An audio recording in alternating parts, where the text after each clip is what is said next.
എല്ലാ കുടുംബാംഗങ്ങൾക്കും സാദര നമസ്കാരം. രാമായണം നിത്യജീവിതത്തിൽ ഇതാണ് നമ്മുടെ വിഷയം. രാമൻ്റെ അയനം, രാമായണം എത്ര നൂറ്റാണ്ടുകളായി വായിച്ചിട്ടും നമുക്ക് തീരെ ബോറടിക്കാത്തതാണ് രാമായണം. കഴിഞ്ഞ 982 നിങ്ങളുടെ ഈ എറണാകുളം ജില്ലയിൽ വെച്ചിട്ടാണ് കർക്കിടകത്തെ രാമായണ മാസമായിട്ട് ആചരിക്കുവാൻ നമ്മുടെ ഹൈന്ദവ ആചാര്യന്മാരും ഹൈന്ദവ നവോത്ഥാന നായകന്മാരും പ്രത്യേകിച്ച് പരമേശ്വർജിയുടെ നേതൃത്വത്തിൽ വിശാല ഹിന്ദു സമ്മേളനം തീരുമാനിച്ചത്. ആ സമയത്ത് നമ്മുടെ നാട്ടിൽ വലിയ ചർച്ചകളുണ്ടായി.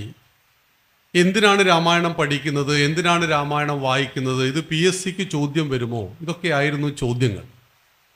പക്ഷേ ഹൈന്ദവ സമൂഹം അത് അവഗണിച്ചു. ക്ഷേത്രങ്ങളും വ്യക്തികളും വീടുകളും അത് ഏറ്റെടുത്തു. രാമായണം വായിക്കാൻ തുടങ്ങിയപ്പോൾ നമ്മുടെ ഉള്ളിൽ ദൈവമുള്ളതുപോലെ തന്നെ നമ്മുടെ ഉള്ളിൽ പ്രേതവുമുണ്ട് എന്ന് പറയാറുണ്ട്.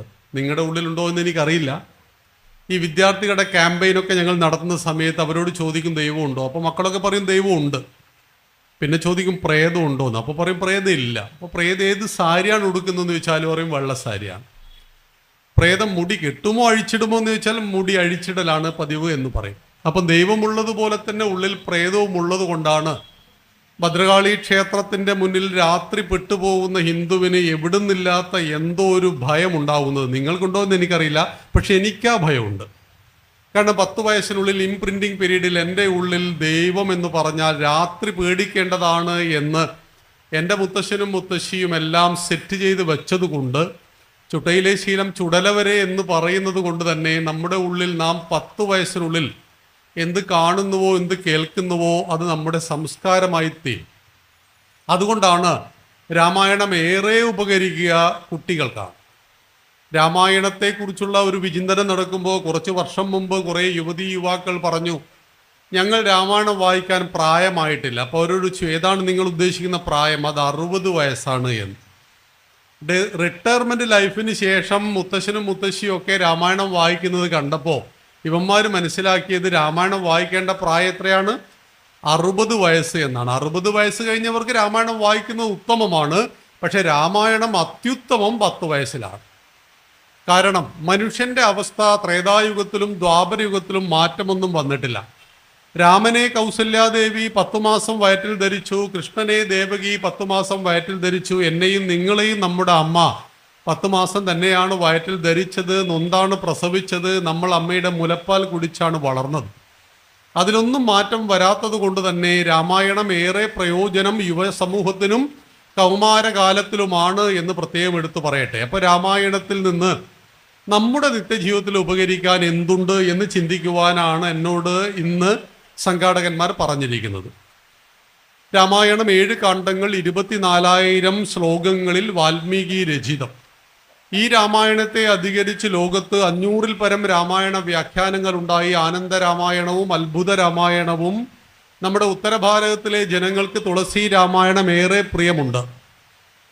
എന്നാൽ നമ്മുടെ തമിഴ്നാട്ടിൽ വരുമ്പോൾ ഈ രാമായണത്തിൽ ചെറിയൊരു പോരായ്മയുണ്ട്. പോരായ്മ എന്ന് പറയാൻ കഴിയില്ല, അവരങ്ങനെയാണ് വ്യാഖ്യാനിച്ചത്. കമ്പൻ എന്ന് പറയുന്ന ഋഷി വ്യാഖ്യാനിച്ച കമ്പരാമായണത്തിൽ 6 കാണ്ഡങ്ങളേ ഉള്ളൂ. തീർന്നില്ല. ഇതിലാണ് രാവണന്റെ പുത്രിയായിട്ട് സീതാദേവിയെ അവതരിപ്പിക്കുന്നത്. അതുകൊണ്ട് അവരുടെ ഹീറോ രാവണനാണ്. രാമനോട് അവർക്ക് താല്പര്യം കുറവാണ്. അതുകൊണ്ടാണ് ഉദയനിധി മാരൻ്റെ അച്ഛനായ സ്റ്റാലിൻ്റെ അച്ഛനായ കരുണാനിധി പറഞ്ഞത് രാമൻ ഇപ്പം ഏത് കോളേജിലാണ് പഠിച്ചത്, ഏത് എഞ്ചിനീയറിംഗ് കോളേജിലാണ് പാലം കെട്ടാൻ പഠിച്ചത് എന്നൊക്കെ പറയുന്നത്. അതൊക്കെ പറയാൻ ഹിന്ദുവിൽ സ്വാതന്ത്ര്യമുണ്ട്. കയ്യോ കാലൊന്നും നമ്മൾ വിട്ടില്ല. ഞാനിപ്പോൾ വരുമ്പോൾ ആ ടേണിങ്ങിൽ ഒരു സമരം കണ്ടു. അത് പാകിസ്ഥാൻ്റെ കൊടിയും ഐ ലവ് പാകിസ്ഥാനും ഉള്ളത് കൊണ്ടാണ് എന്നാണ് അവിടെ പറയപ്പെട്ടത്. നോക്കൂ, പാകിസ്ഥാനോട് പ്രേമമുള്ള ആളുകൾ നമുക്ക് ചുറ്റുമുണ്ട് എന്നത് വളരെ ചിന്തിക്കപ്പെടേണ്ട വിഷയമാണ്. കാരണം ഈ ഭാരതത്തിൽ എല്ലാവരും എത്ര സമാധാനത്തോടു കൂടിയാണ് ജീവിക്കുന്നത്. ബംഗ്ലാദേശിലാണ് എൻ്റെ പ്രിയപ്പെട്ട അമ്മ പെങ്ങന്മാർ ജനിച്ചതെങ്കിലോ ചിന്തിക്കാൻ പോലും കഴിയില്ലായിരുന്നു നമ്മുടെ ദുരവസ്ഥ. നമ്മളെങ്ങാനും അഫ്ഗാനിസ്ഥാനിൽ പെട്ടുപോയാലോ? ഞങ്ങൾ ഈ വടകരയിൽ നിന്ന് ട്രെയിന് കയറിയിട്ട് തിരുവനന്തപുരത്തേക്ക് പോവുകയാണ്. അപ്പോൾ താനൂരിലെത്തിയപ്പോൾ 3 പെൺകുട്ടികൾ ഞങ്ങളുടെ ഓപ്പോസിറ്റ് വന്നിരുന്നു. ഒരു മുസ്ലിം പെൺകുട്ടിയും 2 ഹിന്ദു പെൺകുട്ടികളും. മുസ്ലിം പെൺകുട്ടി ഈ തട്ടം ഇങ്ങനെ വലിച്ച് താഴ്ത്തുന്നുണ്ട്. അവളുടെ മുടി ഞങ്ങൾ കാണാതിരിക്കാൻ. അത് അവളുടെ സ്വാതന്ത്ര്യമാണ്, നമ്മൾ അതിൽ കയറി ഇടപെടരുത്. ഹിന്ദു പെൺകുട്ടി പാൻറ് ഇട്ടിട്ടുണ്ടോയെന്ന് ചോദിച്ചാൽ ഇട്ടിട്ടുണ്ട്, ഇട്ടിട്ടില്ലേന്ന് ചോദിച്ചാൽ ഇട്ടിട്ടില്ല. ആ മോഡൽ പുതിയൊരു പാൻറ്റാണ്. നിങ്ങൾ കരുതും പാവപ്പെട്ട വീട്ടിലെ കുട്ടിയാണെന്ന്. പാവപ്പെട്ട വീട്ടിലെ കുട്ടിയല്ല, പാൻറ് ഉടനെ കീറി പറഞ്ഞിരിക്കുന്നു. അതിന് 4000-5000 രൂപയൊക്കെ വിലയുണ്ട്. ഞങ്ങൾ ഫോക്കസ് മാളിൽ പോയപ്പോൾ അവിടെ കണ്ടിട്ടുണ്ട് അങ്ങനെയുള്ള പാൻറ്റുകളൊക്കെ. എന്ന് കരുതി ആ പാൻറ്റിൽ കയറി നമ്മൾ ഇടപെടരുത്. അത് അവളുടെ വ്യക്തി സ്വാതന്ത്ര്യമാണ്, വസ്ത്ര സ്വാതന്ത്ര്യമാണ്. പക്ഷെ ഈ പാൻറ് ഇട്ടിട്ടൊരു ചോദ്യമുണ്ട്, ഹിന്ദു ആയതിൽ അഭിമാനിക്കാൻ ഇപ്പം എന്താ ഉള്ളത്? ഇതാണ് നമുക്ക് സഹിക്കാൻ പറ്റാത്തത്. 14 വയസ്സുള്ള പെൺകുട്ടിയുടെ കൈവെട്ടുന്ന ഒരു യൂട്യൂബ് രംഗമുണ്ട്. കാണണമെന്ന് ഞാൻ പറയില്ല. അഫ്ഗാനിസ്ഥാനിലാണ്. അവൾ നെയിൽ പോളിഷ് ഇട്ടു എന്നതായിരുന്നു അവൾ ചെയ്ത കുറ്റം. ഭാരതത്തിൽ അങ്ങനെ ജീവിക്കുമ്പോൾ ഭാരതീയരായതിൻ്റെ അഭിമാനവും സ്വാതന്ത്ര്യവും നമുക്ക് പലപ്പോഴും മനസ്സിലാവില്ല. 10 ദിവസം അഫ്ഗാനിസ്ഥാനിൽ പോയി വന്നാൽ എല്ലാവരും നല്ല കുട്ടികളായിരിക്കും. കാരണം ഈ മണ്ണിൻ്റെ സ്വാതന്ത്ര്യം ഹിന്ദുത്വം നമുക്ക് നൽകിയ സ്വാതന്ത്ര്യമാണ്. അതുകൊണ്ടാണ് രാമനോട് ലക്ഷ്മണൻ പറയുന്നു, ആരാണ് സീതാദേവി അവഹേളിച്ചത്, അവൻ്റെ നാവു ഞാൻ അരിയുമെന്ന്. ഈ സമയത്ത് രാമൻ പറയുന്നുണ്ട്, ഇക്ഷ്വാകു വംശത്തിൻ്റെ പാരമ്പര്യമാണോ ലക്ഷ്മണ അത്? വിമർശിക്കുവാനുള്ള സ്വാതന്ത്ര്യം, പുകഴ്ത്തുവാനുള്ള സ്വാതന്ത്ര്യം പോലെ പൗരന് പ്രജകൾക്കുണ്ടാകുന്ന നാടാണ് ധാർമ്മികമായ നാട്. രാമനെ ആരാധിക്കുവാൻ അവകാശമുള്ളതുപോലെ തന്നെ രാമനെ വിമർശിക്കുവാനും സ്വാതന്ത്ര്യം ഉണ്ടാകണം എന്ന് പറഞ്ഞതുകൊണ്ടാണ് യോഗവാസിഷ്ഠത്തിൽ വാൽമീകി മഹർഷി പറഞ്ഞു, യുക്തിയുക്തമുപാദേയം വചനം ബാലകാതപി. യുക്തിക്ക് ചേരുന്നത് പിഞ്ചുകുട്ടി പറഞ്ഞാൽ പോലും സ്വീകരിക്കണം. അന്യതൃണം ഇവ ത്യാജ്യം. യുക്തിരഹിതമായത് പുല്ലുപോലെ വലിച്ചെറിയണം. അപ്യുക്തം പത്മജന്മനാം. സാക്ഷാൽ ബ്രഹ്മാവ് വന്ന് പറഞ്ഞാൽ പോലും നമ്മുടെ യുക്തിക്ക് ചേരാത്തത് വലിച്ചെറിയണമെന്ന് പറയുവാൻ വാൽമീകി മഹർഷിക്കും യോഗവാസിഷ്ഠത്തിനും മാത്രമേ കഴിയുള്ളൂ. ഇതം ഗീതാശാസ്ത്രം സർവവേദാർത്ഥ സാരസംഗ്രഹം എന്ന് പറയാറുണ്ട്. 4 വേദങ്ങളെയും ഒരു 100 ലിറ്റർ പാലിനോട് ഉപമിച്ചാൽ, ഈ പാല് കടഞ്ഞൊരു 10 ലിറ്റർ വെണ്ണ കിട്ടിയാൽ അതിൻ്റെ പേരാണ് ഭഗവത്ഗീത. ഈ ഭഗവത്ഗീത 18 അധ്യായം 700 ശ്ലോകം. ഇതിൽ 18ാമത്തെ അധ്യായം മോക്ഷസന്യാസ യോഗമാണ്. അതിൻ്റെ 63ാമത്തെ ശ്ലോകം ഇങ്ങനെയാണ്, ഇതിതേ ജ്ഞാനമാഖ്യാതം ഗുഹ്യാത് ഗുഹ്യതരം മയ. അല്ലയോ അർജുന, നീ ഇന്ന് വരെ കേട്ടിട്ടില്ലാത്ത, അറിഞ്ഞിട്ടില്ലാത്ത അതീവ ഗുഹ്യങ്ങളായ തത്വശാസ്ത്രങ്ങളെയും ആനുകാലിക വർത്തമാനകാല അറിവുകളെയെല്ലാം ഞാൻ നിനക്ക് പറഞ്ഞു തന്നു കഴിഞ്ഞു. പക്ഷേ ഭഗവാൻ ശ്രീകൃഷ്ണൻ പറഞ്ഞു എന്നതുകൊണ്ട് മാത്രം നീ ഇതിനെ തൊണ്ട തൊടാതെ വിഴുങ്ങരുത്, കണ്ണടച്ച് വിശ്വസിക്കരുത്. വിമർശതൈ ദശേഷേണ യഥേശ്ചസി തഥാഗുരു. വിമർശന ബുദ്ധിയോടുകൂടി കാര്യത്തെ മനനം ചെയ്ത് ശരിയെ സ്വീകരിച്ച് തെറ്റിനെ തള്ളിക്കളയുവാൻ നിനക്ക് പറയുവാൻ സ്വാതന്ത്ര്യമുണ്ടെങ്കിൽ അതിൻ്റെ പേരാണ് ഭഗവത്ഗീത. അങ്ങനെ രാമനും കൃഷ്ണനും പിറന്ന നാട്ടിൽ രാമൻ്റെ അയനം രാമായണം. 7 കാണ്ഡങ്ങളിൽ 24,000 ശ്ലോകങ്ങളിൽ ആദികവി വാൽമീകി മഹർഷി രചിച്ച രാമായണത്തെ അധികരിച്ച് മലയാള ഭാഷാ പിതാവ് തുഞ്ചത്ത് രാമാനുജൻ എഴുത്തച്ഛൻ രചിച്ച അതിമനോഹരമായ കാവ്യമാണ് അധ്യാത്മ രാമായണം കിളിപ്പാട്ട്. ഒരു കിളിക്ക് പോലും പാടുവാൻ മധുരതരമായ ഗാനം. മാത്രമല്ല, രാമോ വിഗ്രഹവാൻ ധർമ്മ എന്ന് പറഞ്ഞത് രാമൻ്റെ അമ്പേറ്റ് മരിച്ച മാരീചനാണ്. ശത്രു ഒരാളെ പുകഴ്ത്തുന്നുവെങ്കിൽ മാരീചൻ എന്ന ശത്രുവാണ് ആദ്യം സുബാഹുവിൻ്റെയും താടകയുടെയും കൂടെ വന്ന സമയത്ത് ജസ്റ്റ് അമ്പേറ്റ് മരണത്തിൽ നിന്ന് രക്ഷപ്പെട്ട ആൾ മാത്രമാണ് മാരീചൻ. മാനിൻ്റെ വേഷത്തിൽ വന്ന് രാമൻ്റെ അമ്പേറ്റ് മരിച്ച ആ മാരീചൻ രാവണനോട് പറയുന്നതാണ്, കളിക്കാൻ നിൽക്കരുത്, നീ മാത്രമല്ല നിന്റെ കുലം തന്നെ മുടിഞ്ഞു പോകും, കാരണം ഇത് ധർമ്മവും സത്യവുമാണ്. രാമോ വിഗ്രഹവാൻ ധർമ്മ എന്ന് പറയുന്ന മാരീചൻ. ആ മാരീചൻ പോലും പ്രശംസിച്ചു രാമനെയെങ്കിൽ ആ രാമനെ എന്തിനാണ് നാം ഈ 2024 അറിയുന്നത്? ത്രേതായുഗത്തിനു ശേഷം ദ്വാപരയുഗം, ദ്വാപരയുഗത്തിനു ശേഷം കലിയുഗം, കലിയുഗം 5126ാമത് വർഷമാണിത്. ഭഗവാൻ ശ്രീകൃഷ്ണന്റെ ദേഹവിയോഗത്തിനു ശേഷം 5126 വർഷങ്ങൾക്കിപ്പുറം യേശുദേവന്റെ ദേഹവിയോഗത്തിനു ശേഷം 2024 ഓഗസ്റ്റ് മാസം 14-ാം തീയതി നിങ്ങളും ഞാനും, 13-ാം തീയതി നിങ്ങളും ഞാനും രാമനെ കുറിച്ച് ചിന്തിക്കുന്നത് എന്തിനാണ്? അവിടെയാണ് 7 കാണ്ഡങ്ങളിൽ രാമൻ നിറഞ്ഞു നിൽക്കുമ്പോൾ ദശരഥ മഹാരാജാവ് സാമ്രാജ്യത്തിൻ്റെ പേര് കോസലം, രാജ്യത്തിൻ്റെ തലസ്ഥാനം അയോധ്യ. ഭാര്യമാര് 3, കൗസല്യ, കൈകേയി, സുമിത്ര. മക്കളില്ലാത്ത ദുഃഖം വല്ലാത്ത ദുഃഖമാണ്. മക്കൾ ഉള്ള ദുഃഖവും വലിയ ദുഃഖമായിട്ട് പരിണിത ഫലമായി മാറിയതും ഗോവിന്ദച്ചാമിയിലൂടെ നമ്മൾ കണ്ടു. അല്ലെങ്കിൽ ഇങ്ങനെ മക്കളുള്ള ദുഃഖവും മക്കളില്ലാത്ത ദുഃഖവുമുണ്ട്. പക്ഷേ മക്കളില്ലാത്ത ദുഃഖത്താൽ വിഷണ്ണനായ രാജാവ് കാട്ടിലേക്ക് പോകുന്നു. കാടെങ്ങനെയാണ് ശാന്തതയെ നൽകുന്നത്? നമ്മുടെ 3ാമത്തെ ആശ്രമത്തിന്റെ പേരാണ് വാനപ്രസ്ഥാശ്രമം. മക്കളുടെ മക്കളെ കണ്ടു കഴിഞ്ഞാൽ അധികാരം യുവതലമുറ ഏൽപ്പിച്ച് കാട്ടിലേക്ക് പോയിക്കൊള്ളണം എന്നാണ് പറയുന്നത്. അപ്പോൾ ഫോറസ്റ്റുകാർ പിടിക്കില്ലേ? വീടിനെ കാടാക്കണമെന്നാണ് അതിൻ്റെ അർത്ഥം. എന്ന് വെച്ചാൽ കാടിൻ്റെ ശാന്തത നമ്മളെല്ലാവരും ഇഷ്ടപ്പെടുന്നു. വൈവിധ്യങ്ങളുടെ പേരാണ് കാട്. ഹിന്ദുത്വം കാടാണ്, മതങ്ങൾ തോട്ടങ്ങളാണ്. ഒറ്റവിള കൃഷി മാത്രം ചെയ്യുന്നതാണ് തോട്ടം. മതങ്ങൾ തോട്ടങ്ങളെന്നും വനമായിട്ട് ഹിന്ദുത്വത്തെയും പറയുന്നത്. ആ കാടിൻ്റെ മനോഹാരിതയും കാടിൻ്റെ ശാന്തതയും ലഭിക്കുന്നു. രാജാവിന് ശാന്തത ലഭിക്കുവാൻ കാട്ടിലേക്ക് പോയി. രാജാക്കന്മാർക്ക് മൃഗയാ വിനോദമുണ്ട്. ക്ഷത്രിയന് മൃഗത്തെ കൊന്ന് വിനോദമാവാം. ബ്രാഹ്മണന് ഇത് പറഞ്ഞിട്ടില്ല. കാരണം ക്ഷത്രിയൻ രാഷ്ട്രത്തെ രക്ഷിക്കേണ്ടവനാണ്. രാഷ്ട്രത്തെ രക്ഷിക്കുവാൻ എന്നും രാഷ്ട്രത്തിന് ശത്രുക്കളുണ്ടാവും. രാമനുണ്ടെങ്കിൽ രാവണനുണ്ടാവും, കൃഷ്ണനുണ്ടെങ്കിൽ കംസനുണ്ടാവും. 1-ാം ലോക മഹായുദ്ധം നടന്നെങ്കിൽ 2-ാം ലോക മഹായുദ്ധവും നടന്നിട്ടുണ്ട്. ഞാൻ നിങ്ങളോട് സംസാരിച്ചു കൊണ്ടിരിക്കെ പ്രബലമായ 2 യുദ്ധങ്ങൾ ഭൂമിയിൽ നടക്കുന്നുണ്ട്. ഒന്ന് റഷ്യയും ഉക്രൈനും തമ്മിലുള്ള യുദ്ധം. 2 വർഷമായി, തീരുമാനമൊന്നും ആയിട്ടില്ല.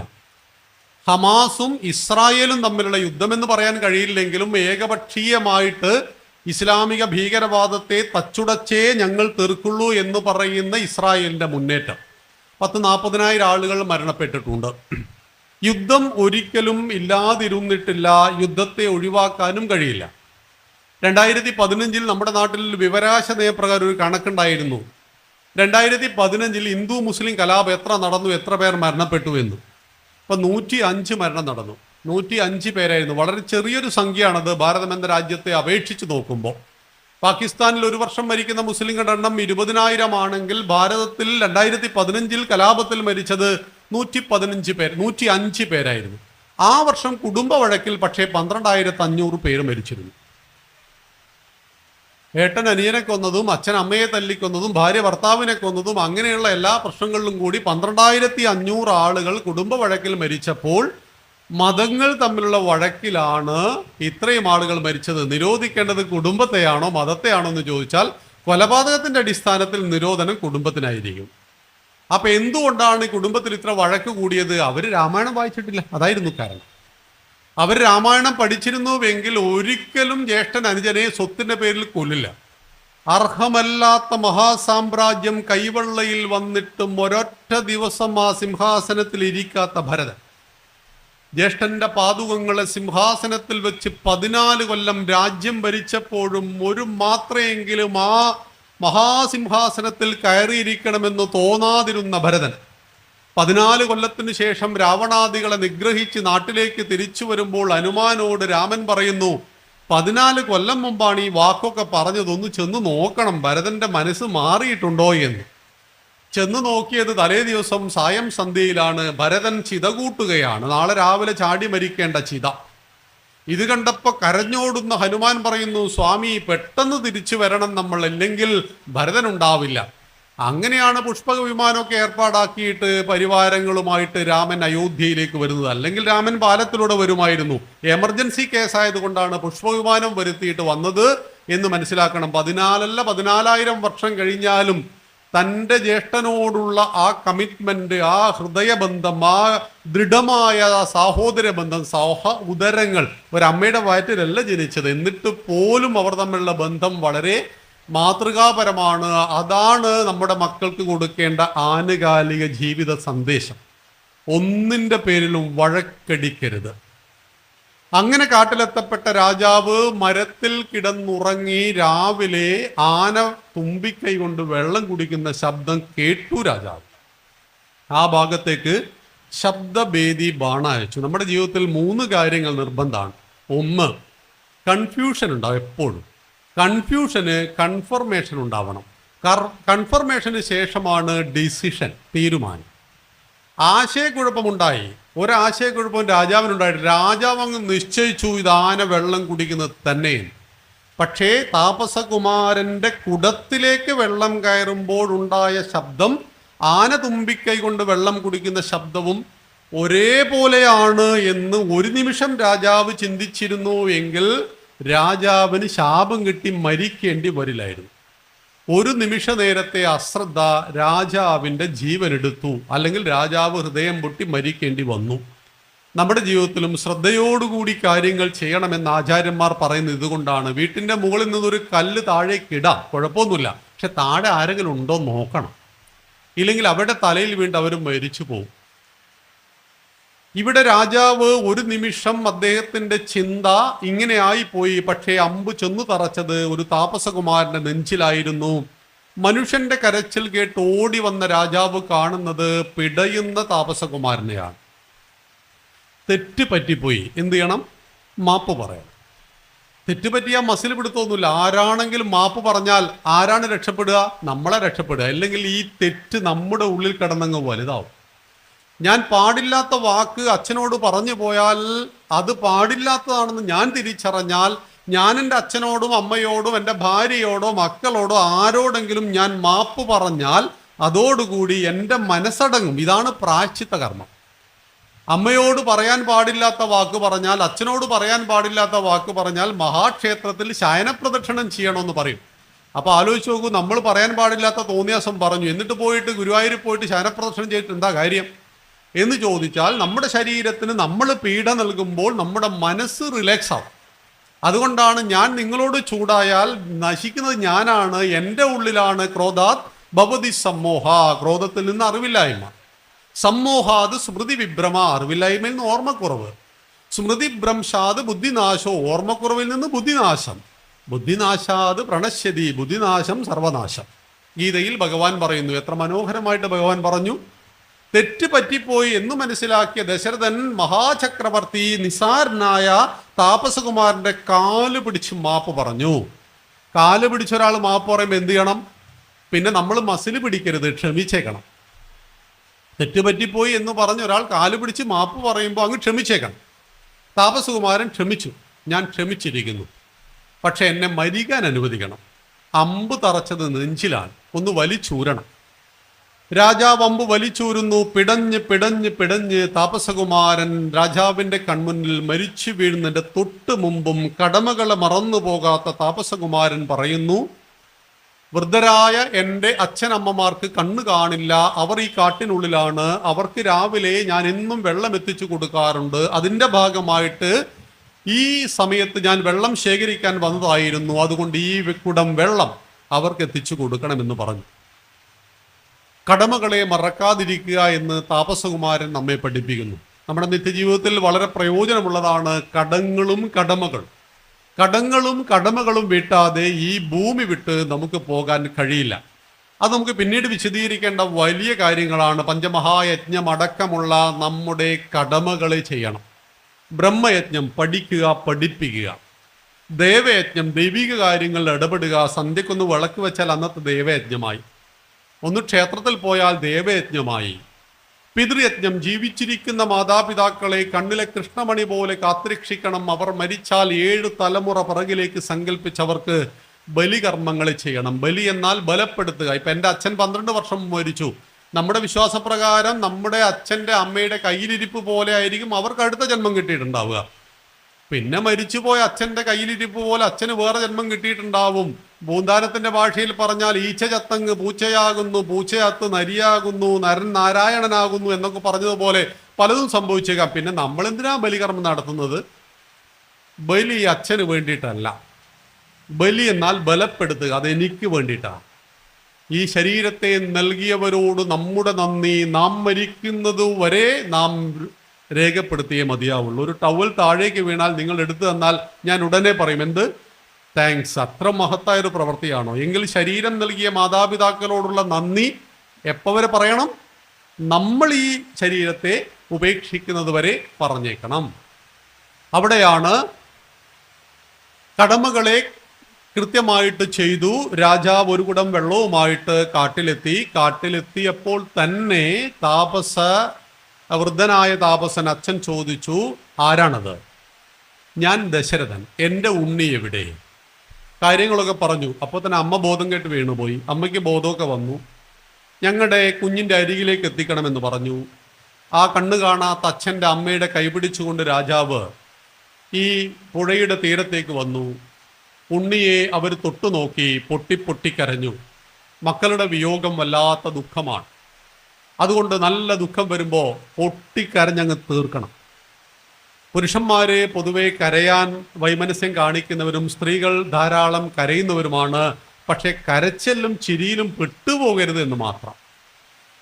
സീതയെ കാണാതെ രാമൻ ഇങ്ങനെ കാട്ടിലൂടെ അലഞ്ഞു നടന്നൊരു ഭ്രാന്തനെ പോലെ മാൻപേടകളോടും മരങ്ങളോടും നദികളോടും ചോദിക്കുന്നു, നിങ്ങളെൻ്റെ സീതയെ കണ്ടോ, നിങ്ങളെൻ്റെ സീതയെ കണ്ടോ എന്ന്. ഈ സമയത്ത് ഉമയും മഹേശ്വരനും ആകാശമാർഗത്തിലൂടെ കൈലാസത്തിലേക്ക് പോവുകയായിരുന്നു. ഉമ ചോദിച്ചു, ഇതേതാ ഈ ഭ്രാന്തൻ എന്ന്. അപ്പൊ പറഞ്ഞു, മഹേശ്വരൻ പറഞ്ഞു, അങ്ങനെയൊന്നും പറയരുത്, ഇത് മഹാവിഷ്ണുവിന്റെ 7ാമത്തെ അവതാരമാണ്. ഇദ്ദേഹം എന്താ മരങ്ങളോട് ചോദിക്കുന്നത്, ആ ഭാര്യയെ കണ്ടോ? ഇപ്പൊ നമ്മളെ ഭാര്യയെ കാണാതായി പോയാൽ വീട്ടിലെ മാവിനോട് ചോദിക്കോ, അല്ലയോ മാവേ നീ എൻ്റെ ഭാര്യയെ കണ്ടോ എന്ന് ചോദിക്കോ? ചോദിക്കില്ല. ഇയാൾക്ക് ഭ്രാന്തായോ എന്ന് ചോദിച്ചു. അല്ല, എല്ലാം ഭഗവാന്റെ ലീലാവിലാസങ്ങളാണ്, വേണമെങ്കിൽ ഒന്ന് പരീക്ഷിച്ചു നോക്കൂ എന്ന് പറഞ്ഞു. അങ്ങനെ ഉമാമഹേശ്വരി സീതയായി മാറി. ഉമ സീതയാവുക എന്ന് പറഞ്ഞാൽ കളർ ഫോട്ടോ കോപ്പി എടുത്ത പോലെ ഉണ്ടാവില്ലേ? എന്നിട്ട് സീതയെ തേടി നടക്കുന്ന രാമന്റെ മുന്നിൽ ചെന്നങ്ങ് നിന്നു. സായം സന്ധ്യയാണ്. രാമൻ കൈകൾ കൂപ്പിയിട്ട് ചോദിച്ചു, അമ്മ എന്താ ഈ കാട്ടിൽ ഒറ്റയ്ക്കിരിക്കുന്നത് എന്ന്. ഭാര്യ ഭർത്താവിനെ അറിയുന്നതും ഭർത്താവ് ഭാര്യയെ അറിയുന്നതും രൂപഭാവങ്ങളിലല്ല എന്ന് അഹല്യ പഠിപ്പിക്കുന്നു. ദേവേന്ദ്രനെ കണ്ട് മോഹിച്ചു പോയതാണ്. അല്ലാതെ ഭർത്താവിൻ്റെ ഷർട്ട് ഇട്ട് അടുത്ത വീട്ടുകാരൻ വന്നാൽ ഇത് ഭർത്താവാണെന്ന് ധരിക്കുമോ നമ്മൾ? ഇല്ല. ദേവേന്ദ്രനെ കണ്ട് മോഹിച്ചു പോയത് കൊണ്ട് ഒരു മാത്ര ചാപല്യ ഹൃദയത്തിലുണ്ടായ ആ മനസ്സുകൊണ്ട് ശില പോലെ ജീവിച്ചു രാമനെ കാണുന്നത് വരെ. ശിലയായി മാറി ശാപം കൊണ്ടെന്ന് പറയുമ്പോൾ വാൽമീകി രാമായണത്തിൽ അതിശയോക്തികളൊന്നുമില്ല.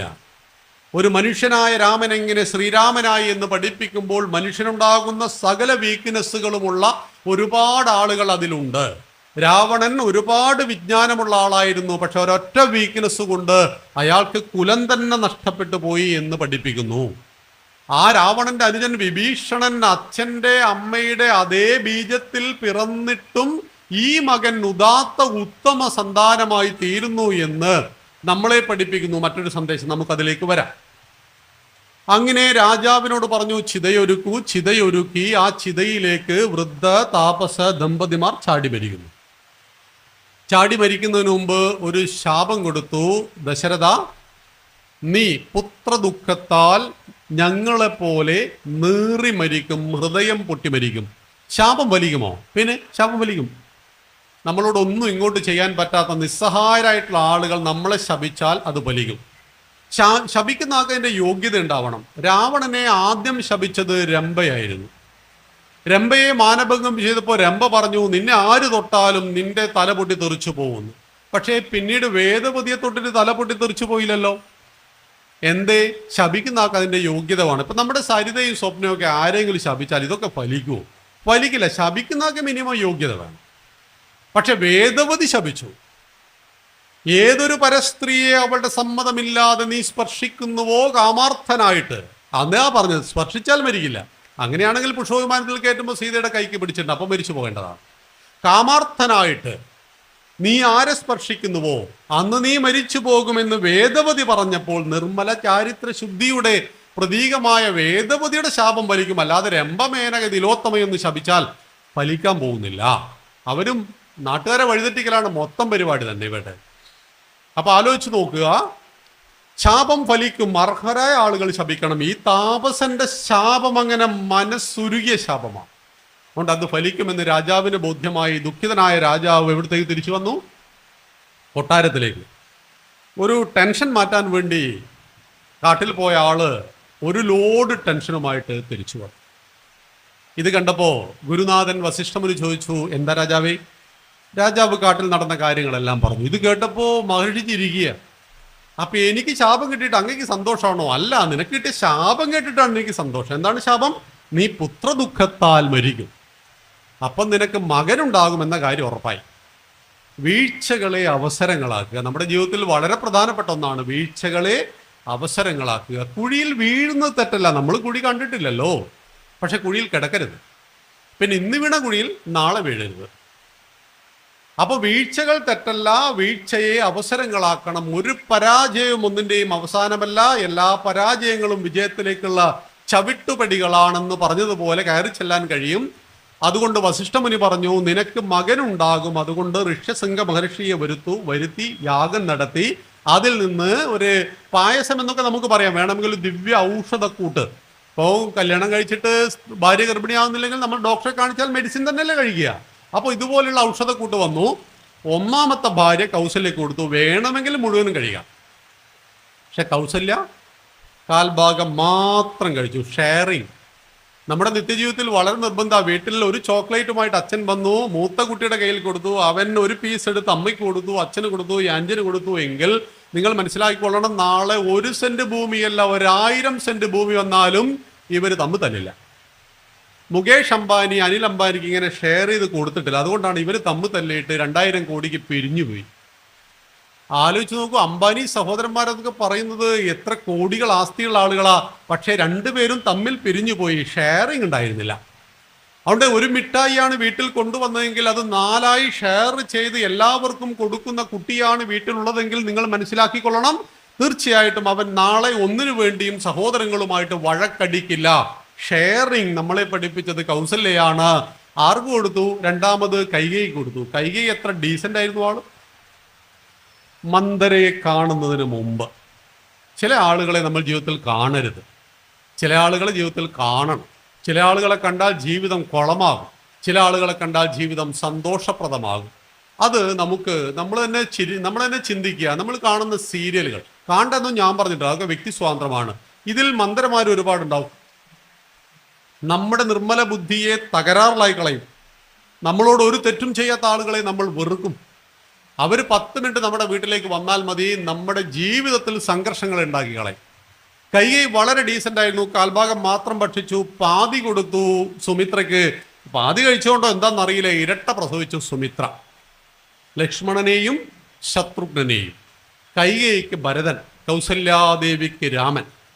ഒരു മകനെ ആഗ്രഹിച്ച് കാട്ടിൽ പോയ രാജാവിന് 4 മക്കളെ കിട്ടി. 4 ഇരട്ടി സന്തോഷം. കോസല സാമ്രാജ്യവും അയോധ്യയുമെല്ലാം ആനന്ദത്തിൽ ഇങ്ങനെ ആറാടിക്കൊണ്ടിരിക്കെ മക്കളെ 3 വിദ്യകൾ പഠിപ്പിച്ചു രാജാവ്. അസ്ത്രശസ്ത്രവേദ പഠനം. ആയുധങ്ങൾ ഉപയോഗിക്കാൻ പഠിപ്പിക്കണം കുട്ടികളെ. ആയുധങ്ങൾ ഉപയോഗിക്കുക എന്ന് പറഞ്ഞാൽ എന്താ? AK-47 10ാം ക്ലാസ്സിൽ പഠിക്കുന്ന കുട്ടിയുടെ കയ്യിൽ AK-47, 5ാം ക്ലാസ്സിൽ പഠിക്കുന്ന കുട്ടിക്ക് ബോംബ്, ഇതൊക്കെയാണോ പഠിപ്പിക്കുക? അല്ല. ഇസ്രായേൽ എന്ന് പറഞ്ഞ രാജ്യത്തിൽ ടോട്ടൽ ജനസംഖ്യ 97,50,000. വേണമെങ്കിൽ ഗൂഗിൾ സെർച്ച് ചെയ്തോ. 1 കോടി തികച്ചെടുക്കാൻ. ഞാൻ മലബാറുകാരനാണ്, ഞങ്ങളുടെ മലബാറിൽ 1 കോടിക്ക് മേലെയാണ്. ഞങ്ങളുടെ 4 ജില്ലയിൽ പെടുന്ന അത്രയും ആളുകൾ മാത്രം താമസിക്കുന്ന നാടാണ് ഇസ്രായേൽ. പക്ഷെ അവർ ഫൈറ്റ് ചെയ്യുന്നത് അതിന് ചുറ്റുമുള്ള 19 രാജ്യങ്ങളോടാ. എല്ലാം ചേർന്ന് ഏകദേശം 20 കോടിയിൽ പരം ആളുകളുണ്ട്. ഈജിപ്തിൽ മാത്രം 16 കോടിയോ മറ്റോ ഉണ്ട്. ചുറ്റുമുള്ള ഇസ്ലാമിക രാജ്യങ്ങളെ അടക്കം അവർ കയറി ആക്രമിച്ചു. ഇറാനിൽ പോയിട്ടാണ് ഹമാസിന്റെ തലവനെ കൊന്നത്. ഇറാൻ ഞങ്ങളെ എന്ത് ചെയ്യും എന്നൊന്നും അവരുടെ വിഷയമല്ല. എന്ത് ചെയ്താലും ഒരേ സമയം ഫൈറ്റ് ചെയ്യാണ് ഹിസ്ബുള്ളയോടും ഹമാസിനോടും. ഹമാസിന്റെ തീവ്രവാദികൾ പോയിട്ട് നാട്ടുകാരുടെ കിടക്കയുടെ അടിയിലാണ് ഒളിക്കുന്നത്. പിന്നെ ബോംബിടാതെ രക്ഷയില്ല. ആലോചിച്ച് നോക്കണം. കേരളം എന്ന് പറയുന്ന വലിയ സംസ്ഥാനത്തിന്റെ 4 ജില്ലയിൽ പെടുന്ന ജനങ്ങൾ മാത്രം അധിവസിക്കുന്ന ഇസ്രായേൽ, അമേരിക്ക പോലും ഭയപ്പെടുന്ന ടെക്നോളജിയുടെയും ശാസ്ത്ര സാങ്കേതിക വിദ്യയുടെയും ഉപജ്ഞാതാക്കളായി മാറിയത് അവിടുത്തെ അവസാന പൗരനും 5ാമത്തെ വയസ്സ് മുതൽ അല്ലെങ്കിൽ LP ക്ലാസ് മുതൽ സൈനിക പരിശീലനം കൊടുക്കുന്നു എന്നുകൊണ്ടാണ്. അത് ആളുകളെ കൊല്ലാൻ വേണ്ടിയിട്ടല്ല. നമ്മുടെ വിഷ്ണുവിൻ്റെ കയ്യിൽ എന്തൊക്കെയുണ്ട്? ഗദയില്ലേ? ഉണ്ട്. ചക്രയില്ലേ? ഉണ്ട്. മറ്റു 2 കയ്യിൽ എന്തുണ്ട്? ശംഖുണ്ട്. വേറെ കയ്യിൽ എന്തുണ്ട്? താമരയുണ്ട്. ഈ ചക്രവും ഗദയും ഇല്ലെങ്കിൽ ശംഖും ഉണ്ടാവില്ല, താമര ഉണ്ടാവില്ല. കൊണ്ടുപോയി കളയും. ശംഖ് ഒരു ജലജീവിയാണ്. അതിൻ്റെ മാംസത്തെ മാറ്റിയിട്ട് ഊതിയപ്പോൾ അതിൻ്റെ ഉള്ളിൽ നിന്നും ഓങ്കാരം പുറത്തേക്ക് വന്നു. ഓം ഏകാക്ഷരം ബ്രഹ്മ, ഈശ്വരൻ പ്രണവാകാരമാണ്. അത് വേദാന്തമാണ്. അത് വലിയ ബുദ്ധിജീവികൾക്കുള്ളതാണ്. അത് ഭഗവാന്റെ കയ്യിൽ ശംഖിന്റെ രൂപത്തിൽ. 2ാമത്തെ കയ്യിൽ ചക്രം. ചക്രം എന്ന് പറഞ്ഞാൽ അസ്ത്രമാണ്. ദൂരെ നിന്നും ഉപയോഗിക്കുന്ന ആയുധത്തിന്റെ പേര് അസ്ത്രം. മൂന്നാമത്തെ കയ്യിൽ ഗദയാണ്. ഗദയെന്ന് പറയുന്നത് ശസ്ത്രമാണ്. അടുത്ത് പിടിച്ചുപയോഗിക്കുന്ന ഗദ, വാള്, ഇതൊക്കെ ശസ്ത്രമാണ്. നാലാമത്തെ കയ്യിൽ താമരയാണ്. താമര ചെളിയിലാണ് വളരുക, പക്ഷേ താമരയെ ചെളി സ്പർശിക്കില്ല. പൂജാപുഷ്പങ്ങളിൽ ഒന്നാമൻ താമരയാണ്. ചെളിയിൽ വളരുമ്പോഴും ചെളിയുടെ യാതൊരു ദുർഗുണങ്ങളും താമരയെ സ്പർശിക്കുന്നില്ല. ചുമ്മാ 4 കൈ ഉണ്ടാക്കി 4 സാധനം കൊടുത്തേച്ചല്ല, ഓരോ കയ്യിലെ സാധനത്തിനും 1000 തത്വങ്ങളാണ്. നമ്മുടെ വീട്ടിൽ എന്തെങ്കിലും ഒരു പ്രോബ്ലം ഉണ്ടാകുമ്പോൾ നമ്മളോട് പറഞ്ഞിട്ടുണ്ട്, നിങ്ങളൊരു വീട്ടിലൊരു ഫോട്ടോ നോക്കിയാൽ മതി. അതേതാണ് ഫോട്ടോ? അത് അന്നത്തെ ഒരു അണുകുടുംബത്തിൻ്റെ ഫോട്ടോ ആണ്. അത് ശിവന്റെ കുടുംബമാണ്. ആണായാലും പെണ്ണായാലും കുട്ടികൾ 2 മതി എന്നുള്ളത് അക്ഷരം പ്രതി അനുസരിച്ച് നമ്മൾ ചുരുക്കിയവരാണ് നമ്മൾ ഹിന്ദുക്കൾ. ഹിന്ദു ജനസംഖ്യ കുറയരുത്, കുറഞ്ഞാൽ പ്രോബ്ലം. മതേതരത്വം ജനാധിപത്യം ഒന്നും ബാക്കി ഉണ്ടാവില്ല. കാരണം നമ്മുടേത് ആകാശാത് പതിതം തോയം യഥാ ഗച്ഛതി സാഗരം സർവദേവ നമസ്കാരം കേശവം പ്രതിഗച്ഛതി എന്ന് പറയുന്നതാണ്. വിണ്ണിൽ നിന്നും മണ്ണിലേക്ക് പതിക്കുന്ന കോടാനുകോടി മഴത്തുള്ളികൾ എങ്ങനെ അരുവിയിലൂടെ നദിയിലൂടെ ഒഴുകി ഏകമാകുന്ന സാഗരത്തിൽ എത്തിച്ചേരുന്നുവോ, സർവദേവ നമസ്കാരം, നിങ്ങൾ ഏത് ദൈവത്തെ വേണമെങ്കിലും നമസ്കരിച്ചോളൂ, കേശവം പ്രതിഗച്ഛതി, ഒടുവിൽ ഏകമാകുന്ന ഈശ്വരനിൽ വന്നു ചേരും. ഇതാണ് നമ്മുടെ കാഴ്ചപ്പാട്, എല്ലാവരെയും സ്വീകരിച്ച കാഴ്ചപ്പാട്. പക്ഷെ മതങ്ങളുടെ കാഴ്ചപ്പാട് ഓൺലിയാണ്. ഇത് മാത്രം നമ്മുടേത് ഓൾസോ, എൻ്റേതും നിൻ്റേതും ശരി എന്ന് പറയുന്നതാണ്. അങ്ങനെയുള്ളൊരു അണുകുടുംബം അന്നുണ്ടായിരുന്നു. അത് പരമേശ്വരൻ, പാർവതി ദേവി, 2 ആൺമക്കൾ, ഗണപതി, സുബ്രഹ്മണ്യൻ. വളരെ ഹാപ്പി ആയിട്ട് ഒരൊറ്റ മുറി പാറയിലാ താമസം, വീട് പോലുമില്ല. ആ കൈലാസത്തിലെ പാറയ്ക്ക് മുകളിൽ ഇവർ 4 പേർക്കൊപ്പം ബാക്കി ഒരു 5 പേരും കൂടിയുണ്ട്. അത് അറിയ, ഭഗവാന്റെ കഴുത്തിലൊരു പാമ്പ്, ഗണപതിക്ക് ഒരു എലി, സുബ്രഹ്മണ്യന് ഒരു മയില്, പാർവതി ദേവിക്ക് ഒരു സിംഹം, പരമേശ്വരന് ഒരു കാള. നിങ്ങളുടെ ഈ തൃപ്പൂണിത്തുറയിലൊക്കെ ഒരു പാമ്പ് എലിയെ കണ്ടാൽ ഹൗ ആർ എന്ന് ചോദിക്കാറുണ്ടോ? ഇല്ല. അങ്ങനെയെങ്കിൽ ഭഗവാന്റെ കഴുത്തിൽ കിടക്കുന്ന ഈ പാമ്പ് ഗണപതിയുടെ എലിയെ ഇന്ന് വരെ പിടിച്ചിട്ടില്ല. പാമ്പിന്റെ മാംസം ഏറെ പ്രിയമുള്ള മയിലിന്, പക്ഷേ സുബ്രഹ്മണ്യന്റെ മയിൽ പരമേശ്വരന്റെ കഴുത്തിലെ പാമ്പിനെ പിടിക്കാറില്ല. പാർവതീദേവിയുടെ സിംഹത്തിന് ഏറെ പ്രിയമുള്ള മാംസമാണ് കാളയിറച്ചി. പക്ഷെ ഈ കാളയെ ഇന്ന് രാവിലെ വരെ കൊന്നു തിന്നിട്ടില്ല. ആലോചിച്ചു നോക്കൂ, ബദ്ധവൈരികളായ ജീവജാലങ്ങളെല്ലാം ഒരു കുടുംബത്തിന്റെ ഉള്ളിൽ പരസ്പര ഭാവനയോടുകൂടി ജീവിക്കുന്നു എങ്കിൽ ഭാര്യയും ഭർത്താവും തമ്മിൽ എന്തിനാ തല്ലുന്നത്?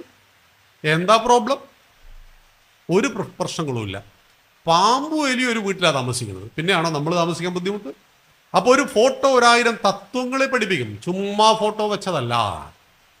അപ്പൊ ഇവിടെയാണ് ഇങ്ങനെ എല്ലാ കാര്യങ്ങളും നമ്മെ പഠിപ്പിക്കുന്ന 1000 തത്വങ്ങളിൽ വളരെ പ്രധാനമാണ് രാമായണം. മക്കളെ അസ്ത്രശസ്ത്ര വേദ പഠനം, വേദം ആത്യന്തികമായ അറിവ്, വിജ്ഞാനം, മരണം വരെ കൂടെ ഉണ്ടാകുന്നത്. ഞങ്ങൾ കെമിസ്ട്രി പഠിച്ചിട്ടുണ്ട് 9ാം ക്ലാസ്സിൽ. H2O, 2 ഹൈഡ്രജൻ 1 ഓക്സിജൻ കൂട്ടിമുട്ടിച്ചാൽ എന്തുണ്ടാവും? വാട്ടർ. എന്നാൽ മെയ് മാസം കിണറ്റിൽ വെള്ളമില്ലാത്ത സമയത്ത് ഇതുകൊണ്ട് വെള്ളം ഉണ്ടാക്കി കാണിക്കും, അതിനോട്ട് പറ്റുകയുമില്ല.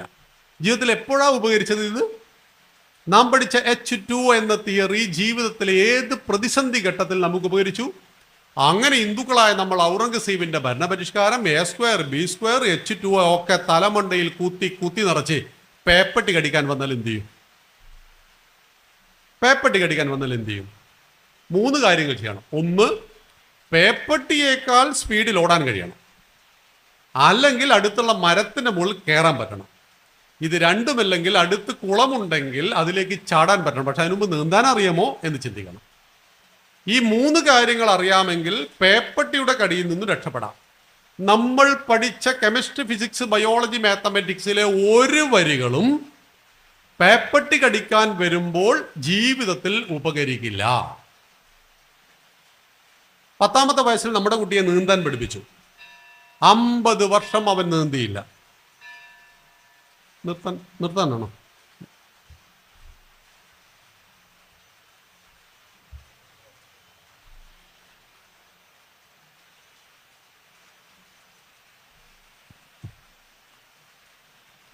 പത്താമത്തെ വയസ്സിൽ നമ്മുടെ കുഞ്ഞിനെ നീന്താൻ പഠിപ്പിച്ചു. 50 വർഷം നീന്തിയില്ല. 60ാമത്തെ വയസ്സിൽ ഇയാളൊരു വെള്ളത്തിൽ വീണു. നീന്തിപ്പോരുമോ ഇല്ലയോ? നീന്തിപ്പോരും.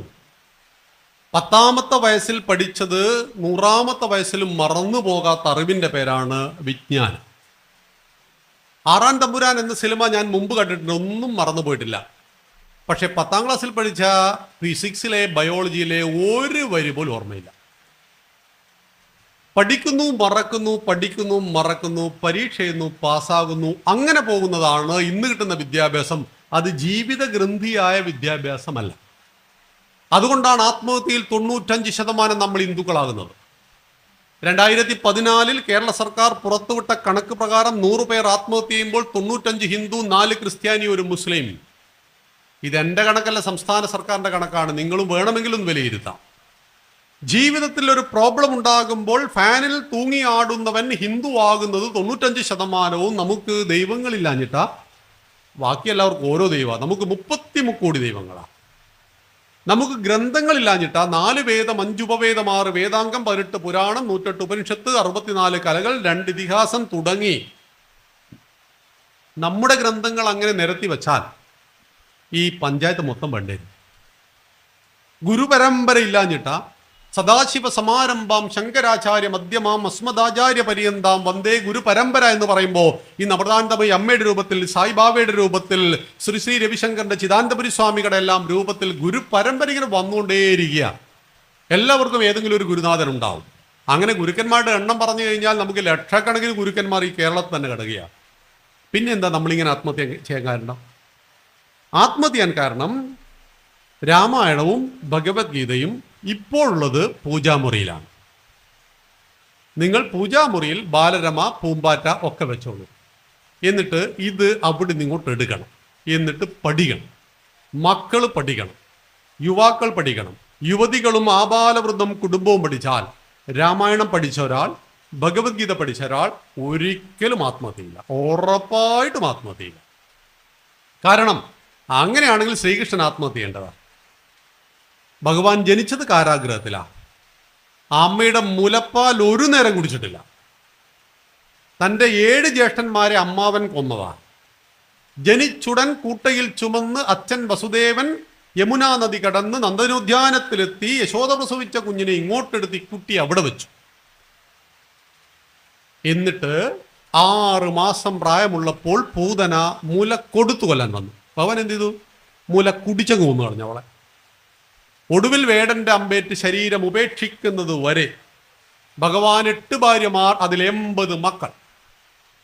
ഈ 80 മക്കൾ ഭഗവാന്റെ മുന്നിൽ നിന്ന് തലതലിച്ചാകുന്നത് ഭഗവാൻ കണ്ടു, ചിരിച്ചുകൊണ്ട് നോക്കിയിരുന്നു.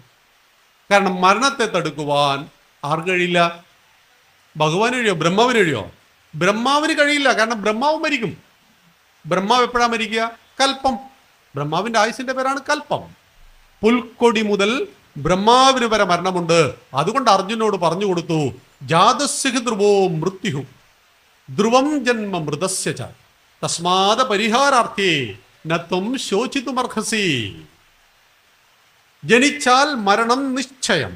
നമ്മുടെ എല്ലാം ജീവിതത്തിൽ നിശ്ചയമായി വരുന്നത് അതെന്താ? മരണം. അനിശ്ചിതത്വമുള്ളത് അതും മരണം. ഇതെപ്പോ വരും എന്നറിയില്ല. നമുക്കൊപ്പം 10 ദിവസം മുമ്പ് വയനാട്ടിൽ കിടന്നുറങ്ങിയ 100-500ഓളം നമ്മുടെ സഹോദരങ്ങൾ ഇന്ന് ഭൂമിയിലില്ല, അല്ലെങ്കിൽ ഭൂമിക്കടിയിൽ എവിടെയോ ഉണ്ട്. ഇന്ന് രാവിലെ ഞാൻ എഴുന്നേറ്റു എന്നത് സത്യമാണ്. നാളെ രാവിലെ എഴുന്നേൽക്കും എന്നത് വിശ്വാസമാണ്. ഇന്നലെ രാത്രി നമുക്കൊപ്പം ഉറങ്ങാൻ കിടന്ന ഭൂമിയിലെ 800 കോടി ആളുകളിൽ ഇന്ന് രാവിലെ 60,000 ആളുകൾ എഴുന്നേറ്റിട്ടില്ല. ലോകാരോഗ്യ സംഘടനയുടെ കണക്ക് പ്രകാരം സൈലന്റ് അറ്റാക്കിലും മറ്റു രോഗങ്ങൾ കൊണ്ടും ലോകത്ത് ഒരു ദിവസം 60,000 ആളുകൾ കിടക്കപ്പായയിൽ മരിക്കുന്നുവെങ്കിൽ ഭഗവാനോട് നന്ദി പറയാ. ഇന്ന് രാവിലെ നമ്മൾ എഴുന്നേറ്റു. നാളെ രാവിലെ എഴുന്നേൽക്കുമെന്നത് വിശ്വാസമാണ്. അതുകൊണ്ട് മരണത്തെ ആർക്ക് ബ്ലോക്ക് ചെയ്യാൻ കഴിയും? ആർക്കും മരണത്തെ ബ്ലോക്ക് ചെയ്യാൻ കഴിയില്ല. മരിക്കാൻ കാരണങ്ങളുണ്ട്. ഭഗവാനും മരിച്ചു. എങ്ങനെ? വേടന്റെ അമ്പേറ്റ്. കിളിയാണെന്ന് കരുതി വേടൻ മരിച്ചില്ലേ? ഭഗവാൻ വെച്ചു കൊടുത്തതാ കാലേ. കാരണം തൻ്റെ കർമ്മങ്ങളെല്ലാം അവസാനിച്ചപ്പോൾ ശരീരം ഉപേക്ഷിക്കുവാൻ കാരണങ്ങൾ ഉണ്ടാവണം. കൊറോണ വൈറസ് പുറത്തു കിടന്നാൽ ജീവനില്ല മൂപ്പർക്ക്, അകത്ത് കയറിയാൽ ജീവൻ വെക്കും. 70 ലക്ഷം ആളുകളെ തട്ടിക്കളഞ്ഞില്ലേ? നഗ്നനേത്രങ്ങൾ കൊണ്ട് കാണാത്തൊരു സൂക്ഷ്മാണു എന്ന് പറയുന്നൊരു വൈറസ് ഭൂമിയിൽ 70 ലക്ഷം ആളുകളുടെ മരണത്തിന് കാരണമായി എങ്കിൽ ഗീതയിൽ ഭഗവാൻ പറഞ്ഞ ജാതസിഹിദ്രുവോ മൃത്യുഹോ തസ്മാത പരിഹാരാർത്ഥിയെ, ഒരു പരിഹാരവുമില്ലാത്ത ഈ കാര്യത്തിൽ നീ എന്തിന് ദുഃഖിക്കുന്നു അർജുന എന്ന് ചോദിക്കുന്നുണ്ട്. അപ്പൊ മരണത്തെ ബ്ലോക്ക് ചെയ്യാൻ സാധ്യമല്ല എന്നറിയണം. ഏതൊരു ഭയത്തെ ജയിക്കുവാനുള്ള വിദ്യയാണോ യഥാർത്ഥ വിദ്യ, അതിൻ്റെ പേരാണ് വിജ്ഞാനം. അത് രാമന് കിട്ടി. ആ രാമൻ കൗമാരകാലത്തിലേക്ക് വന്നു. എപ്പോഴാണ് കൗമാരം തുടങ്ങുക? 13 ഡബ്ലിയൻ. ഇതെപ്പോഴാണ് അവസാനിക്കുക? 19 ഡബ്ലിയൻ ടീനേജ്. നമ്മുടെ മക്കളെ ഏറ്റവും കൂടുതൽ ശ്രദ്ധിക്കേണ്ട പ്രായ. ഹോർമോണുകളുടെ വ്യതിയാനം, ഈ ലവ് ജിഹാദ് പോലുള്ള എല്ലാ കാര്യങ്ങളും മക്കളെ പിടിക്കുക 16-17 വയസ്സിലാണ്. ഇവർ ചാടുക 18 വയസ്സ് പൂർത്തിയാകുന്ന ദിവസമാണ്. 18 കഴിഞ്ഞ് 19 കഴിഞ്ഞാൽ പിന്നെ 20 ഡബ്ലിയൻ തീർന്നു. 19 പിന്നെ 20 കഴിഞ്ഞാലോ 21. പുരുഷന്റെ വിവാഹപ്രായം എത്രയാ? 21. സ്ത്രീയുടേതോ 18. ഇത് തോന്നിയസല്ലേ? ശബരിമലയിൽ കയറണം എന്ന് പറയുമ്പോൾ ജെൻഡർ ഈക്വാലിറ്റി, സ്ത്രീ പുരുഷ സമത്വം. പുരുഷന്റെ വിവാഹപ്രായം സ്ത്രീക്കാക്കണമെന്ന് പറയുമ്പോൾ കേരളത്തിൽ അത് പറ്റില്ല. അതെന്ത് ന്യായം? പക്ഷേ മോദിജി ഇപ്പോൾ ആക്കും അതിൻ്റെ കാരണം മെച്യൂരിറ്റി, പക്വതയിലേക്ക് പെൺകുട്ടികൾ വരുന്നത്, ആൺകുട്ടികൾ വരുന്നത് ഒരു 20 വയസ്സ് കഴിയണം. ഞാൻ ആരുടെ കൂടെ ചാടി പോകുന്നു, ഇവന്റെ പണി എന്താ എന്ന് അവൾ ചോദിക്കുന്നത് 18-ാമത്തെ വയസ്സിൽ ചോദിക്കില്ല. അവളുടെ മനസ്സ് ചോദിക്കില്ല. അച്ഛനെയും അമ്മയെയും തീരാക്കയത്തിലേക്ക് തള്ളിയിട്ട് അഖിലഹാദിയായി. കോട്ടയത്താണ് പട്ടാളക്കാരന്റെ ഏകപുത്രി. രണ്ടാമത് കുട്ടിക്ക് സ്നേഹം ഷെയർ ചെയ്യാതിരിക്കുവാൻ ആ മകളെ വല്ലാതെ സ്നേഹിച്ച് വളർത്തി. അവൾ ഹോമിയോ മെഡിസിൻ പഠിക്കുമ്പോൾ അച്ഛൻ പറഞ്ഞു കൊടുത്തു, മതമല്ല മതമല്ല മതമല്ല പ്രശ്നം, എരിയുന്ന വയറിന്റെ തീയാണ് പ്രശ്നം. അമ്പലം ചുമരാണ്, വിഗ്രഹം കല്ലാണ്. ഇങ്ങനെയൊക്കെ പഠിപ്പിച്ചു. മതം വേണ്ട, നല്ലത്. ഹിന്ദു കുട്ടികൾക്ക് അങ്ങനെ വളരാം. അമ്പലത്തിൽ പോകണമെന്ന് ഒരു നിർബന്ധവുമില്ല. രാമായണം വായിക്കണമെന്ന് ഒരു നിർബന്ധവുമില്ല. അമ്പലത്തിൽ പോകുന്നവനും ഹിന്ദുവാണ്, പോകാത്തവനും ഹിന്ദുവാണ്. ഇത് ഭരണഘടന ഉള്ളത് കൊണ്ടൊന്നുമല്ല. ഈശ്വര വിശ്വാസിയായ വാൽമീകിയെ ഹിന്ദുക്കൾ വിളിച്ചു വാൽമീകി മഹർഷി എന്ന്. ആയുർവേദം എന്ന ശാസ്ത്രഗ്രന്ഥം എഴുതിയ ചരകനെ ഹിന്ദുക്കൾ വിളിച്ചു ചരക മഹർഷി എന്ന്. കാമശാസ്ത്രം എഴുതിയ വാത്സ്യായനെയും മഹർഷി എന്ന് വിളിച്ച ഹിന്ദു നിരീശ്വരവാദിയായ ചാർവാകനെയും വിളിച്ചത് മഹർഷി എന്ന്. ദൈവം ഉണ്ട് എന്ന് പറഞ്ഞാലും മഹർഷിയ, ദൈവമില്ല എന്ന് പറഞ്ഞാലും മഹർഷിയ. ഇത് ഭാരതത്തിന്റെ തിയറിയാണ്, ഭാരതത്തിന്റെ ഫിലോസഫിയാണ്. ഭാരതത്തിന്റെ അതിമഹത്തരമായ സ്വാതന്ത്ര്യത്തിന്റെ സർവധർമ്മ സമഭാവനയുടെ വിശാലമായ കാഴ്ചപ്പാടാണ്. അതൊരു 70 വർഷം മുമ്പുണ്ടായ ഭരണഘടനയിലെ ചില നിയമങ്ങളൊന്നുമല്ല അതിന്റെ കാരണം. ബേസിക്കലി ഹിന്ദുക്കൾ മതേതരവാദികളാണ്. ബേസിക്കലി സർവധർമ്മ സമഭാവനയാണ്. അടിസ്ഥാനപരമായിട്ട് ഒരിക്കലും ഒരു ഹിന്ദുവിന് ചാവേറായിട്ട് പൊട്ടിത്തെറിക്കാൻ കഴിയില്ല. അത് നാം മനസ്സിലാക്കണം. അപ്പൊ ഞാൻ പറഞ്ഞു വന്നത്, ഈ ശാസ്ത്രങ്ങളെല്ലാം പഠിച്ചു വളർന്നു വന്ന രാമനെ കാണുവാൻ ഒരു ദിവസം കൊട്ടാരത്തിൽ ഒരാൾ വന്നു. മറ്റൊരു ഋഷി, വിശ്വാമിത്രൻ. അദ്ദേഹം രാജാവായിരുന്നു. തപസ്സിന്റെ ശക്തി കൊണ്ട് പിന്നീട് അദ്ദേഹം വിശ്വാമിത്രൻ മഹർഷിയായി മാറിയതാണ്. അദ്ദേഹമാണ് സ്വന്തമായിട്ട് സ്വർഗം ഉണ്ടാക്കിയ ആളാണ്. ത്രിശങ്കുവിന് വേണ്ടി സ്വർഗം ഉണ്ടാക്കിയ ആളാണ്. ഉടലോടുകൂടി സ്വർഗത്തിൽ പോകുവാൻ വേണ്ടി ത്രിശങ്കുവിന് വേണ്ടി സ്വർഗം ഉണ്ടാക്കി കൊടുത്ത അത്രയും തപശക്തിയുള്ള ആള് രാമനെ തേടി എന്തിനാ വന്നത്? അപ്പൊ ദശരഥ മഹാരാജ് ചോദിച്ചു, അങ്ങെന്തിനാ വന്നത്? അപ്പോൾ കാട്ടിൽ ഞങ്ങൾ യാഗം നടത്തുന്ന സമയത്ത് ഈ യാഗത്തെ കുറച്ച് രാക്ഷസന്മാർ വന്നിട്ട് മുടക്കുന്നു. അതുകൊണ്ട് ഞാനിപ്പോൾ എന്താ ചെയ്തു തരേണ്ടത്? നിങ്ങൾ രാമനെ ഒന്ന് വിട്ടുതരണം, ഇവന്മാരെല്ലാം ഒന്ന് കൊല്ലാൻ വേണ്ടിയിട്ടാ. രാജാവ് ബോധം പോയി. മകനോട് അമിതമായ വാത്സല്യം. മക്കളോട് വാത്സല്യം സ്വാഭാവികം, പക്ഷേ വാത്സല്യം ആത്മവിശ്വാസത്തെ കെടുത്തി കളയരുത്. മക്കളിലുള്ള ആത്മവിശ്വാസമാണ് ഒരു അച്ഛൻ്റെ ശക്തി. മകള് പഠിക്കുന്ന അമേരിക്കയിലാണ്, ആഫ്രിക്കയിലാണ്. ഇവിടെ കിടന്ന് ഇങ്ങനെ പൊരിഞ്ഞതുകൊണ്ട് ഇപ്പം എന്താ കാര്യം? അവരിലുള്ള ആത്മവിശ്വാസം നമുക്ക് പ്രബലമായിരിക്കണം. എൻ്റെ മകൾ, എൻ്റെ മകൻ എവിടെ പോയാലും അവനായിരിക്കും. കാരണം ഞാൻ അവന് കൊടുത്തിട്ടുണ്ട്. ഏത് ഹോർലിക്സ് ബൂസ്റ്റാണോ? അല്ല, അതിനൊപ്പം മറ്റ് ചിലത്. അവനാവശ്യമായ സംസ്കാരം ഞാൻ കൊടുത്തിട്ടുണ്ട്. ഈ കോൺഫിഡൻസ് കുറച്ച് ദശരഥന് കുറവുണ്ടായിരുന്നു. അപ്പൊ ദശരഥ മഹാരാജാവ് കാല് പിടിച്ച് പറഞ്ഞു, ഞാൻ വരാം, എൻ്റെ സൈന്യം വരാം, പിന്നെ അയൽക്കാരായ രാജാക്കന്മാരെ കൂട്ടാം എന്നൊക്കെ പറഞ്ഞു നോക്കി. വിശ്വാമിത്രൻ പറഞ്ഞു, അങ്ങും വേണ്ട, അങ്ങയുടെ സൈന്യം വേണ്ട, ഓൺലി രാമൻ. അപ്പോ വസിഷ്ഠമുനി പറഞ്ഞു, ഇദ്ദേഹത്തെ പിണക്കരുത്, വിട്ടേക്കൂ. അങ്ങനെ നിർവാഹമില്ലാതെ മുനിക്കൊപ്പം രാമൻ കാട്ടിലേക്ക് പോയി. രാമൻ എവിടെ പോയാലും കൂടെ ആരുണ്ടാവും? നിഴല് പോലെ ലക്ഷ്മണൻ കൂടെ ഉണ്ടാവും. അങ്ങനെ രണ്ടുപേരും പോയി. ആദ്യം സുബാഹു വന്നു, ഒരമ്പ് അവനെ കൊന്നു. രണ്ടാമത് മാരീചനും ടീം വന്നു, അവരന്മാരെല്ലാം കൊന്നു. പക്ഷെ മാരീചന്റെ പിറകില്ല, മാരീച എപ്പോഴേ ഓടി, തിരിഞ്ഞോടി. രാമന്റെ ബാണം വരുന്നതും രാമൻ ബാണം അയക്കുന്ന അതെല്ലാം കണ്ടപ്പോൾ തന്നെ, രാമനെ കണ്ടപ്പോൾ തന്നെ പാതി ജീവൻ പോയി മാരീചന്റെ. മാരീചൻ തിരിഞ്ഞോടുമ്പോൾ ബേക്കൊരമ്പ് കൊണ്ടു. അങ്ങനെയാണ് മാരീചൻ ഓടിയ സ്ഥലത്ത് പുല്ല് മുളക്കാതിരുന്നു എന്നൊക്കെ പറയുന്നത്. മാരീചൻ ഓടി രക്ഷപ്പെട്ടു. ഒടുവിൽ ഘോരരൂപിണി താടക ഭയങ്കരി വന്നു. മായായുദ്ധങ്ങളൊക്കെ ധാരാളം നടത്തി. പക്ഷേ ഭഗവാന്റെ അമ്പേറ്റ് അവളും ഭൂമിയിൽ മരിച്ചു വീണു. താടക വൻമല ചിറകറ്റു വീഴുന്നത് പോലെ എന്നൊക്കെ ആധ്യാത്മിക രാമായണത്തിൽ, അധ്യാത്മരാമായണം മനോഹരമായിട്ട് ഭാഷാപിതാവ് വിവരിച്ചിരിക്കുന്നു. താടകയെ കൊല്ലുന്നു. അപ്പോൾ ഒരു ചോദ്യം, ഈ സ്വർഗമൊക്കെ ഉണ്ടാക്കാൻ പറ്റിയ ആൾക്ക് ഒന്ന് തൃക്കണ്ണങ്ങ് തുറന്നിട്ട് ഇവരങ്ങ് ഭസ്മീകരിച്ചൂടെ? ആകാം. അവനവന്റെ കർമ്മം അവനവൻ ചെയ്യണം. രാജാവിന്റെ കർമ്മം രാജ്യത്തിന്റെ സുരക്ഷയാണ്. ഒരു ഭരണാധികാരി അത് ഉറപ്പുവരുത്തണം. അവസാനത്തെ പൗരനും നിർഭയം ജീവിക്കുവാനുള്ള സാമൂഹ്യ അന്തരീക്ഷത്തെ എപ്പോൾ ഭരണാധികാരി ക്രിയേറ്റ് ചെയ്യുന്നുവോ അപ്പോഴാണ് അയാൾ ശക്തനായ ഭരണാധികാരിയാകുന്നത്. നാം നമ്മുടെ വീട്ടിൽ താമസിക്കുമ്പോൾ നമ്മൾ ഭയപ്പെടുന്നു. കള്ളനെ ഭയപ്പെടുന്നു, ബംഗാളിയെ ഭയപ്പെടുന്നു, അങ്ങനെ ഭയപ്പെടുന്നു, ഇങ്ങനെ ഭയപ്പെടുന്നു എങ്കിൽ നമ്മുടെ നാട്ടിൽ സ്വൈരമില്ല എന്നാണ് അർത്ഥം. അപ്പം ഭരണാധികാരി ശക്തനാണെങ്കിൽ കള്ളന്മാരെല്ലാം തീർച്ചയായിട്ടും നല്ലവരായി തീരുമെന്നാണ്. ചാണക്യന്റെ നീതിവചനങ്ങൾ പറയുന്നുണ്ട്, രാഷ്ട്രദ്രോഹികളും കുബുദ്ധികളും രാജാവിനെതിരെ സംസാരിക്കുന്നുവെങ്കിൽ നിങ്ങൾ മനസ്സിലാക്കണം രാജാവ് ശരിയായ വഴിയിൽ സഞ്ചരിക്കുന്നു എന്ന്. നമ്മുടെ രാഷ്ട്രത്തിന്റെ രാജാവ് ശരിയായ വഴിയിൽ സഞ്ചരിക്കുന്നത് കൊണ്ടാണ് നമുക്കിന്ന് സ്വസ്ഥമായി കിടന്നുറങ്ങുവാൻ കഴിയുന്നത്. പാകിസ്ഥാനിൽ സ്വസ്ഥതയില്ല. ബംഗ്ലാദേശിലെ പാർലമെന്റ് അവസ്ഥയൊക്കെ കണ്ടല്ലോ അല്ലേ? പാർലമെന്റ് മൊത്തം നാട്ടുകാരെ ഇരച്ചു കയറി അവർ പറഞ്ഞു ഞങ്ങളാണ് ഇന്ന് മുതൽ പ്രധാനമന്ത്രിമാരെന്ന്. ആലോചിച്ച് നോക്കൂ, ഒരു രാജ്യത്തിന്റെ വ്യവസ്ഥ മൊത്തം തകർന്നു പോയി. പാകിസ്ഥാനും ഇന്ത്യയും ഒരു ദിവസം ഉണ്ടായതാ. ഭാരതത്തെ വെട്ടിമുറിച്ചാണ് പാകിസ്ഥാൻ ഉണ്ടായത്. ഈ പാകിസ്ഥാനിൽ നിന്ന് ബംഗ്ലാദേശിനെ വേർപെടുത്തിയത് 71-ലാണ്. അതായത് കിഴക്കൻ പാകിസ്ഥാനും പടിഞ്ഞാറൻ പാകിസ്ഥാനും എന്ന് പറയുന്നത് പഞ്ചാബിന്റെ പകുതിയും ബംഗാളിന്റെ പകുതിയും കൊണ്ടാണ്.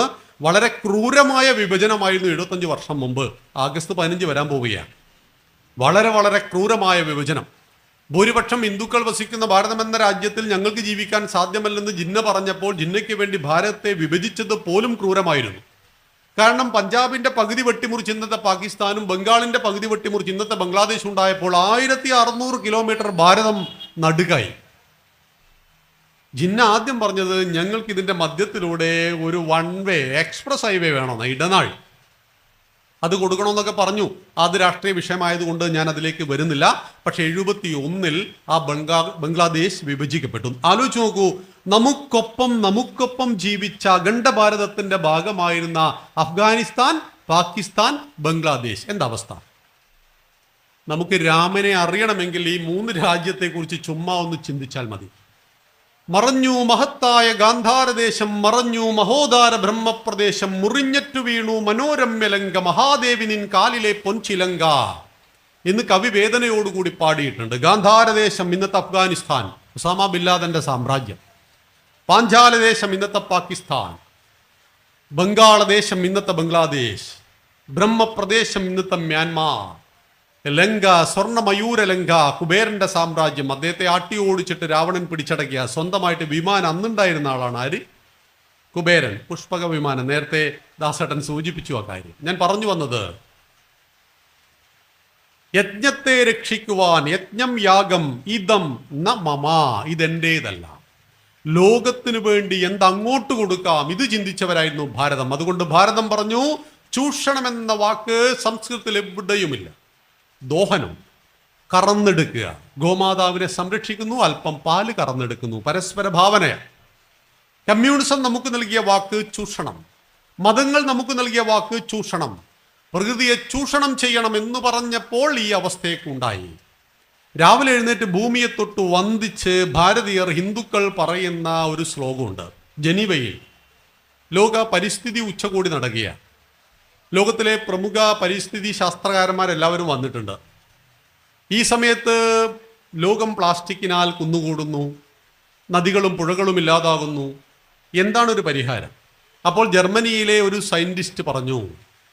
ഭാരതത്തിൻ്റെ കയ്യിൽ ഒരു പരിഹാരമുണ്ട്. എന്താ പരിഹാരം? രാവിലെ എഴുന്നേറ്റ് ഭാരതീയർ ഭൂമിയെ തൊട്ട് വന്ദിച്ച് ചൊല്ലുന്നൊരു ശ്ലോകമുണ്ട്. ആ ശ്ലോകം ലോകത്തിലെ മുഴുവൻ കുട്ടികളെയും LKG മുതൽ പഠിപ്പിച്ചാൽ ഈ പ്രകൃതി ഇന്ന് അനുഭവിക്കുന്ന എല്ലാ പ്രശ്നങ്ങൾക്കും പരിഹാരം ഉണ്ടാകും. അപ്പം എല്ലാവരും ഇങ്ങനെ വിവേകാനന്ദ സ്വാമികൾ പറഞ്ഞതുപോലെ ശ്രദ്ധയോടുകൂടി ആ ശ്ലോകം കേട്ടു. ഏതായിരുന്നു അത്? സമുദ്രവസനേ ദേവി പർവ്വതസ്തനമണ്ഡലേ വിഷ്ണുപത്നി നമസ്തുഭ്യം പാദസ്പർശം ക്ഷമസ്വമേ. രാവിലെ എഴുന്നേറ്റ് ഭൂമിയെ തൊട്ട് വന്ദിച്ചൊരൊറ്റ മാപ്പ ഭൂമിയോട്, സമുദ്രത്തെ വസ്ത്രമാക്കിയവളെ, പർവ്വതങ്ങളെ സ്ഥനമായി ധരിച്ചവളെ, വിഷ്ണുവിൻ്റെ പത്നിയായ ഭൂമിദേവി, നിനക്കെൻ്റെ നമസ്കാരം. അമ്മേ, എൻ്റെ പാദസ്പർശം ക്ഷമിച്ചാലും. ഭൂമിയിൽ ചവിട്ടാതെ ജീവിക്കാൻ സാധ്യമല്ല. സംരക്ഷിക്കപ്പെടേണ്ട സകലതിനെയും ഹിന്ദുക്കൾ അമ്മയായി കണ്ടു. വെള്ളം കിട്ടാത്തൊരു ലോകത്തെക്കുറിച്ച് ചിന്തിക്കുവാൻ സാധ്യമല്ലാത്തത് കൊണ്ട് വെള്ളം കിട്ടുന്ന സകല സ്രോതസ്സുകളെയും നമ്മൾ അമ്മയായി കണ്ടു. കടലിനെ കടലമ്മ എന്ന് വിളിച്ചു, ഗംഗയെ ഗംഗാ മാതാവ് എന്ന് വിളിച്ചു. നാം ജനിച്ചതും ജീവിക്കുന്നതും മരിച്ചാൽ ചേരുന്നതും ഈ മണ്ണിലായതുകൊണ്ട് ഈ മണ്ണിനെ മഞ്ഞും മലയും മരുഭൂമിയും നിറഞ്ഞ വെറുമൊരു കരയായി ഭാരതം കണ്ടില്ല. മാതാഭൂമി പുത്രോഹം പൃഥിവ്യ, ഈ മണ്ണിൻ്റെ അമ്മയാണ് ഞാൻ, ഈ മണ്ണിൻ്റെ പുത്രനാണ് എന്ന് ഭാരതം നമ്മെ പഠിപ്പിച്ചു. അമ്മയുടെ മുലപ്പാലിനൊപ്പം നാം കുടിച്ചു വളർന്ന പാല് പശുവിൻ്റെതായതുകൊണ്ട് ഭാരതം ആ സാധുമൃഗത്തെ ചൂണ്ടിക്കാണിച്ചിട്ട് പറഞ്ഞു, പാലും മോരും തൈരും നെയ്യും വെണ്ണയുമായിട്ട് നമ്മെ ഊട്ടുന്ന ആ സാധുമൃഗത്തെ അമ്മയായി കരുതണം, ഗോമാതാവ്. അപ്പൊ ചില ആളുകൾക്ക് അതിനെ കൊന്നു തിന്നേ മതിയാവുള്ളൂ. മഹാരാജാസ് കോളേജിൽ ബി ഫസ്റ്റ്. ചിദാനന്ദപുരി സ്വാമികളോട് കണ്ണൂരിൽ വെച്ചൊരാൾ ചോദിച്ചു, സ്വാമിജി ഒരു സംശയമുണ്ട്, ചോദിച്ചോളൂ. ഈ ഹിന്ദുക്കളുടെ അമ്മ പശുവാണെങ്കിൽ അച്ഛൻ മൂരിയാണോ? ഇതായിരുന്നു ചോദ്യം. സ്വാമിജി ഉരുളക്കുപ്പേരി പോലെ മറുപടി പറയുന്ന ആളാണ്. സ്വാമിജി പറഞ്ഞു, ഈ മൂരിക്ക് കുട്ടി ഉണ്ടാവില്ല എന്നറിയാത്ത മൂരിയായി പോയല്ലോടോ താനെന്ന്. ഈ മൂരിക്ക് കുട്ടി ഉണ്ടാവില്ല. കാളയുടെ പ്രത്യുൽപാദന ശേഷി തകർത്തിട്ടാണ് ഇതിനെ മൂരിയാക്കുക. കാളയാണോ ഹിന്ദുവിൻ്റെ അച്ഛൻ എന്ന് ചോദിച്ചാൽ അഭിമാനത്തോടു കൂടി പറയൂ, അതെ ഞങ്ങളുടെ അച്ഛൻ കാളയാണ്, പരമേശ്വരൻ്റെ വാഹനമാണ് കാള. കാളയുടെ 4 കാലുകൾ, ചതുർവിധ പുരുഷാർത്ഥങ്ങൾ, ധർമ്മം അർത്ഥം കാമം മോക്ഷം. ധർമ്മം സഞ്ചരിക്കുന്നത് കാളയുടെ പുറത്തായതുകൊണ്ട് ഞങ്ങളുടെ അച്ഛൻ കാളയാണെന്ന് പറഞ്ഞാൽ എന്താ പോലീസ് ഓടിക്കുമോ? അപ്പോൾ സംരക്ഷിക്കപ്പെടേണ്ട സകലതിനെയും അമ്മയായി കണ്ടു കരുതി ആരാധിച്ചൊരു സംസ്കാരത്തിൽ നിന്ന് നാം എന്ന് പുറകോട്ട് പോയതോ അന്ന് പുഴകളും മലിനമായി, നദികളില്ലാതെയായി, കുന്നുകളില്ലാതെയായി. പർവ്വത സ്ഥനമണ്ഡലേ 44 നദികളാ കേരളത്തിൽ. ഇത് മുഴുവൻ ഉത്ഭവിച്ചൊടുങ്ങുന്നത് പശ്ചിമഘട്ടത്തിൽ നിന്നാണ്. 6 സംസ്ഥാനങ്ങളിൽ വ്യാപിച്ചു കിടക്കുന്ന പശ്ചിമഘട്ടം എന്ന് പറയുന്ന അവിടെ 30 വർഷക്കാലം ഒരു ഋഷി തുല്യനായിട്ട് അവിടെ അലഞ്ഞ മാധവ് ഗാഡ്ഗിൽ എന്ന് പറഞ്ഞ ഋഷി പറഞ്ഞു, അരുത് അരുത് പാറ പൊട്ടിക്കരുത് എന്ന്. 20 ഡിഗ്രി ചരിവുള്ള പാറകൾ പൊട്ടിച്ചോളൂ, കാരണം റോഡുകൾ വേണം, വീടുകൾ വേണം, പാറകളില്ലാതെ ജീവിക്കാൻ സാധ്യമല്ല നമുക്കും. അതുകൊണ്ട് പാറ വേണ്ട എന്ന് പറഞ്ഞിട്ട് നമ്മളെ വീടിന് പാറയില്ലാതെ നമുക്ക് മുന്നോട്ട് പോകാൻ കഴിയില്ല. പക്ഷേ 20 ഡിഗ്രി ചരിവുള്ള പാറകൾ പൊട്ടിച്ചോളൂ. ഇപ്പോൾ പൊട്ടിയ സ്ഥലത്ത് 80 ഡിഗ്രി ചരിവാ. ഇപ്പം 500 ആളുകൾ നമ്മുടെ സഹോദരങ്ങൾ മരിച്ചുപോയ ചൂരണി മലയോരത്ത് റിസോർട്ടുകളും ക്വാറികളും എല്ലാം പ്രവർത്തിക്കുന്ന 80 ഡിഗ്രി വരെ ചരിവുള്ള സ്ഥലങ്ങളിലാണ്.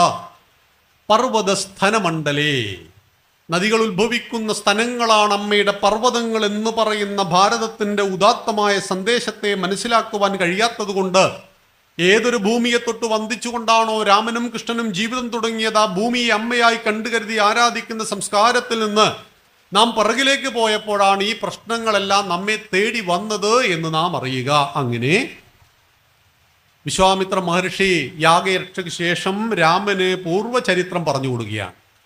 ആരാണ് രാമ നീ? നിന്റെ അച്ഛൻ ദശരഥൻ ആരായിരുന്നു? അങ്ങനെ പൂർവികരെ കുറിച്ചുള്ള അഭിമാനം നമ്മുടെ മക്കൾക്ക് വളർത്തണം. അതുകൊണ്ട് നമ്മളെല്ലാവരും ഫാമിലി ട്രീ സമയം കിട്ടും ഉണ്ടാക്കിയാൽ മതി കേട്ടോ. എന്താ ഈ ഫാമിലി ട്രീ? നമ്മുടെ അച്ഛൻ്റെ പേര് എല്ലാവർക്കും അറിയാം, അച്ഛൻ്റെ പേരറിയാം, അതും ഓക്കെ. അവരുടെ അച്ഛൻ്റെ പേരറിയോ? ആരോടും ചോദിച്ചാൽ മതി. നമ്മുടെ ബന്ധത്തിലെ മുതിർന്ന കുടുംബത്തിലെ ആളോട് ചോദിക്കുക. അപ്പോൾ അദ്ദേഹത്തിൻ്റെ പേര് നാരായണൻ എന്നാണെങ്കിൽ നാരായണൻ, അദ്ദേഹത്തിൻ്റെ ഭാര്യയുടെ പേര് ദേവകി എന്ന് ചോദിക്കുക. അവർക്ക് എത്ര മക്കളുണ്ടായിരുന്നു? അന്നെല്ലാം ദാരിദ്ര്യമായിരുന്നു, അതുകൊണ്ട് 6 മക്കളുണ്ടായിരുന്നു. സകല ദാരിദ്ര്യം ഉള്ളത് കൊണ്ട് അന്ന് 6 മക്കളുണ്ടായിരുന്നു. അപ്പോൾ 6 മക്കളുടെ പേര് അവരുടെ ഭാര്യമാരുടെ പേര് എഴുതുക. എന്നിട്ട് അവർക്ക് മക്കളുണ്ടാവില്ലേ? അപ്പോൾ അവരുടെ മക്കളുടെ പേര് എഴുതുക. പിന്നെ അവിടെ അങ്ങനെ 4 തലമുറ വരെ ആകുമ്പോൾ 1 മാസം പ്രായമൊക്കെയുള്ള കുട്ടി വീട്ടിലുണ്ടാവും. ഈ ട്രീയുടെ പേരാണ് ഫാമിലി ട്രീ. ഒരു 150-200 പേരുണ്ടാവും. വർഷത്തിലൊരിക്കൽ ഫാമിലി മീറ്റിംഗ്. വാട്സപ്പ് ഗ്രൂപ്പ് ഉണ്ടാക്കണമെന്ന് ഞാൻ പറയുന്നില്ല, കാരണം ഒരുപാട് പോസ്റ്റുകൾ വരും, തമ്മിലടി ഏത് വഴിക്ക് വരുന്നു പറയാൻ പറ്റില്ല. കാരണം വാട്സപ്പ് ഗ്രൂപ്പ് കൊണ്ടുപോകാൻ വലിയ പണിയാണ്. അതുകൊണ്ട് കുടുംബത്തെ ഒന്നിപ്പിക്കുന്ന രീതിയിലുള്ള ചിന്താമണ്ഡലത്തെ രൂപപ്പെടുത്തുക. കാരണം ഈ പുതിയ തലമുറയിലെ ആളുകൾക്ക് അറിയില്ല എൻ്റെ വലിയമ്മാവൻ ആരായിരുന്നു എന്ന്. വലിയമ്മാവനെ കുടുംബസംഗമത്തിൽ കാണുമ്പോൾ ഇപ്പോഴുള്ള ഡിഗ്രിക്ക് പഠിക്കുന്ന പയ്യൻ പറയും, ഇയാളെ ഞാൻ എപ്പോഴും അവൻ്റെ MG റോഡ് കാണാറുണ്ടല്ലോ, ഇതെൻ്റെ വലിയമ്മാവനായിരുന്നു അല്ലേ എന്ന്. ബന്ധങ്ങളെ ഊട്ടി ഉറപ്പിക്കണം, അതിനുള്ള ആക്ടിവിറ്റീസ് നമ്മൾ നടത്തണം. അപ്പോഴാണ് ബന്ധങ്ങൾക്ക് അർത്ഥങ്ങളും ഉണ്ടാകുന്നത്. ആരായിരുന്നു നിന്റെ പൂർവികരെന്ന് രാമനെ വിശ്വാമിത്ര മഹർഷി പറഞ്ഞു പഠിപ്പിച്ചു കൊടുത്തു. ആ പൂർവ്വചരിത്രങ്ങളെല്ലാം പഠിച്ച രാമൻ തൻ്റെ ഉള്ളിൽ സംസ്കാരത്തിൻ്റെ അതിസംസ്കാര സമ്പന്നനാണ്. ഒപ്പം ചരിത്രം കൂടി പഠിക്കണം. എല്ലാം പഠിച്ചു, രാമൻ്റെ ഉള്ളു നിറഞ്ഞു. രാമനോട് പറഞ്ഞു, നമുക്ക് കല്യാണ പ്രായമായിട്ടുണ്ട്, കല്യാണം കഴിക്കണം. അതുകൊണ്ട് നമുക്ക് മിഥിലാപുരിയിൽ ഒരു രാജകുമാരിയുണ്ട്, മൈഥിലി. സീത എന്ന ഉടുവുചാലിൽ നിന്ന് അവളെ ലഭിച്ചതുകൊണ്ട് അവൾക്ക് സീത എന്ന പേര്. ജനകൻ എടുത്തു വളർത്തിയതുകൊണ്ട് അവളെ ജാനകി എന്ന് വിളിക്കും. ഉത്തമ ഗുണസമ്പന്നയായ അതിസുന്ദരിയാണ്. പക്ഷേ 7 ചൊവ്വയുണ്ടോ ജാതക ദോഷമുണ്ടോ എന്നൊന്നും അറിയില്ല. അച്ഛൻ ജാതകം നോക്കണമെന്നും പറഞ്ഞിട്ടില്ല. അച്ഛൻ പറഞ്ഞത് ശൈവചാപം എടുത്തു കുലച്ച് പൊടിക്കണം. പലരും ശ്രമിച്ചു നോക്കി, അനക്കാൻ കഴിഞ്ഞിട്ടില്ല. നിന്നെ കൊണ്ടത് പറ്റുമെങ്കിൽ രാമ, നിന്നെ കൊണ്ട് പറ്റും, ഒന്ന് ശ്രമിക്കാം. കല്യാണം കഴിക്കുമ്പോൾ നമ്മളൊക്കെ ജാതകം നോക്കിയിട്ടുണ്ട്. ജ്യോതിഷം ജ്യോത്സ്യമൊക്കെ നമ്മുടെ ജീവിതത്തിന്റെ ഭാഗമാണ്, ഒന്നിനെയും തള്ളി പറയരുത്. ഇവരെല്ലാം ചേർന്നാണ് ഞങ്ങളുടെ ഒരു പാഠശാലയുടെ ഒരു കൗൺസിലിംഗ് ടീമുണ്ട്. 5 ബാച്ചുകൾ കഴിഞ്ഞു. ഈ 5ാമത്തെ ബാച്ചിൽ ഞങ്ങൾ കുറേ ജ്യോതിഷികളെ ചേർത്തിട്ടുണ്ട്. അതെന്തിനാണെന്നറിയോ? നാട്ടിൽ ഏറ്റവും നല്ല കൗൺസിലേഴ്സ് ജ്യോതിഷികളാണ്. വീട്ടിൽ എന്ത് അനർത്ഥമുണ്ടെങ്കിലും അമ്മമാർ ആദ്യം ചില ജ്യോതിഷിൻ്റെ അടുത്താണ്. ജ്യോതിഷി ഇതൊക്കെ നിരത്തിയിട്ട് പറയും, നിങ്ങൾക്ക് അടുത്ത വർഷം രാജയോഗാൻ മതി. അടുത്ത വർഷമായിട്ട് രാജയോഗം വന്നെങ്കിൽ നമ്മൾ വീണ്ടും അത് ഈ ഇടത് വഴിയിലൂടെ അങ്ങോട്ട് പോയി നിങ്ങൾക്ക് ഒരു 5 വർഷം കഴിഞ്ഞാൽ രാജയോഗം ഉണ്ടാവും. അപ്പോൾ 5 കൊല്ലെങ്കിൽ നമ്മൾ ജീവിതത്തിൽ ശുഭാപ്തി വിശ്വാസത്തോടു കൂടി ജീവിക്കും. അപ്പോൾ ഈ ജ്യോതിഷി ആധുനിക കൗൺസിലിംഗ് പഠിക്കണം. പക്ഷെ ഒരു പ്രോബ്ലം ഉണ്ട് പ്രിയമുള്ളവരെ. 7 ചൊവ്വ കൊണ്ട് 10 ലക്ഷം ഹിന്ദു ചെറുപ്പക്കാരും ചെറുപ്പക്കാരികളും കല്യാണം കഴിക്കാതെ ഉണ്ട് എന്ന് ഏകദേശം ഒരു കണക്കാണ്. എന്ന് വെച്ചാൽ 20 ലക്ഷം ഹിന്ദു കുട്ടികളുടെ ജന്മത്തിന് തടസ്സമായിട്ട് 7 ചൊവ്വ ഇങ്ങനെ നിൽക്കുകയാണ്. എന്തെങ്കിലും ഒരു പരിഹാരം നമ്മുടെ ജ്യോതിഷിമാർ കാണണമെന്ന് അഭ്യർത്ഥിക്കുകയും. അപേക്ഷ മാത്രമേ ഉള്ളൂ, അല്ലാതെ ആജ്ഞയൊന്നുമില്ല. കാരണം നമ്മുടെ വിശ്വാസത്തിൻ്റെ ഭാഗമാണ്. ഒരു വിശ്വാസം നമ്മളെ സമൂലം തകർക്കുന്നതാണ് എങ്കിൽ പ്രിയപ്പെട്ട ജ്യോതിഷികൾ ഒരു കാര്യം മനസ്സിലാക്കണം, ഹിന്ദു ഉണ്ടെങ്കിലേ ജ്യോത്സ്യം ഉള്ളൂ. ഇതൊക്കെ ബാക്കിയാവണമെങ്കിൽ ആര് ബാക്കിയാണ്? ചിന്മയാനന്ദ സ്വാമികൾ ഒരിക്കൽ സ്റ്റേജിൽ വെച്ച് 40 കൊല്ലം മുമ്പാ ഹിന്ദു വോട്ട് ബാങ്ക് ഉണ്ടാവണമെന്ന് പറഞ്ഞു. ഹിന്ദുക്കൾ അവിടെ നേതാക്കന്മാരെ തിരഞ്ഞെടുക്കണം. അപ്പോൾ താഴേക്ക് ഇറങ്ങിയപ്പോൾ പത്രക്കാർ ചുറ്റും കൂടിയിട്ട് പറഞ്ഞു, സ്വാമിജി നിങ്ങൾ ആദ്യം പറഞ്ഞു ലോക സമസ്ത സുഖിനോ ഭവന്തു, ഇപ്പൊ പറയുന്നു ഹിന്ദു വോട്ട് ബാങ്ക്, ഇങ്ങനെയൊക്കെ പറയാൻ പാടുണ്ടോ? സ്വാമി ചിരിച്ചോട് ചോദിച്ചു, എൻ്റെ പൊന്നു മോനെ, ഈ ലോക സമസ്ത സുഖിനോ ഭവന്തു എന്നൊക്കെ പറയാൻ കുറച്ച് ആളിവിടെ ബാക്കിയാവണ്ടേ? ഇത് വേറെ ആരാ പറയാ? വേറെ ഏതെങ്കിലും മതത്തിന് പറയാൻ കഴിയുമോ? പറ്റില്ല, നമുക്കേ കഴിയുള്ളൂ. അതുകൊണ്ട് ഈ സംസ്കാരം നിലനിൽക്കണം. അതുകൊണ്ട് നീ നിന്റെ നേതാവിനെ തിരഞ്ഞെടുക്കണം. നീ ആഗ്രഹിക്കുന്നവനായിരിക്കണം നിന്റെ മുഖ്യമന്ത്രി, നീ ആഗ്രഹിക്കുന്നവനായിരിക്കണം നിന്റെ വാർഡ് കൗൺസിലർ, നിന്റെ വിശ്വാസങ്ങളെ മാനിക്കുന്നവനായിരിക്കണം നിന്റെ പ്രധാനമന്ത്രി. എന്താ കുഴപ്പം? ഞങ്ങളുടെ തൊട്ടടുത്ത പ്രദേശത്ത് ഗണപതി ഹോമം നടത്തുമ്പോൾ കുറച്ച് ആളുകൾ വന്ന് ചവിട്ടി തെറിപ്പിച്ചു. അവിടെ ഈ പ്രാവശ്യം ദേശീയ കക്ഷിക്ക് വലിയ മുന്നേറ്റം ഉണ്ടായി. അവരാഗ്രഹിക്കുന്നു ഗണപതി ഹോമം ചവിട്ടി തെറിപ്പിക്കാത്തവരായിരിക്കണം ഞങ്ങളുടെ നാട് ഭരിക്കേണ്ടത് എന്ന്. നല്ലതല്ലേ അത്? ഹിന്ദുക്കൾ പറയും നിങ്ങൾ ക്ഷേത്രത്തിൽ രാഷ്ട്രീയം പറയരുത്, ക്ഷേത്രത്തിൽ കച്ചവടം പറയരുത് എന്ന്. നോക്കൂ, ഞങ്ങളുടെ തൊട്ടടുത്ത പ്രദേശത്ത് ഒരു ഹിന്ദുവിൻ്റെ സിമൻറ്റ് കച്ചവടം ഇങ്ങനെ വളരെ ഉയർന്നു വരികയാണ്. സിമൻറ്റ് ആദ്യം വന്നു, പിന്നീട് അവൻ കമ്പി മണലൊക്കെ കൊണ്ടുവന്ന് ഉഷാറായി. ഒരു മുറി പീടികയിൽ തുടങ്ങിയതാണ്, അവൻ 4-5 ഷോപ്പുകളൊക്കെ ആയപ്പോൾ അവിടെ ജമാഅത്ത് കമ്മിറ്റി തീരുമാനിച്ചു ഇങ്ങനെ വിട്ടാൽ കഴിയില്ല, നമ്മളൊരു ഷോപ്പ് തുടങ്ങും. അങ്ങനെ എൻ്റെ വീടിൻ്റെ തൊട്ടടുത്ത് അവർ ഷോപ്പ് തുടങ്ങി. മതാരാധന കേന്ദ്രങ്ങളിൽ കച്ചവടത്തെ ചിന്തിക്കുന്നത് ഒരിക്കലും തെറ്റല്ല, അത് തെറ്റാണ് എന്ന് നമ്മൾ പറഞ്ഞതാണ്. രാവിലെ എഴുന്നേറ്റ് കൈവെള്ളയെ കണി കാണുകൊണ്ട് ഹിന്ദു ഭജിക്കുന്നത് കരാഗ്രേ വസതേ ലക്ഷ്മി. 2ാമതാ സരസ്വതി. ലക്ഷ്മി ഇല്ലെങ്കിൽ സരസ്വതി ഇല്ല. ദുഃഖങ്ങളിൽ വലിയ ദുഃഖം ദാരിദ്ര്യ ദുഃഖമാണ്. അതുകൊണ്ടാണ് നമ്മുടെ എല്ലാ ദേവീ ദേവന്മാരുടെയും കഴുതിലൊന്നും നോക്കി എത്ര പവന്റെ ആഭരണം, തിരുവാഭരണം, ആയിരക്കണക്കിന് പവന. സമൃദ്ധിയെ ആരാധിക്കണം ഗൃഹസ്ഥൻ, സന്യാസിക്കുള്ളതല്ലിത്. ക്ഷേത്രങ്ങൾ സന്യാസിക്കുള്ളതല്ല. ക്ഷേത്രങ്ങളിൽ സന്യാസി അശുഭലക്ഷണം എന്ന് പറയാം. കല്യാണ വീട്ടിലും. സന്യാസി ക്ഷേത്രത്തെ ജയിച്ചവനാണ്. അശുഭലക്ഷണം എന്ന് പോസിറ്റീവായിട്ട് അർത്ഥത്തിൽ എടുക്കണം. കാരണം എല്ലാത്തിലും ഈശ്വരനെ കാണുന്ന സന്യാസിക്ക് ക്ഷേത്രത്തിൽ വന്നിട്ട് ഭഗവാൻ എന്നെ രക്ഷിക്കണമേ എന്ന് പ്രാർത്ഥിക്കേണ്ടതില്ല. പക്ഷെ നമ്മൾ ഗൃഹസ്ഥന്മാരാണ്, നമുക്കുള്ളതാണ് ക്ഷേത്രം. ഇപ്പൊ രാവിലെ എഴുന്നേറ്റ് കരാഗ്രേ വസതേ ലക്ഷ്മി കരമധ്യേ സരസ്വതി എന്ന് ജപിക്കുമ്പോൾ ലക്ഷ്മിക്കാണ് പ്രാധാന്യം. സമ്പത്തിനെ ആരാധിച്ചവരാ. ആ അന്നത്തെ 10,000 അംബാനിമാർക്ക് തുല്യമായ ഒരു ദൈവമുണ്ട് നമുക്ക്. അയാളുടെ പേരെന്താ? കുബേരൻ, വൈശ്രവണൻ. ലോകം മുഴുവൻ ഹിന്ദുക്കൾ അമ്പലം ഉണ്ടാക്കിയില്ലേ അന്നത്തെ അംബാനിക്ക്? 10,000 അംബാനിമാർക്ക് തുല്യമായ കുബേരൻ എന്ന് പറയുന്ന വൈശ്രവണന്റെ വലിയ വയറൊക്കെയുള്ള ചെറിയ വിഗ്രഹം ഓരോ വീടുകളിൽ കാണാം. വളരെ സന്തോഷം തോന്നും. കാരണം കുബേരനെ ആരാധിച്ച് പഠിക്കണം. ഞാൻ പറഞ്ഞു വന്നത്,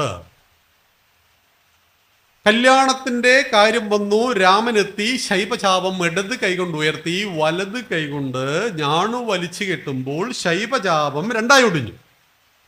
സീതാദേവി സ്വയംവരം ചെയ്തു. സ്ത്രീക്ക് ഇഷ്ടമുള്ള പുരുഷനെ തെരഞ്ഞെടുക്കുവാൻ സ്വാതന്ത്ര്യമുണ്ടായിരുന്നു നമ്മുടെ നാട്ടിൽ.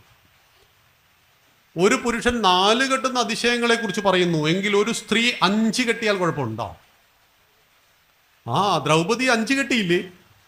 ദ്രൗപദിക്ക് ഭർത്താക്കന്മാർ അതിയോഗ്യന്മാരായ ശക്തന്മാരായിട്ടുള്ള പഞ്ചപാണ്ഡവന്മാരുടെ ഭാര്യയാണ് പാഞ്ചാലി. അപ്പൊ ഒരു പുരുഷന് 4 കെട്ടാം എന്ന് പറയുന്നതല്ല നമ്മുടേത്. തിരിച്ചങ്ങോട്ടും ആവാം. സ്ത്രീയായി പോയി എന്നതുകൊണ്ട് കെട്ടൽ കുറയ്ക്കുകയെന്ന് വേണ്ട എന്ന് മഹാഭാരതം നമ്മളോട് പറയുന്നു. അതായത് നിങ്ങൾക്ക് എത്രമാത്രം സ്വാതന്ത്ര്യം ഈ ഭൂമിയിൽ പുരുഷനുണ്ടോ അത്ര തന്നെ സ്വാതന്ത്ര്യം ആർക്കുണ്ട്? സ്ത്രീക്കുണ്ട്. പാശ്ചാത്യർ പറഞ്ഞു, മിസ്സിസ് ഒബാമയുടെ ഭാര്യ പേരെന്താ അറിയില്ല. ഇത് കേട്ടപ്പോൾ നമ്മൾ പറഞ്ഞു മിസ്സിസ് മേനോന്റെ ഭാര്യ പേരെന്താ അറിയില്ല. കാർത്തിയായനി എന്ന പേര് എന്ത് അസൽ പേരാ. പക്ഷെ മേനോന്റെ ഭാര്യ എന്ന പേരിൽ അറിയപ്പെടാനാണ് വിധി.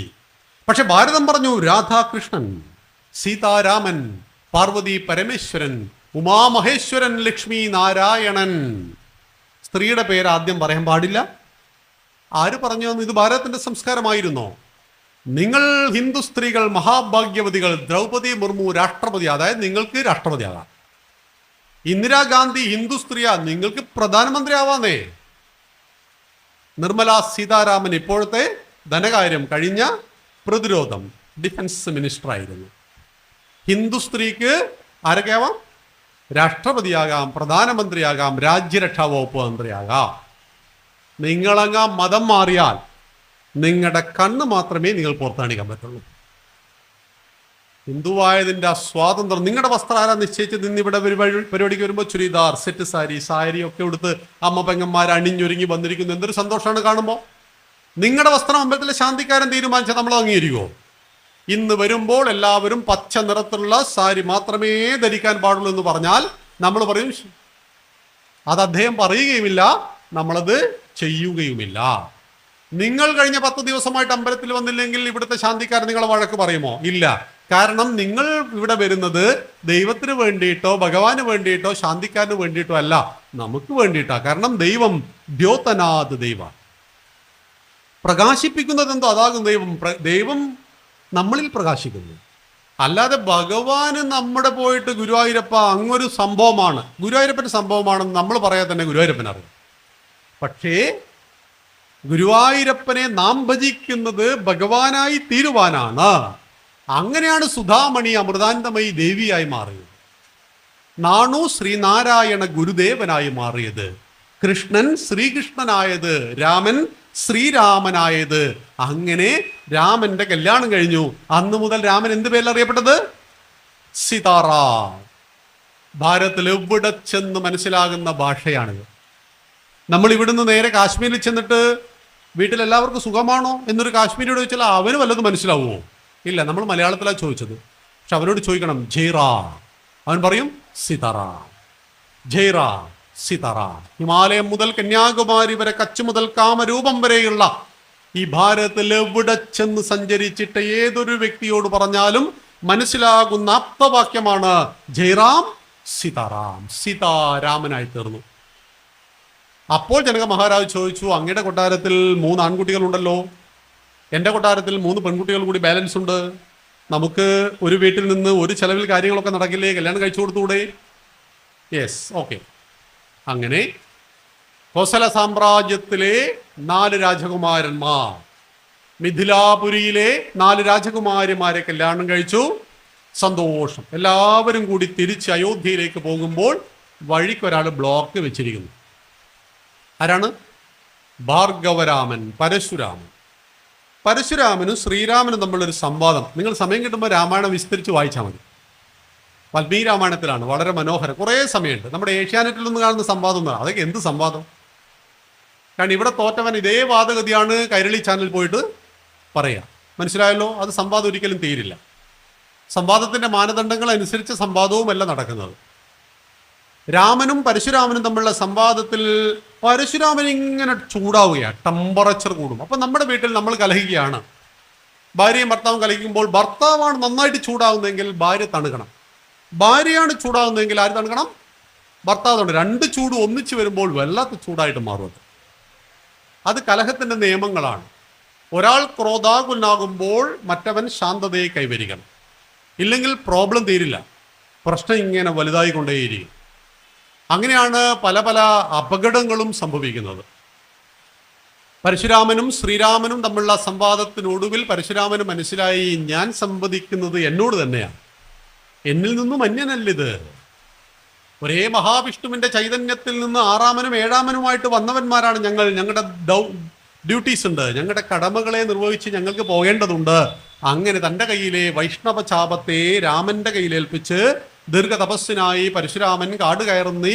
അങ്ങനെ രാമാദികളും ലക്ഷ്മണൻ എല്ലാവരും ചേർന്ന് അയോധ്യയിലെത്തുന്നതോടുകൂടി ബാലകാന്ഡം ശുഭം. നമുക്ക് 6 കാണ്ഡം കൂടിയുണ്ട്, വേഗം പറഞ്ഞു പോവാം. 2ാമത്തെ കാണ്ഡം ഏതാണ്? അയോധ്യാകാന്ഡം. നമ്മുടെ സമയം എത്രയാണ്? സമയമാകുമ്പോൾ ഒന്ന് പറഞ്ഞാൽ മതി കേട്ടോ, ഒന്ന് കൈ ഉയർത്തിയാൽ മതി. അയോധ്യാകാന്ഡത്തിൽ ഒരു ദിവസം ദശരഥ മഹാരാജാവ് കണ്ണാടിയിൽ നോക്കുമ്പോൾ താൻ വൃദ്ധനായി പോയതായി തോന്നി. ആ വൃദ്ധനായി പോകുമ്പോൾ ശരീരം വാർദ്ധക്യത്തിലേക്ക് പോകുന്നു, ബ്ലോക്ക് ചെയ്യാൻ കഴിയില്ല. എന്ത് ചെയ്യും? ഇന്ന് കഴിഞ്ഞ് 24 മണിക്കൂർ കഴിഞ്ഞു, നാളെ പുതിയ ദിവസം തുടങ്ങും. പക്ഷെ മനസ്സ് യുവത്വത്തിൽ നിൽക്കണം. ചില ആളുകൾ പ്രായം 45 ആയിരിക്കും, മനസ്സ് 80 ആയിരിക്കും. മെട്രോമാൻ ശ്രീധരൻ സാറ് പ്രായം 94, മനസ്സ് ഇപ്പോഴും 35. വേണമെങ്കിൽ മറ്റൊരു മെട്രോ നിങ്ങൾ കൊച്ചിക്കാർക്ക് പണി തരും. അത്രയും കപ്പാസിറ്റി ബുദ്ധിക്ക് ഇപ്പോഴും ഉണ്ട്. പക്ഷെ നമ്മൾ തോൽപ്പിച്ചു കളഞ്ഞു പാലക്കാട്. എന്താണെന്നറിയില്ല. ആലോചിച്ച് നോക്കണം. താൻ പടുവൃദ്ധനായി തോന്നി അദ്ദേഹത്തിന്. അപ്പോൾ തന്നെ ഒരു തീരുമാനം എടുത്തു, രാമനെ രാജാവാക്കണം. തിടുക്കത്തിലെടുക്കുന്ന തീരുമാനത്തിൽ അബദ്ധങ്ങൾ സ്വാഭാവികമാണ്. 2 കാര്യങ്ങൾ രാജാവ് ശ്രദ്ധിച്ചില്ല. നമ്മൾ വീട്ടിൽ കല്യാണമൊക്കെ തീരുമാനിക്കുമ്പോൾ സമയമെടുത്ത് തീരുമാനിക്കണം. വിളിക്കാനുള്ള മുഴുവൻ ആളുടെയും പേരെഴുതണം. വിളിച്ചവന്മാരെല്ലാം ടിക്ക് ചെയ്യണം. ഇല്ലെങ്കിൽ പ്രധാനപ്പെട്ട ആളെ വിട്ടുപോകും. അയാൾ ജീവിതത്തിൽ ഒരിക്കലും പിന്നെ നമ്മളോട് മിണ്ടില്ല. നാട്ടുകാർ മൊത്തം വരുമ്പോൾ 10 വീടിന് നടുവിലെ ഒരാളെ മാത്രം വിളിച്ചില്ലെങ്കിൽ അയാൾക്ക് എന്തൊരു സങ്കടം ഉണ്ടാവും. പിന്നെ നാട്ടുകാർ മൊത്തം ചോദിക്കും, നിന്നെ വിളിക്കാത്തതിൽ എന്തോ ഒരു കാരണമുണ്ട് എന്നൊക്കെ പറഞ്ഞാളായി. മനസ്സിലായില്ലേ? അതുകൊണ്ട് ടിക്ക് ചെയ്യണം. രാജാവ് ടിക്ക് ചെയ്യാനൊന്നുമില്ല. 2 പേർ കൊട്ടാരത്തിലില്ലാത്തത് രാജാവ് ശ്രദ്ധിച്ചില്ല. ഭരതനും ശത്രുഘ്നനും രാജ്യത്തായിരുന്നു, കൈകേയിയുടെ രാജ്യത്തായിരുന്നു. പിന്നെ ഒരു ഭാര്യയുടെ അച്ഛനെ വിളിക്കാൻ വിട്ടുപോയി, കൈകേയിയുടെ അച്ഛനെ വിളിക്കാൻ വിട്ടുപോയി. ടോട്ടലി വിട്ടുപോക്കായി പോയി. ശുഭമുഹൂർത്തം എപ്പോൾ? അപ്പോൾ പറഞ്ഞു, മറ്റന്നാൾ ശുഭമുഹൂർത്തം, രാമന്റെ പട്ടാഭിഷേകം. രാജാവ് വിളംബരം ചെയ്യാൻ പറഞ്ഞു. വസിഷ്ഠനോട് ചോദിച്ചു, മുനിയോട് ഗുരുവിനോട് ചോദിച്ചു, നല്ല ടൈം. നമ്മൾ രാഹു ആലോക്ക് നോക്കില്ലേ?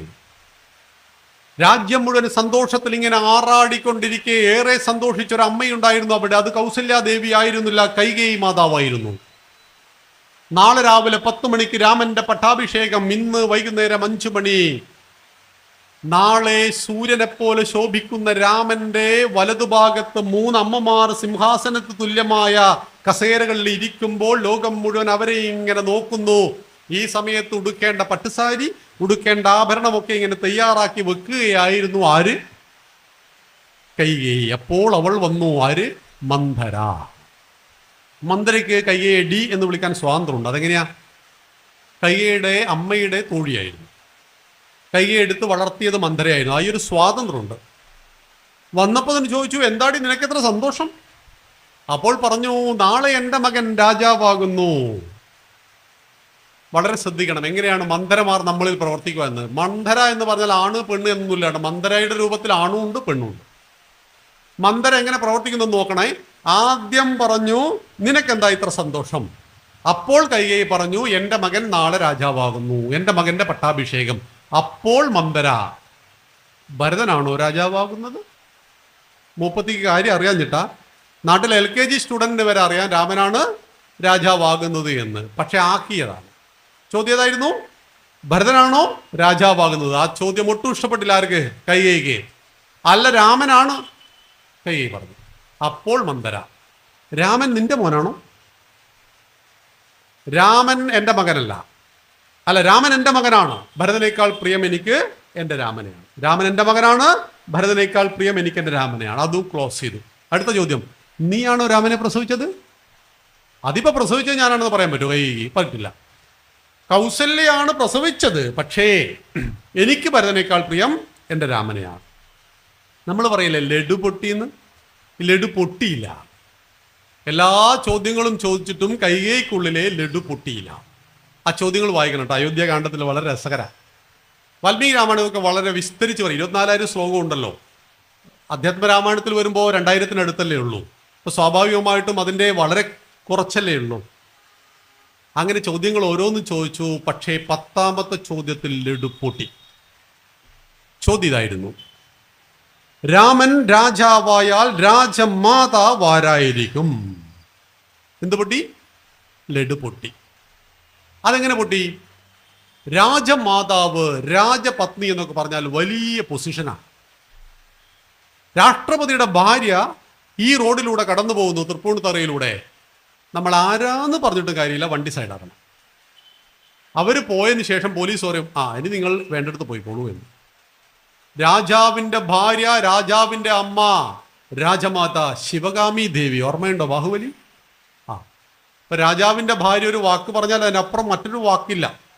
അങ്ങനെ രാജമാതാവായിട്ട് കൗസല്യ മാറുമ്പോൾ എൻ്റെ ഭർത്താവും ഞാനും തമ്മിൽ ഒരുപാട് പ്രായത്തിൻ്റെ വ്യത്യാസമുണ്ട്. തീർന്നില്ല, മന്ദര പറഞ്ഞു കൊടുക്കുക, അയാൾ മരിച്ചു കഴിഞ്ഞാൽ നീ മരിച്ച രാജാവിൻ്റെ 2ാമത്തെ ഭാര്യ. നമ്മുടെ 1000-ന്റെ നോട്ട് പോലെ ആയിരിക്കും. ഇപ്പൊ എടുക്കില്ലല്ലോ അത്. അപ്പോൾ ഒരു വിലയും ഉണ്ടാവില്ല. അപ്പൊ എന്ത് ചെയ്യണം? നീ രാജാവിൻ്റെ അമ്മയാവണം. രാജാവിൻ്റെ അമ്മയാവൻ എന്ത് ചെയ്യണം? ഭരതൻ രാജാവാവണം. ഭരതൻ രാജാവാകാൻ ഇപ്പം എന്താ വഴി? അപ്പോൾ മന്ദര പറഞ്ഞു കൊടുത്തു, പണ്ട് നിനക്ക് വരം നൽകാമെന്ന് പറഞ്ഞിരുന്നു ദേവാസുര യുദ്ധത്തിൽ നീ സഹായിച്ചപ്പോൾ. അന്ന് ഭർത്താവിൻ്റെ ആത്മവിശ്വാസം ചെറിയ മുറിവേറ്റപ്പോൾ നഷ്ടപ്പെട്ടു. നമ്മുടെ രഥത്തിൻ്റെ ചക്രം ഊരിപ്പോയിട്ട് വിരൽ വെച്ചു കൊടുത്തു എന്നൊക്കെ രാമായണത്തിൽ ഇല്ല കേട്ടോ. നമ്മൾ കേട്ട കഥകളാണ്. കഥകൾ അങ്ങനെ തന്നെ നമ്മൾ വിശ്വസിക്കണോ നിർബന്ധമില്ല. പക്ഷെ അങ്ങനെ ഒരു രാമായണത്തിലും ഇല്ല. അന്ന് സാരഥി കൈകേയിയായിരുന്നു. മുറിവ് പറ്റിയ ഭർത്താവിനെ സ്നേഹവചസ്സുകളാൽ, ബിസിനസ് തകർന്നു പോയിട്ട് ഭർത്താവ് വീട്ടിൽ വരുമ്പോൾ മനുഷ്യ അപ്പോഴേ ഞാൻ പറഞ്ഞിട്ടുണ്ട് ഇത് തുടങ്ങണ്ട എന്നാണ് ഭാര്യ പറഞ്ഞ, അയാൾ ടോട്ടലി തകർന്നു. അപ്പോൾ പറയണ്ട, ഇതാ കാതിലും കഴുത്തിലൊക്കെ കുറച്ച് ആഭരണങ്ങളുണ്ടോ, നമുക്ക് പിന്നെയും തുടങ്ങാന്നേ, പൂജ്യമില്ലേ, പൂജ്യത്തുമെന്ന് മേലോട്ട് പോ എന്നാണ് നിങ്ങൾ പറയുന്നത് എങ്കിൽ നഷ്ടപ്പെട്ടു പോയ എല്ലാ ആത്മവിശ്വാസത്തെയും അയാൾ വീണ്ടെടുക്കും. നിങ്ങളൊക്കെ അങ്ങനെ പറയുന്നവരാണ്. ഇവിടെ വരാത്ത ചില ആളുകളാണ് ഞാൻ നേരത്തെ പറഞ്ഞ പോലെ പറയാം. ആത്മവിശ്വാസം തുളുമ്പുന്ന നറും വാക്കുകൾ കൊണ്ട് തകർന്നുപോയ ഭർത്താവിൻ്റെ ഉള്ളിലെ വീരസ്മരണകളെ ഉണർത്തി ഉയർത്തി അദ്ദേഹം താഴെ വെച്ച ഗാന്ധീവം എങ്ങനെ അർജുനൻ തിരിച്ചെടുത്തുവോ അതുപോലെ വില്ല് തിരിച്ചെടുത്തുകൊണ്ട് യുദ്ധം ചെയ്തു. അസുരന്മാരെ പരാജയപ്പെടുത്തിയപ്പോൾ അങ്ങേയറ്റം ഭാര്യയോട് സ്നേഹം തോന്നിയിട്ട് പറഞ്ഞു, ഇപ്പൊ ചോദിച്ചോ 2 വരം, വേണ്ടാത്ത പണിയെടുത്താണ്. അപ്പോൾ പറഞ്ഞു, ഞാൻ എൻ്റെ കടമകളെ നിർവഹിച്ചു, എന്തൊരു വരം? വീണ്ടും വീണ്ടും നിർബന്ധിച്ചു. അപ്പോൾ കൈകേയിയുടെ മനസ്സിൻ്റെ ഉള്ളിൽ എവിടെയോ ഒരു ദുഷ്ടത ഉണ്ടായിരുന്നു. പെൻഡിങ് വെച്ചോളൂ, ഞാൻ പിന്നെ ചോദിക്കാമെന്ന് പറഞ്ഞു. അപ്പോൾ ചോദിച്ചു, പിന്നെ വാക്ക് മാറുമോ? അപ്പോൾ ഒരു ഡയലോഗ് ദശരഥൻ, ഇക്ഷ്വാകു വംശത്തിലെ രാജാക്കന്മാർ വാക്ക് മാറണമെങ്കിൽ സൂര്യൻ പടിഞ്ഞാറുദിക്കണം. അതൊട്ട് നടക്കാൻ പോകുന്നില്ല. അദ്ദേഹത്തിൻ്റെ വാക്കിന് വിലയുണ്ട്. അതുകൊണ്ടാണ് അന്ന് മുദ്ര പേപ്പർ ഇല്ലാത്തത്. മുദ്ര പേപ്പറൊക്കെ പിന്നീട് വന്നു. വാക്കിന് വിലയില്ലാതെ ഒപ്പുവെച്ചാൽ മാത്രം പോരാ, തമ്പ് വെക്കണം, ഇല്ലേ, വിരൽ വെക്കണം. അതുമാത്രം പോരാ, 2 സാക്ഷികളും വേണം. 500 രൂപയുടെ മുദ്ര പേപ്പറൊക്കെ വന്നത് നമ്മൾ ദശരഥ മഹാരാജാവിനെ പിൻപറ്റുന്നതിൽ നിന്നും പിറകിലേക്ക് പോയതുകൊണ്ടാണ്. നമ്മുടെ രാജ്യത്ത് വാക്ക് പറഞ്ഞാൽ സൂര്യൻ മാത്രമായിരുന്നു സാക്ഷി. അന്ന് ദശരഥൻ കൈകേയിക്ക് വാക്ക് കൊടുക്കുമ്പോൾ വേറെ ആരുള്ള ആരുമില്ല. അങ്ങനെ ഈ വര ഇപ്പൊ ചോദിക്കണമെന്ന് ആര് പറഞ്ഞു? മന്ധര പറഞ്ഞു. രാജാവിനെ ആളയച്ചു വരുത്തി. സമയം സായം സന്ധ്യ. സന്ധ്യാവന്ദനം നടത്താതെ കമിഴ്ന്നു കിടക്കുന്ന സുന്ദരിയായ കൈകേയിയുടെ മുടിയിൽ തലോടി ദശരഥൻ മുടി കൈയൊക്കെ ഒന്ന് തട്ടിമാറ്റി. അങ്ങനെ ചില നമ്പറുകളൊക്കെ ഉണ്ടല്ലോ, അങ്ങനെ കൈയൊക്കെ തട്ടിമാറ്റി. അപ്പോൾ പറഞ്ഞു, മനുഷ്യ, നിങ്ങൾക്ക് എന്നെക്കുറിച്ച് വല്ല വിചാരമുണ്ടോ? പിന്നെ ഞാൻ എപ്പോഴും നിന്നെക്കുറിച്ച് വിചാരിക്കാറുണ്ട്. അങ്ങനെയെങ്കിൽ എനിക്കന്ന് വാക്ക് ഓർമ്മയുണ്ടാവല്ലോ. ഓർമ്മയുണ്ടല്ലോ, പണ്ട് യുദ്ധത്തിൽ പറഞ്ഞ 2 വരത്തിന്റെ കാര്യം ഓർമ്മയുണ്ടോ? പിന്നെ എന്നോട് മറന്നു പോകുന്നു. നീ ചോദിച്ചോളൂ എന്ന് പറഞ്ഞു. ഇദ്ദേഹം പ്രതീക്ഷിക്കുന്നത് 100 പട്ടുസാരി, ഒരു 200 പവന്റെ ആഭരണമൊക്കെ ആയിരിക്കും പ്രതീക്ഷ ഉണ്ടാവുക. പക്ഷെ ചോദിച്ചു, ഭരതനെ രാജാവാക്കണം, രാമനെ 14 കൊല്ലം കാട്ടിൽ പറഞ്ഞേക്കണം, രാജാവ് വാഴ വെട്ടിയതുപോലെ താഴെ കിടക്കുന്നു.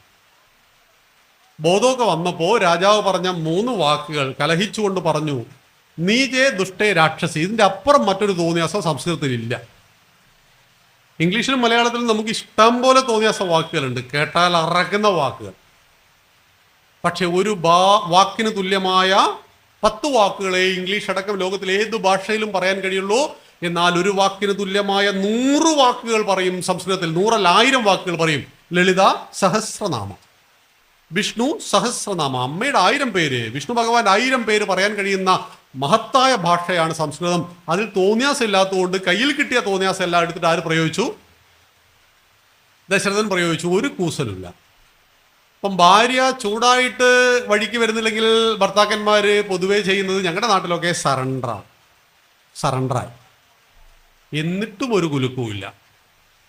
ഈ സമയം ഇങ്ങനെ പോയി. രാവിലെ അച്ഛനെ കാണുന്നില്ല.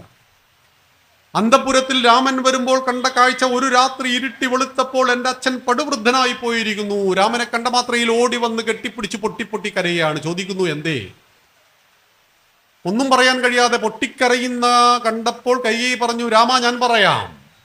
ശിലാഹൃദയായി മാറിപ്പോയ കൈകേയി എങ്ങനെയാണോ ഒരു മനുഷ്യനെ അസുരനായി മാറുന്നത്? ദൈവാസുര സമ്പത്ത് വിഭാഗ യോഗം എന്ന് പറയുന്ന അധ്യായമുണ്ട് ഭഗവത്ഗീതയിൽ, 16ാമത്. നമ്മളെല്ലാം വായിച്ച് പഠിക്കേണ്ടതാണ്.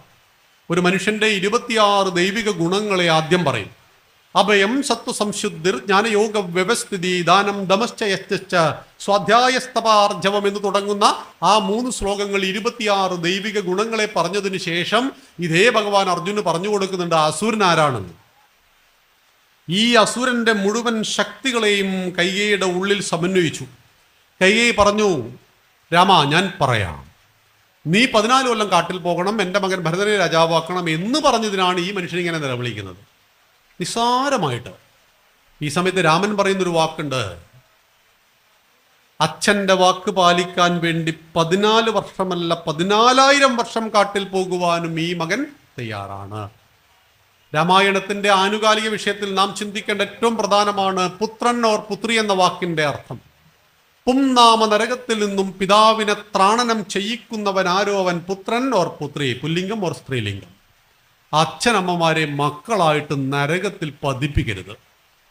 അച്ഛനെയും അമ്മയെയും നരകത്തിൽ പതിക്കാതെ കാത്തു രക്ഷിക്കുവാൻ കഴിയുന്നവന്റെ പേരാണ് പുത്രൻ. സണ്ണും ഡോട്ടറും മകനും മകളൊക്കെ പിന്നീട് വന്ന ഭാഷകളാണെങ്കിൽ ഭാരതം പറഞ്ഞത് പുത്രനും പുത്രി എന്നായിരുന്നു. പുംനാമ നരകത്തിൽ നിന്നും പിതാവിനെ ത്രാണനം ചെയ്യിക്കുന്നവൻ പുത്രൻ. ക്ഷയാത് ത്രായതേ ഇതി ക്ഷേത്ര പോലെ, ക്ഷയത്തിൽ നിന്ന് നമ്മെ രക്ഷിക്കുന്നത് ക്ഷേത്രം എന്നതുപോലെ. അങ്ങനെ അച്ഛൻ്റെ വാക്ക് പാലിക്കാൻ വേണ്ടി രാമൻ കാട്ടിൽ പോകുവാൻ തയ്യാറായി. രാമനൊപ്പം ലക്ഷ്മണ നീ എങ്ങോട്ട് പോകുന്നു?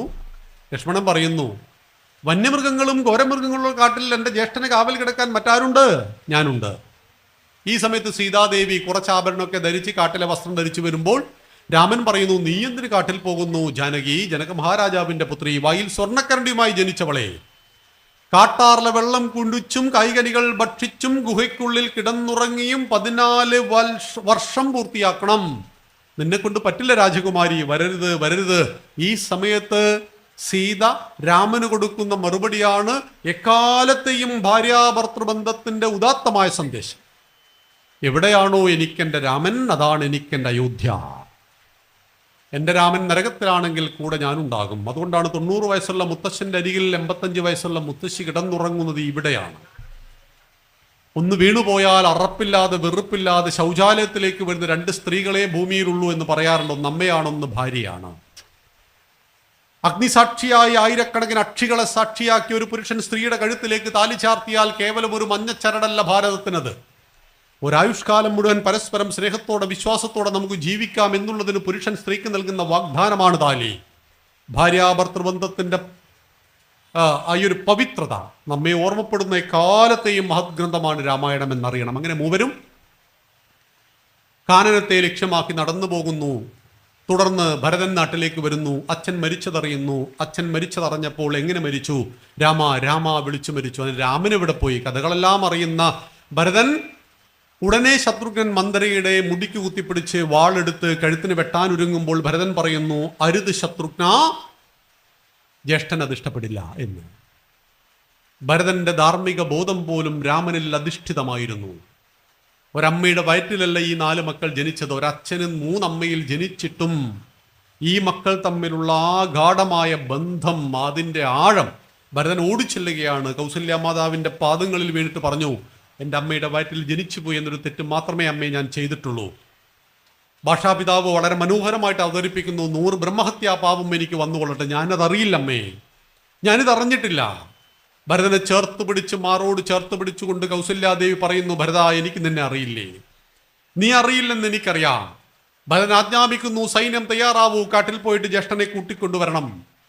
എല്ലാവരും കൂടി മാതാക്കൾക്കൊപ്പം കാട്ടിലേക്ക് പോകുന്നു. കാട്ടിൽ വെച്ച് രാമനും ലക്ഷ്മണനും അറിയുന്നു, അച്ഛൻ ഹൃദയം പൊട്ടി മരിച്ചു പോയിരിക്കുന്നു. അച്ഛനെ കാണുവാൻ മരണസമയത്ത് കൂടെയില്ലാത്തതിൽ രാമൻ ലക്ഷ്മണൻ അതീവ ദുഃഖിക്കുന്നു. പിന്നീട് 4 മക്കളും കെട്ടിപ്പിടിച്ചങ്ങ് പൊട്ടിക്കരയുക. രാമനൊക്കെ കരയാൻ പാടുണ്ടോ? പിന്നെ കരച്ചിൽ വന്ന കരയണ്ടേ? നല്ല ദുഃഖങ്ങളുണ്ടെങ്കിൽ അത് കരഞ്ഞു തീർക്കണം, പെയ്തൊഴിയണം. ദുഃഖങ്ങൾ നല്ല കരച്ചിലൂടെ ശാന്തി മനസ്സിന് ലഭിക്കുന്നതാണ് എന്നറിയണം. സന്തോഷം വരുമ്പോൾ ചിരിക്കുവാനും കഴിയണം. രണ്ടിലും മതിമറന്നു പോകരുത് എന്ന് മാത്രം. ഭരതൻ പറയുന്നു, ജ്യേഷ്ഠൻ വരണം. അച്ഛൻ മരിച്ചു പോയില്ല ഭരത, ഞാൻ എങ്ങനെ വരും? അച്ഛൻ്റെ വാക്കു പാലിക്കണ്ടേ? എല്ലാ നിർബന്ധത്തിനും ജ്യേഷ്ഠൻ വരില്ലെന്ന് മനസ്സിലായപ്പോൾ ജ്യേഷ്ഠന്റെ പാദുകങ്ങളെ ഭരതൻ 2 കൈ കൊണ്ടെടുത്ത് തലയിൽ വെച്ചുകൊണ്ട് തിരിഞ്ഞു നടക്കുന്ന ഭരതൻ 10 മീറ്റർ അകലെ എത്തിയപ്പോൾ തിരിഞ്ഞുന്ന് രാമനെ നോക്കിയിട്ട് പറയുന്നു, 14 വർഷം പൂർത്തിയാകുന്നതിന്റെ പ്രഭാതത്തിൽ എന്റെ ജ്യേഷ്ഠൻ രാമൻ അയോധ്യയിലില്ല എങ്കിൽ പിന്നീട് ഒരു നിമിഷം ഈ ഭരതൻ ജീവിച്ചിരിക്കില്ല, അഗ്നിപ്രവേശം ചെയ്യും. സഹോദര ബന്ധത്തിന്റെ എന്നും എക്കാലത്തെയും ഉദാത്ത മാതൃക. പ്രിയമുള്ളവരെ, നമ്മൾ ആഗ്രഹിക്കുന്നില്ലേ നമ്മുടെ മക്കൾ ഒന്നിന്റെ പേരിലും തമ്മിൽ തല്ലാത്തവരാണ്. വാക്കുകൊണ്ടുപോലും അവർ മുറിവേൽപ്പിക്കരുത്. അതുകൊണ്ട് ജീവിതത്തിൽ പല സൗഭാഗ്യങ്ങളും വരുമ്പോൾ നാം മറന്നുപോയി നമ്മുടെ സഹോദരങ്ങളെയെങ്കിൽ എപ്പോഴെങ്കിലും അവരെ തേടിച്ചെല്ലണം. നമ്മൾ കല്യാണം കഴിച്ചു, ഭാര്യയായി, മക്കളായി, കുടുംബമായി, നമ്മുടെ ജോലിയായി, തിരക്കായപ്പോൾ നമ്മൾക്കൊപ്പം സൗഭാഗ്യങ്ങൾ ഇല്ലാതെ പോയ നമ്മുടെ കൂടെ പിറന്ന പെങ്ങന്മാരുണ്ടാകും, ഏട്ടന്മാരുണ്ടാകും, അനുജന്മാരുണ്ടാകും. അവരെക്കുറിച്ച് ഓർക്കണം. അവരുടെ അവസ്ഥ എന്താണെന്ന് ചെന്ന് നോക്കണം. ഇതാണ് ഉദാത്തമായ ബന്ധം. രാമായണം നമ്മെ പഠിപ്പിക്കുന്ന അത്യുഗ്രമായ സഹോദരത്തിന്റെ സന്ദേശം. അങ്ങനെ ഘോരവനത്തിലേക്ക് പോകുന്നു രാമനും സീതയും ലക്ഷ്മണനും. 2-ാമത്തെ കാണ്ഡം അയോധ്യാകാന്ഡം അവസാനിച്ചു. 3-ാമത്തെ കാണ്ഡം ആരണ്യകാന്ഡം. ആരണ്യകാന്ഡത്തിൽ 2 കാര്യങ്ങൾ നമ്മെ പഠിപ്പിക്കുന്നു. ഒന്ന്, സാഹചര്യങ്ങളോട് പൊരുത്തപ്പെടുക. നല്ലൊരു മഴ പെയ്താൽ മാറുന്ന സാഹചര്യങ്ങളെ നമുക്കൊക്കെ ഉള്ളൂ. സുനാമി തിരമാല ഒന്ന് ആഞ്ഞടിച്ചാൽ, ഒരു കൊറോണ വന്നപ്പോൾ 6 മാസം വീട്ടിൽ കിടന്നില്ലേ നമ്മൾ? വായിൽ സ്വർണ്ണക്കരണ്ടിയുമായി ജനിച്ച 2 രാജകുമാരനും 1 രാജകുമാരിയും കൊടുങ്കാട്ടിൽ പെട്ടുപോകുന്നു 14 കൊല്ലകാലം. ആരെയും ശപിച്ചില്ല. കായ്കനികൾ ഭക്ഷിച്ചും കാട്ടാറിലെ വെള്ളം കുടിച്ചും മൃഗങ്ങൾക്കൊപ്പം ഗുഹയിലും അവർ കിടന്നുറങ്ങി. സാഹചര്യങ്ങളോട് പൊരുത്തപ്പെടുവാൻ കഴിയുന്ന മനസ്സില്ലെങ്കിൽ നമുക്ക് എപ്പോഴും ബുദ്ധിമുട്ടാവും. അങ്ങനെ വർഷം 13 കടന്നുപോയി. അവർ അതിനോട് താതാത്മ്യം പ്രാപിച്ചവരിങ്ങനെ ജീവിക്കെ ശൂർപ്പണഖ രാമനെ കണ്ട് മോഹിച്ചു പോയി. ഇഷ്ടമുള്ള പുരുഷനോട് സ്നേഹമാണെന്ന് പറയുന്നതിൽ ഒരു തെറ്റില്ല. ഐ ലവ് യു പറയാൻ പെൺകുട്ടിയോട് പറയാം ആണിന്. നമ്മുടെ പെൺമക്കൾ നോ പറയുവാനും ആൺകുട്ടികൾ നോ കേൾക്കുവാനും തയ്യാറാകണം. നോ പറഞ്ഞ പെൺകുട്ടിയുടെ മുഖത്തേക്ക് ആസിഡ് ഒഴിക്കുക. നോ പറയുവാൻ മക്കളും ജീവിത ലക്ഷ്യം സെറ്റ് ചെയ്യുന്നതിന് മുമ്പ് ലവിനോട് യേശു പറഞ്ഞാൽ നിങ്ങളുടെ ജീവിത ലക്ഷ്യം പാതി വഴിയിൽ ഉപേക്ഷിക്കപ്പെടേണ്ടി വരും. കാകദൃഷ്ടിർ ഭഗധ്യാനം ശ്വാനനിദ്ര തദൈവ അല്പാഹാരം ജീർണവസ്ത്രം മേതത് വിദ്യാർത്ഥി ലക്ഷണം. കാക്കയെപ്പോലെ സൂക്ഷ്മത, കൊക്കിന്റെ ഏകാഗ്രത, പട്ടിയെപ്പോലെ ഉറക്കം, പോഷകസമ്പുഷ്ടമായ അല്പാഹാരം, വസ്ത്രത്തെ പരമാവധി ഉപയോഗിക്കുന്ന ഈ 5 ലക്ഷണങ്ങൾ വിദ്യാർത്ഥിയുടെ ലക്ഷണങ്ങളാണ്. വിദ്യാർത്ഥിന് സുഖം, സുഖാർത്ഥിന് വിദ്യ. വിദ്യാർത്ഥിക്ക് സുഖമില്ല, സുഖാർത്ഥിക്ക് വിദ്യയില്ല. പ്രണയം സങ്കല്പങ്ങളുടെയും പ്രണയം സ്വപ്നങ്ങളുടെയും വലിയൊരു ലോകമാണ്.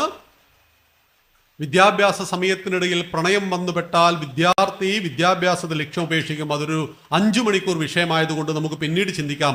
അത് നമ്മുടെ കൗമാരപ്രായക്കാർക്കുള്ളതാണ് പ്രണയം ജീവിതം എന്ന് പറയുന്ന വിഷയം. പ്രണയം സങ്കല്പത്തിൻ്റെതാണ്. Love after marriage and before marriage അത് ഡിഫറൻ്റ് ആണത്. കല്യാണത്തിന് മുമ്പുള്ള പ്രണയവും കല്യാണത്തിന് ശേഷമുള്ള പ്രണയവും. ജീവിതത്തിൽ ഒരു പുരുഷന് 2 ഭാര്യയുണ്ട്, ഒരു സ്ത്രീക്ക് 2 ഭർത്താവുണ്ട്. ഒന്ന് സങ്കല്പത്തിലെ ഭാര്യയാണ്, ഒന്ന് ജീവിതത്തിലെ ഭാര്യയാണ്. ഒന്ന് സങ്കല്പത്തിലെ ഭർത്താവാണ്, ജീവിതത്തിലെ ഭർത്താവാണ്. സങ്കല്പത്തിലെ ഭാര്യയെ കൊന്നിട്ട് വേണം ജീവിതത്തിലെ ഭാര്യയെ സ്വീകരിക്കുവാൻ. പ്രീ മാരേജ് കൗൺസിലിംഗ് നമ്മുടെ ഹൈന്ദവ സമൂഹത്തിൽ നിർബന്ധമാണ്. സങ്കല്പമാണ്, ഗാന്ധർവ വിവാഹം പ്രണയമാണ്. എന്നാൽ ലൈഫ് എന്ന് പറയുന്നത് മിഥുനം എന്ന സിനിമ കണ്ടാൽ മതി, കാര്യം ഏറെക്കുറെ മനസ്സിലാവും. ലാലേട്ടൻ ഉർവശി ഉണ്ടായിരുന്നു. സിനിമകളൊക്കെ കാണണം, കാര്യങ്ങൾ ഒരുപാട് മനസ്സിലാവും. ആരണ്യകാണ്ഡം നമ്മെ പഠിപ്പിക്കുന്ന പ്രധാന കാര്യം ലവ് പറഞ്ഞു. പ്രണയാഭ്യർത്ഥന നടത്തിയ ശൂർപ്പണഖയോട് രാമൻ പറയുന്നു, ഭവതി എൻ്റെ ഭാര്യയാണ് നിൽക്കുന്നത്, ഞാൻ ഏകപത്നി വൃതനാണ്. അതുകൊണ്ട് വേണമെങ്കിൽ അനുജനോട് ചോദിച്ചു നോക്കൂ. അപ്പോൾ ചിലപ്പം രാമൻ ഓർമ്മിച്ചിട്ടുണ്ടാവും, അച്ഛൻ 3 കെട്ടിയിട്ടുണ്ടല്ലോ, ചിലപ്പോൾ ഇവനും കല്യാണം കഴിച്ചാൽ. അങ്ങനെ സുന്ദരനാണ്, ചോദിച്ചു. കാമാർത്ഥിയായിരുന്നു. പ്രണയം മാംസനിബദ്ധമല്ല. യഥാർത്ഥ പ്രണയം മാംസനിബദ്ധമല്ല. പ്രണയം ഒരിക്കലും മനസ്സുകൾ തമ്മിലുള്ള വൈകാരികമായ കൈമാറ്റമാണ്. പ്രണയം കാമത്തിൽ അവസാനിച്ചു പോകുന്നുവെങ്കിൽ അത് മാംസനിബദ്ധമാണ് എന്നറിയാം. അതുകൊണ്ട് നമ്മുടെ പെൺമക്കൾക്ക് തിരിച്ചറിയാൻ കഴിയുന്നത് ഒറിജിനലാണോ ഡ്യൂപ്ലിക്കേറ്റ് ആണോ, അതിനൊക്കെ കുറേ കാര്യങ്ങളുണ്ട്. മക്കളെ പഠിപ്പിക്കണം. 13 വയസ്സിന് മേലെയുള്ള കുട്ടികൾ ആണ് അത് പഠിക്കേണ്ടത്. പ്രണയം ഒറിജിനലാണോ ഡ്യൂപ്ലിക്കേറ്റ് ആണെന്ന് കുട്ടിക്ക് തിരിച്ചറിയാൻ കഴിയും. അതിന് വാക്കുകൾ, നോട്ടങ്ങൾ, സ്പർശനങ്ങൾ, രൂപഗന്ധ സ്പർശനം എന്നൊക്കെ പറയില്ല നമ്മൾ. അങ്ങനെ കുറേ കാര്യങ്ങളുണ്ട്. അമ്മമാരിപ്പോൾ അതൊന്നും ഓർമ്മിച്ച് ഇങ്ങനെ തലമുണ്ടാക്കണ്ട. അത് നമുക്ക് ആ കുട്ടികളുടെ സാഹസിൽ പറയാം. ലക്ഷ്മണനോട് ചോദിച്ചപ്പോൾ ലക്ഷ്മണൻ പറഞ്ഞു, എൻ്റെ ഭാര്യ ഊർമിള കൊട്ടാരത്തിൽ തനിച്ച് കിടക്കുക, എനിക്ക് വേണ്ടി 14 കൊല്ലം അവൾ കഷ്ടപ്പെടുകയാണ്. 13 കൊല്ലമായി ഞാൻ അവളെ കാണാൻ വേണ്ടി തിടുക്കത്തിൽ ഇങ്ങനെ നിൽക്കുക. അപ്പോഴാണ് നിന്റെ ഒരു വിവാഹാഭ്യർത്ഥന. എന്നൊന്നും പറഞ്ഞില്ല, ഭവതി പോയിക്കോളൂ എന്ന് പറഞ്ഞു. മാറി മാറി പ്രണയാഭ്യർത്ഥന നടത്തിയിട്ടും വിവാഹം കഴിക്കുവാൻ തയ്യാറാകാതെ വന്നപ്പോൾ ഓവർ പ്രൊസസീവ്നെസ് എന്ന് പറയുന്ന മാനസിക രോഗം ശൂർപ്പണഖയ്ക്ക് പിടിക്കപ്പെട്ടു. അതാണ് എനിക്ക് കിട്ടാത്തത് മറ്റാർക്കും വേണ്ട. അതൊരു മാനസിക രോഗമാണ്, ഭയാനകമായ മാനസിക രോഗം. അങ്ങനെയുള്ള സ്ത്രീയും പുരുഷനൊക്കെ ഇന്ന് ലോകത്തുണ്ട്. എനിക്ക് കിട്ടിയില്ലെങ്കിൽ തകർത്ത് കളയണം, എനിക്ക് കിട്ടാത്തത് മറ്റൊരാൾ അനുഭവിക്കരുത് എന്ന് പറയുന്ന അസൂയ, കുശുമ്പ്, ദുഷ്ടത, അതൊക്കെ ആസുരിക ശക്തികൾക്ക് മാത്രമേ അങ്ങനെ ചിന്തിക്കാൻ കഴിയുള്ളൂ. ടോട്ടലി നെഗറ്റീവായിരിക്കും അവർ. അങ്ങനെയുള്ള ടോട്ടൽ നെഗറ്റീവായ ഒരു സ്ത്രീ ആയിരുന്നു ആര്? ശൂർപ്പണഖ. ഇവൾ ജീവിച്ചിരിക്കുന്നതുകൊണ്ടാണ് നീ എന്നെ കല്യാണം കഴിക്കാത്തെന്ന് പറഞ്ഞുകൊണ്ട് സീതയെ കൊല്ലുവാൻ വേണ്ടി പാഞ്ഞെടുത്തു. ലക്ഷ്മണ എന്നൊരൊറ്റ വിളിയ. ഒരു വിളിയിൽ ലക്ഷ്മണന് കാര്യം അറിയാം. ലക്ഷ്മണൻ്റെ ഒരു വാള് വലിച്ചൊരു ഒരൊറ്റ വിട്ടു വെച്ചു കൊടുത്തു. മൂക്കും മുലയും ഛേദിച്ചു പോയി എന്ന അധ്യാത്മരാമായണം, മൂക്കും കാതും ഛേദിച്ചു പോയി എന്ന് വാൽമീകി രാമായണം. നമുക്ക് സൗകര്യം മൂക്കും കാതുവാണ്. സ്തനം പർവ്വത സ്തനമണ്ഡലയാണ്. സ്തനത്തെ അമ്മയുടെ പ്രതീകമായിട്ടാണ് കാണുന്നത്. കാരണം ഓരോ കുഞ്ഞും കുടിച്ചു വളരുന്നത് അമ്മയുടെ സ്തനത്തിൽ നിന്നും ഊറ്റിയെടുക്കുന്ന അമൃതതുല്യമായ പാലാണ്. അപ്പോൾ മൂക്ക് ഛേദിച്ചു പോയവൾ കസിൻ ബ്രദറായിട്ടുള്ള അർദ്ധ സഹോദരനായ നമ്മുടെ ഗരനോട് പോയിട്ട് പറഞ്ഞു, എന്നെ ഇങ്ങനെ 2 പേര് മൂക്ക് ചെത്തി കളഞ്ഞു, നീ അവരെ കൊല്ലണം. 14 പേരെ അയച്ചു. രാമൻ 14 ബാണം അയച്ച് അവരെ കൊന്നു. അപ്പൊ ഗരൻ പറഞ്ഞു, അപ്പൊ ഞാൻ എൻ്റെ കൂടെ 14,000 പേരുണ്ട്, ഞാൻ ഇവന്മാരിപ്പോൾ കൊന്നിച്ചു വരാം. 14,000 രാക്ഷസപ്പട ഇളകി വരുമ്പോൾ രാമൻ പറയുന്ന വാക്കാണ്, ഭാരതത്തിലെ പുരുഷന്മാരുടെ പോർവിട്ടോടിയതല്ല നമ്മുടെ വീരപുരാതന ചരിതങ്ങൾ, തേരുതെളിച്ചടരാടി നമ്മൾ ദേവർക്കായും യുദ്ധങ്ങൾ. ഭഗീരഥൻ പോലെ എത്ര മഹോന്നത തപസ്വിമാരുടെ വംശക്കാർ. നമ്മുടെ ഉള്ളിലെ തപശക്തി, നമ്മുടെ വീര്യം, നമ്മുടെ എല്ലാം നമുക്ക് രാമനിൽ നിന്ന് പഠിക്കുവാനുള്ളതാണ്. 14,000 രാക്ഷസപ്പട അങ്ങനെ കാടടക്കി വരുന്ന സമയത്ത് രാമൻ ലക്ഷ്മണനോട് പറയുന്നു, ലക്ഷ്മണ, ജ്യേഷ്ഠത്തി അമ്മയെ ആ ഗുഹയ്ക്കുള്ളിൽ കയറ്റി നീ അമ്പും വില്ലുമായി പുറത്തു നിന്നോളൂ, ഇവന്മാരെ ഞാൻ ക്ലീൻ ചെയ്യാം. കോൺഫിഡൻസ്, ആത്മവിശ്വാസം, എന്നെ കൊണ്ട് പറ്റും. 14,000 രാക്ഷസന്മാരെ 72 മിനിറ്റ് കൊണ്ട് ഭഗവാൻ ശ്രീരാമചന്ദ്രൻ യമപുരിക്ക് അയക്കുന്നത് ലക്ഷ്മണൻ നോക്കി നിന്നപ്പോൾ ലക്ഷ്മണൻ പറയുന്ന ആത്മകഥമുണ്ട് നമ്മുടെ ആരണ്യകാണ്ഡത്തിൽ. ആരാണിത്? എന്തൊക്കെയാണ് ഈ മനുഷ്യൻ കാട്ടിക്കൂട്ടുന്ന അത്ഭുതങ്ങൾ? എങ്ങനെയാണ് ഈ ഭഗവാൻ, ഈ മനുഷ്യൻ ഇങ്ങനെ ചെയ്യുവാൻ കഴിയുന്നത്? അപ്പോൾ പലപ്പോഴും മഹാവിഷ്ണുവിനെ കാണുന്നു എന്നൊക്കെയാണ് അതിശയോക്തിപരമായിട്ട് പറയുന്നത്. അങ്ങനെ ശൂർപ്പണഖ രാവണന്റെ അരികിലെത്തി. രാവണൻ ഒരുപാട് കഴിവുകളുള്ള നല്ലവനായ ഒരുപാട് പോസിറ്റീവായ കാര്യങ്ങളുണ്ട്. അതുകൊണ്ടാണ് രാമൻ ആദ്യമായി രാവണനെ കണ്ടപ്പോൾ പറഞ്ഞത് ഈ ഒരു വീക്ക്നെസ് ഇയാൾക്കില്ലായിരുന്നുവെങ്കിൽ എന്തൊരു പരമയോഗ്യനായ മനുഷ്യനായിരുന്നു എന്ന്. നമ്മുടെ എല്ലാ സാഹിത്യ കൃതികളുടെയും ഏറ്റവും ആത്യന്തികമായ സൗന്ദര്യം എന്ന് പറയുന്നത് വെറുക്കാൻ പഠിപ്പിക്കുന്നില്ല. രാമായണം മുഴുവൻ പഠിച്ചാലും നമുക്ക് രാവണനെ വെറുക്കാൻ കഴിയില്ല, നമുക്ക് ഇന്ദ്രജിത്തിനെ വെറുക്കാൻ കഴിയില്ല. ഇന്ദ്രജിത്തിനെ നമ്മൾ ഒരുപാട് സ്നേഹിക്കും. കാരണം അച്ഛൻ്റെ വീക്ക്നെസ് കൊണ്ട് ദേവേന്ദ്രൻ ജയിച്ച മകന് ജീവൻ കൊടുക്കേണ്ടി വന്നു. വീക്ക്നെസ് മകൻ്റെതായിരുന്നില്ല. മേഘനാഥൻ അവൻ ദേവേന്ദ്രന് ജയിച്ച് ഇന്ദ്രജിത്തായവനാ. അച്ഛൻ്റെ വീക്ക്നെസ് കൊണ്ട് മകന് ജീവൻ കൊടുക്കേണ്ടി വന്നു. അവിടെയും നല്ലൊരു മകനാ. ദശരഥന് രാമൻ എന്നതുപോലെ രാവണന് മേഘനാഥൻ ഏറ്റവും നല്ല മകനല്ലേ. മാത്രമല്ല ചുമ്മാ ഉറങ്ങിക്കിടന്ന മനുഷ്യനെ വിളിച്ചിട്ട് കൊല്ലിച്ചു കളഞ്ഞു കുംഭകർണനെ. എന്തൊക്കെ കൊടിയ പാപങ്ങൾ, ഒരൊറ്റ വീക്ക്നെസ് കൊണ്ട് ആ കുടുംബം മൊത്തം തകർന്നു പോയില്ലേ. രാമായണം പഠിപ്പിക്കുന്ന ഉദാത്തമായ സന്ദേശമാണ്. കുടുംബത്തിലെ ഒരാൾ ചെയ്യുന്ന അധർമ്മം ആ കുടുംബത്തെ മൊത്തത്തിൽ ബാധിക്കും. അതുകൊണ്ടാണ് കുന്തി ദേവി കർണനെ പുഴയിൽ ഒഴുകിയത്. കാരണം രാജകുമാരി കല്യാണത്തിന് മുമ്പ് ഒന്ന് പ്രസവിച്ചാലുള്ള അവസ്ഥ ഒന്ന് ആലോചിച്ച് നോക്കൂ. കല്യാണത്തിന് മുമ്പ് നമ്മുടെ വീട്ടിലൊരു പെൺകുട്ടി പ്രസവിച്ചിട്ട് വന്നു, അച്ഛാ എൻ്റെ പ്രസവം ഇന്ന് കഴിഞ്ഞു എന്ന് പറഞ്ഞുള്ള അവസ്ഥ എന്താ? നമ്മൾ അംഗീകരിക്കൂ? ഇല്ലല്ലോ, ഒരു കാലത്തും അംഗീകരിച്ചിട്ടില്ല, ഒരു കാലത്തും അംഗീകരിക്കാനും കഴിയില്ല. അതുകൊണ്ടാണ് കുന്തി ദേവിക്ക് കർണനെ ഒഴുക്കിക്കളയേണ്ടി വന്നത് എന്ന് മനസ്സിലാക്കണം. അങ്ങനെ ശൂർപ്പണഖ രാവണന്റെ അരികിലെത്തിയിട്ട് രാവണനോട് പറഞ്ഞു, എൻ്റെ മൂക്ക് 2 പേര് ചെത്തി, അത് നിന്റെ കയ്യിലിരിപ്പുണ്ടായിരിക്കും. രാവണന് മതിപ്പൊന്നുമില്ല ശൂർപ്പണഖയെക്കുറിച്ച്. അപ്പോൾ ലഡു പൊട്ടിച്ചു.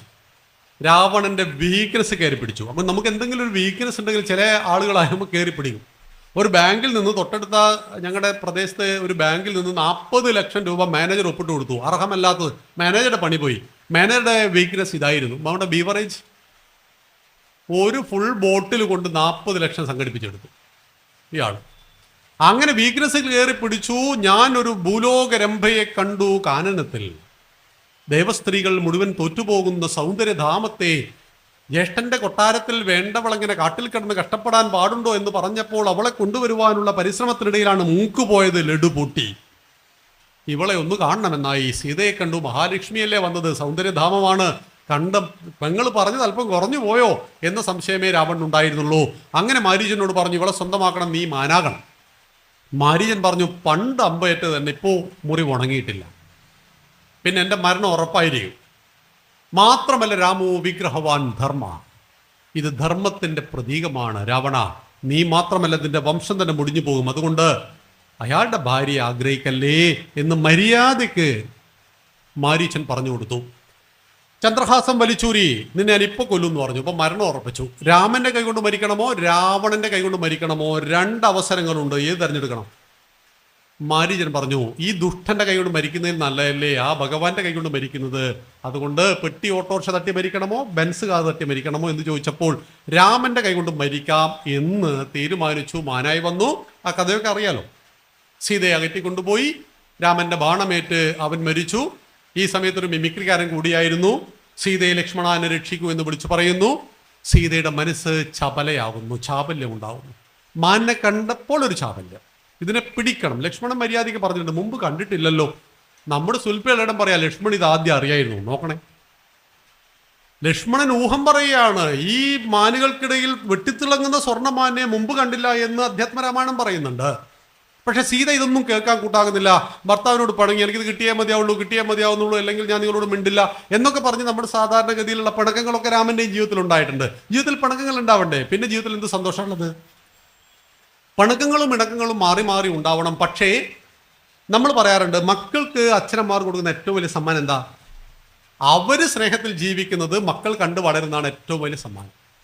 അപ്പൊ കലഹിക്കണമെന്ന് തോന്നിയാലോ? കലഹിക്കണമെന്ന് തോന്നി കഴിഞ്ഞാൽ നേരെ മുറിയിലേക്ക് പോകണം. എന്നിട്ട് വാതിലൊക്കെ അടച്ച് ജനലൊക്കെ അടച്ച് സാക്ഷിയായിട്ട് റെഡി 1 2 3 പറയണം. കലഹിക്കണം. 1 മണിക്കൂറോ 1.5 മണിക്കൂറോ തിരിച്ചു വരണം ചിരിച്ചുകൊണ്ട്. മക്കളുടെ മുന്നിൽ വെച്ച് കലഹിക്കരുത്. മക്കളുടെ മുന്നിൽ വെച്ച് കലഹിക്കുന്ന മാതാപിതാക്കളെ കണ്ടുവളരുന്ന കുട്ടികളാണ് വിവാഹമേ വേണ്ട എന്നൊക്കെ പറഞ്ഞു കളയുന്നത്. അപ്പം നമ്മൾ ശ്രദ്ധിച്ചാൽ മതി. ഇതൊക്കെ ചെറിയ ചെറിയ കാര്യങ്ങളാണ്. നമ്മളൊന്ന് ശ്രദ്ധിച്ചാൽ വീട് വളരെ സന്തോഷകരമായിട്ട് എടുക്കാം. അങ്ങേയറ്റം കോപിക്കുന്ന സമയത്ത് ചിരിച്ചുകൊണ്ടിരിക്കുക. ഭർത്താവ് ഒന്നുകൂടെ ഒരു നേരെ മുറിയിൽ കൊണ്ടുപോകാം. അവിടെ നിന്നായിരിക്കണം കലഹം. കാരണം മക്കൾ ഇതൊക്കെ കണ്ടു വളരുന്നില്ലേ? നോക്കൂ, നമ്മളുടെ രാവിലെ നമ്മുടെ വീട്ടിൻ്റെ ഗേറ്റിൻ്റെ മുകളിൽ വന്നിട്ട് ഒരു കാക്ക കരഞ്ഞു. നമ്മളെന്ത് പറയും? ഞങ്ങളുടെ നാട്ടിൽ മുത്തശ്ശിമാർ പറയും, എന്തോ ഒരു അപകടമുണ്ട്, കാക്കയെ കല്ലെടുത്ത് എറിയുന്നു. കാക്ക വല്ലാതെ കരഞ്ഞാലേ. പിന്നെ ഒരു കുയിൽ വന്നു, കുയിൽ കരഞ്ഞു എന്നാണ് പറയാ. കുയിൽ കൂകി, കാക്ക കരഞ്ഞു, കുയിൽ കൂകി. ശബ്ദം ഒരു സംസ്കാരമാണ്, കേൾവി ഒരു സംസ്കാരമാണ്. നിങ്ങൾ വീട്ടിൽ മടങ്ങി പോകുമ്പോൾ മനോഹരമായ റോസാപ്പൂവിൻ്റെ തോട്ടവും കണ്ടു, ഒരു വണ്ടി കയറിയിട്ട് പാമ്പ് ചതഞ്ഞരഞ്ഞു പോയതും കണ്ടു. ഭക്ഷണം കഴിക്കുമ്പോൾ രണ്ടും ഓർമ്മ വന്നു. ഒരേ എഫക്റ്റ് ആയിരിക്കുമോ? കാഴ്ച ഒരു സംസ്കാരമാണ്, കേൾവി ഒരു സംസ്കാരമാണ്. അതുകൊണ്ട് കാണേണ്ടതേ കാണാവൂ, കേൾക്കേണ്ടതേ കേൾക്കാവൂ. മൊബൈൽ വേണ്ടാന്ന് പറഞ്ഞിട്ടില്ല, നിയന്ത്രണമേ വേണ്ടുള്ളൂ. മക്കൾക്ക് മൊബൈൽ കൊടുക്കണമെന്ന് ആരാ പറഞ്ഞത്? മക്കൾക്ക് മൊബൈലില്ലാതെ നമുക്ക് മൊബൈലില്ലാതെ ജീവിക്കാൻ പറ്റുമോ? ഇല്ല. പിന്നെ മക്കൾക്ക് മൊബൈലില്ലാതെ ജീവിക്കാൻ പറ്റുമോ? മക്കൾ മൊബൈലിന് അടിമകളാകരുതെന്നേ പറഞ്ഞിട്ടുള്ളൂ. അപ്പം മൊബൈലിനൊരു സമയം, രാത്രി പഠിക്കാൻ ഇത്ര സമയം. അതാ കുട്ടി രാവിലെ സ്കൂളിൽ എത്തിക്കഴിഞ്ഞാൽ ടൈം ടേബിൾ ഇല്ലേ? 10 മണിക്ക് ബെല്ലടിക്കുന്നു. മൊബൈൽ ഫോൺ ഉപയോഗിക്കാൻ പറ്റുമോ സ്കൂളിൽ? പറ്റില്ല. 3/4 മണിക്കൂർ ഒരു പീരീഡ്. അപ്പം അങ്ങനെ ഇൻ്റർവെല്ല്, ഉച്ചക്ക് ഭക്ഷണത്തിൻ്റെ ഒരു ഇൻ്റർവെല്ല്. 4 മണിക്ക് സ്കൂൾ വിട്ടു, 5 മണിക്ക് വീട്ടിൽ വന്നു. പിന്നെ ടൈം ടേബിൾ ഉണ്ടാവും. വീട്ടിൽ വന്നാൽ ടൈം ടേബിൾ മൊത്തം കൊളായി. സ്കൂളിൽ വരുമ്പോൾ ടൈം ടേബിൾ. എൻ്റെ വീട്ടിൽ ടൈം ടേബിൾ ഉണ്ടാകാൻ പാടില്ല. പഠിക്കാൻ എത്ര സമയം, മൊബൈൽ കളിക്കാൻ എത്ര സമയം, ടി വി കാണാൻ എത്ര സമയം, പ്ലേ ഗ്രൗണ്ടിൽ എത്ര സമയം, ഭക്ഷണം കഴിക്കാൻ എത്ര സമയം, ഇപ്പോൾ കുളിക്കണം. അങ്ങനെ ഒരു ടൈം ടേബിൾ വീട്ടിൽ ഉണ്ടാക്കി നോക്കൂ. ഒന്നും നടക്കാൻ പോകുന്നില്ല പെട്ടെന്ന്, പക്ഷെ പതുക്കെ പതുക്കെ നടക്കും. ലാളനേത് പഞ്ചവർഷാണി, 5 വയസ്സ് വരെ രാജകുമാരനെ പോലെ ലാളിച്ച് വളർത്തണം. ദശവർഷാണി ദണ്ഡയേ, 5 വയസ്സ് മുതൽ 15 വയസ്സ് വരെ ദണ്ഡനം നൽകി. അതായത് ഉലക്കെടുത്ത് തല്ലാനല്ല പറഞ്ഞത്, കുട്ടികൾക്ക് ശിക്ഷണം നൽകി വളർത്തണം. ശിക്ഷയും ശിക്ഷണവും തമ്മിലെ വ്യത്യാസം എന്താ? ശിക്ഷ, എന്തിനാണ് എന്നെ അമ്മ തല്ലിയത്? അച്ഛനോട് വെറുപ്പ് പിടിച്ചിട്ട് അമ്മ ഒരു തല്ല് കൊടുത്ത് അമ്മ തൊഴിലുറപ്പിന് പോയി. കുട്ടി വിചാരിക്കും, എന്തിനാണ് അമ്മ ഇപ്പം എന്നെ തല്ലിയത്? അമ്മ കുട്ടി അറിയുന്നില്ല. ശിക്ഷണം, ഞാൻ തെറ്റ് ചെയ്തു, അതിന് അമ്മ അച്ഛൻ എനിക്ക് നൽകിയ ശിക്ഷ, അത് കുട്ടിയുടെ സംസ്കാരമായി മാറുന്നു എങ്കിൽ അതിൻ്റെ പേരാണ് ശിക്ഷണം. ദശവർഷാണ് ശിക്ഷയെ ശേഷം സമഭാവന. എങ്ങനെയാ? 15 വയസ്സ് കഴിഞ്ഞാൽ തോളിൽ കൈയിട്ട് നടക്കണം. ഇതാണ് പഠിപ്പിക്കുന്നത്. ഞാൻ പറഞ്ഞു വന്നത്, രാവണന്റെ വീക്ക്നെസ്സിൽ കയറി പിടിച്ചു, സീതയെ കണ്ടു, സീതയെ കൊണ്ടുപോയി രാവണൻ തട്ടിക്കൊണ്ടുപോകുന്നു. ഈ സമയത്ത് സീത ലക്ഷ്മണനോട് പറയുന്നൊരു വാക്കാണ് സീതക്ക് അഗ്നിയിലൂടെ നടക്കേണ്ടി വരാൻ കാരണം. കർമ്മഫലത്തിൽ നിന്ന് മഹാലക്ഷ്മിക്ക് പോലും വിട്ടുവീഴ്ചയില്ല. ഒരിക്കലും ലക്ഷ്മണനോട് പറയാൻ പാടില്ലാത്തൊരു വാക്ക് പറഞ്ഞുപോയി സീതയോട്. ദുഷ്ട, എൻ്റെ ഭർത്താവ് ഇങ്ങനെ കരയുമ്പോഴും നീ ഓടിച്ചെല്ലാത്ത എന്നെ സ്വന്തമാക്കാൻ വേണ്ടിയാണ് എന്ന്. രാമായണത്തിൽ വൈകാരികമായ മറ്റൊരു രംഗമുണ്ട്. ഇതേ ആരണ്യകാണ്ഡത്തിൽ തന്നെ സീതയുടെ ആഭരണങ്ങൾ വാനരന്മാർ കൊണ്ടുപോയി കൊടുത്തിട്ട് രാമന്റെ കണ്ണു നിറഞ്ഞിട്ട് കാണുവാൻ കഴിയുന്നില്ല. ഓരോ ആഭരണങ്ങളും എടുത്തുയർത്തിയിട്ട് രാമൻ ലക്ഷ്മണനോട് ചോദിക്കുന്നു, ലക്ഷ്മണ നോക്കൂ, ഇതിൻ്റെ ജ്യേഷ്ഠത്തി അമ്മയുടെ മാലയാണോ? അറിയില്ല ജ്യേഷ്ഠ. ഇതിൻ്റെ ജ്യേഷ്ഠത്തി അമ്മയുടെ കമ്മലാണോ? അറിയില്ല. ഇതിൻ്റെ ജ്യേഷ്ഠത്തെ അമ്മയുടെ വളയാണോ? അറിയില്ല ജ്യേഷ്ഠ. ഒടുവിൽ ഓരോന്നും ഇങ്ങനെ കാണിച്ച് അവസാനം പാദസരം ഇങ്ങനെ കാണിച്ചപ്പോൾ ലക്ഷ്മണൻ പറയുകയാണ്, അറിയാം ജ്യേഷ്ഠ, ഇത് ജ്യേഷ്ഠത്തി അമ്മയുടേതാണ്. എല്ലാ പ്രഭാതങ്ങളിലും രാവിലെ എഴുന്നേറ്റ് ജ്യേഷ്ഠത്തി അമ്മയുടെ പാദ നമസ്കാരം ചെയ്യുമ്പോൾ ഞാൻ ഈ പാദസരം കണ്ടിട്ടുണ്ട്. രാവിലെ എഴുന്നേറ്റ് ജ്യേഷ്ഠന്റെ ഭാര്യയുടെ കാലിനെ വന്ദിക്കുന്ന ആ ലക്ഷ്മണനോട്, ദുഷ്ട, എന്നെ സ്വന്താക്കാൻ വേണ്ടിയാണോ നീ കൂടിയതെന്ന് മഹാലക്ഷ്മി പറയാൻ പാടുണ്ടോ? മഹാലക്ഷ്മി എന്നല്ല ആരും പറയരുത്. അങ്ങനെ സീതയെ രാവണൻ സന്യാസ രൂപത്തിൽ വന്നു. രാവണൻ ഹീറോ എന്ന് നിങ്ങളുടെ മഹാരാജാസ് കോളേജിലെ കുട്ടികൾ പറയുന്നു. ആണോ? 12 മാസക്കാലം ഗർഭിണിയായ സീതയെ കാട്ടിലുപേക്ഷിച്ച 7 മാസക്കാലം നിറഗർഭിണിയായ സീതയെ കാട്ടിലുപേക്ഷിച്ച രാമനേക്കാൾ ഞങ്ങൾക്ക് പ്രിയം 12 മാസം സീതയെ തൊട്ടു നോക്കാത്ത രാവണനെയാണ് എന്നൊക്കെ പറയും. രാവണന് വേദവതിയുടെ ശാപം കിട്ടിയത് കൊണ്ടാ. പിന്നെ ഇയാൾ ധീരനായിരുന്നെങ്കിൽ യഥാർത്ഥ 10 തലയായിട്ട് വരണ്ടേ? സന്യാസിയായിട്ട് വരണോ? അർഹമല്ലാത്ത ധീരതയൊന്നും ചാർത്തി കൊടുക്കരുത്. അത് ഹിന്ദുവിനിട്ട പണിയാണ്. നമ്മളിത് മനസ്സിലാക്കിയാൽ മതി കേട്ടോ. ആ പണിയെടുത്തവന്മാർക്കൊക്കെ പണി കിട്ടി ഒരു സൈഡാക്കണം. നമുക്ക് ഹിന്ദുവിനിട്ട് പണി കൊടുക്കുന്ന എല്ലാവർക്കും തിരിച്ച് പണി ഹിന്ദുക്കൾ കൊടുക്കണം. അത് ആശയപരമായിട്ട് നിഷ്കാസനം ചെയ്യുവാൻ നമുക്ക് കഴിയണം. കാരണം ഈ മഹത്തായ ദർശനം എല്ലാവരെയും ഉൾക്കൊള്ളുന്നു. അവിടെ കിടന്ന് ഹിന്ദുവിനിട്ട് പണി തരിക. ഞങ്ങളൊക്കെ കോളേജിൽ ചെല്ലുമ്പോൾ ഞങ്ങളോട് പറഞ്ഞു തന്നു, രാമനും കൃഷ്ണനും ജീവിച്ചിരുന്നില്ല. അപ്പം ഞങ്ങൾ ചോദിച്ചു, യേശു മുമ്പതോ? തൊട്ട് കളിക്കരുത് കേട്ടോ. ഞങ്ങളെ പറഞ്ഞ് പഠിപ്പിക്കുക, രാമനും കൃഷ്ണനും ജീവിച്ചിരുന്നില്ല എന്ന് പഠിപ്പിച്ച നാവ് കൊണ്ട് മറ്റൊരു മതത്തിൻ്റെയും ആൾ ജീവിച്ചിരുന്നില്ല എന്ന് പഠിപ്പിക്കാറില്ല. അങ്ങനെയല്ലേ ഹിന്ദുക്കൾക്ക് ഇതിനോട് സരസ്വതി ദേവിയെ ഉടുതുണിയില്ല ഇല്ലേ? ഭാരതമാതാവിനെ വരച്ചപ്പോൾ ഉടുതുണിയില്ല. നിങ്ങളുടെ മലപ്പുറത്തൊരു ചിത്രകാരി ശിവലിംഗം വരച്ചപ്പോൾ അത് പുരുഷലിംഗമായിട്ട് വരച്ച വൈകൃതമായി ചിത്രം വരയ്ക്കാനും അറിയില്ല. ഇവരൊക്കെയാണ് മീശ എന്ന നോവൽ വായിച്ചിട്ടില്ലേ നിങ്ങൾ? വായിക്കരുത്. ഹിന്ദു സ്ത്രീകൾ എന്തിനാ അമ്പലത്തിൽ പോകുന്നത്? അത് ലൈംഗിക ആസക്തി തീർക്കുവാനാണ്. അയാൾക്കാണ് എഴുത്തച്ഛൻ പുരസ്കാരം. കേരളത്തിൽ ഒരു വർഷത്തെ എഴുത്തച്ഛൻ പുരസ്കാരം ഹിന്ദു സ്ത്രീകളെ പച്ചക്ക് അങ്ങോട്ട് അപമാനിച്ച ആൾക്കാണെന്ന് പറയുമ്പോൾ ഇതെല്ലാം മതേതരത്തിൻ്റെ പേരിൽ സഹിക്കേണ്ട ആവശ്യവും നമുക്കില്ല. കാരണം നമ്മൾ രാമന്റെ പൂർവികന്മാരാണ്. 72 മിനിറ്റ് കൊണ്ട് 14,000 രാക്ഷസന്മാരെ യമപുരിക്ക് അയക്കുവാൻ കഴിയുന്ന കോദണ്ഡധാരിയുടെ പിൻതലമുറക്കാരാണ് നമ്മളെന്ന ബോധം പലപ്പോഴും നമ്മളിൽ മറന്നു പോകുന്നു എന്നതുകൊണ്ടാണ് ഈ ദുഷ്ടശക്തികൾ നമുക്കിട്ട് പണി നൽകുന്നത് എന്ന് സാന്ദർഭികവശാൽ ഞാൻ ഓർമ്മപ്പെടുത്തി എന്ന് മാത്രം. അങ്ങനെ തട്ടിക്കൊണ്ടു പോകുമ്പോൾ രക്ഷിക്കാൻ വന്നു ആര്? ജഡായി, ഒരു പക്ഷി. സിദ്ധാർത്ഥനെ തല്ലിക്കൊന്നു വയനാട്ടിലെ. 18 പേരെ തല്ലിക്കൊല്ലാനുണ്ടായിരുന്നുള്ളൂ. 130 പേർ നോക്കിയിരുന്നു. ഒരു ദിവസം ഒരു കുഞ്ഞമ്മയോട് ചോദിച്ചു, അമ്മേ ഞാൻ വലുതായിട്ട് ആരാകണോ? അപ്പൊ അമ്മ പറയുകയാണ്, ആരു ഞാനാകണം എന്നുണ്ണി ചോദിക്കിൽ ആരാകിലും നല്ലതെന്നുത്തരം. നീ ആരാലും കുഴപ്പമില്ല, നല്ലതായിരിക്കണം.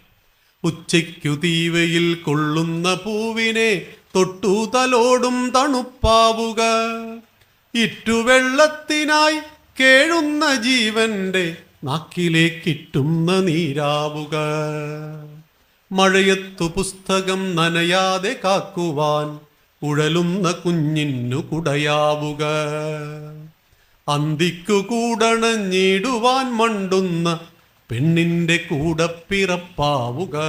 എന്നിട്ട് അവസാനം അമ്മ പറയാ, ആപത്തിലൊറ്റയ്ക്കു നിൽക്കുന്നൊരുത്തൻ്റെ കൂടെ കരുത്തിന്റെ കൂട്ടാവുക. ആപത്തിൽ പെട്ടുപോയവനെ കൂടെ കരുത്തിന്റെ കൂട്ടായിട്ട് നീ ഉണ്ടാവണം. ജഡായു എന്ന പക്ഷി സീതയെ രക്ഷിക്കുവാൻ പരിശ്രമിച്ചു. 2 ചിറകുകളും രാവണൻ അരിഞ്ഞുകളഞ്ഞു.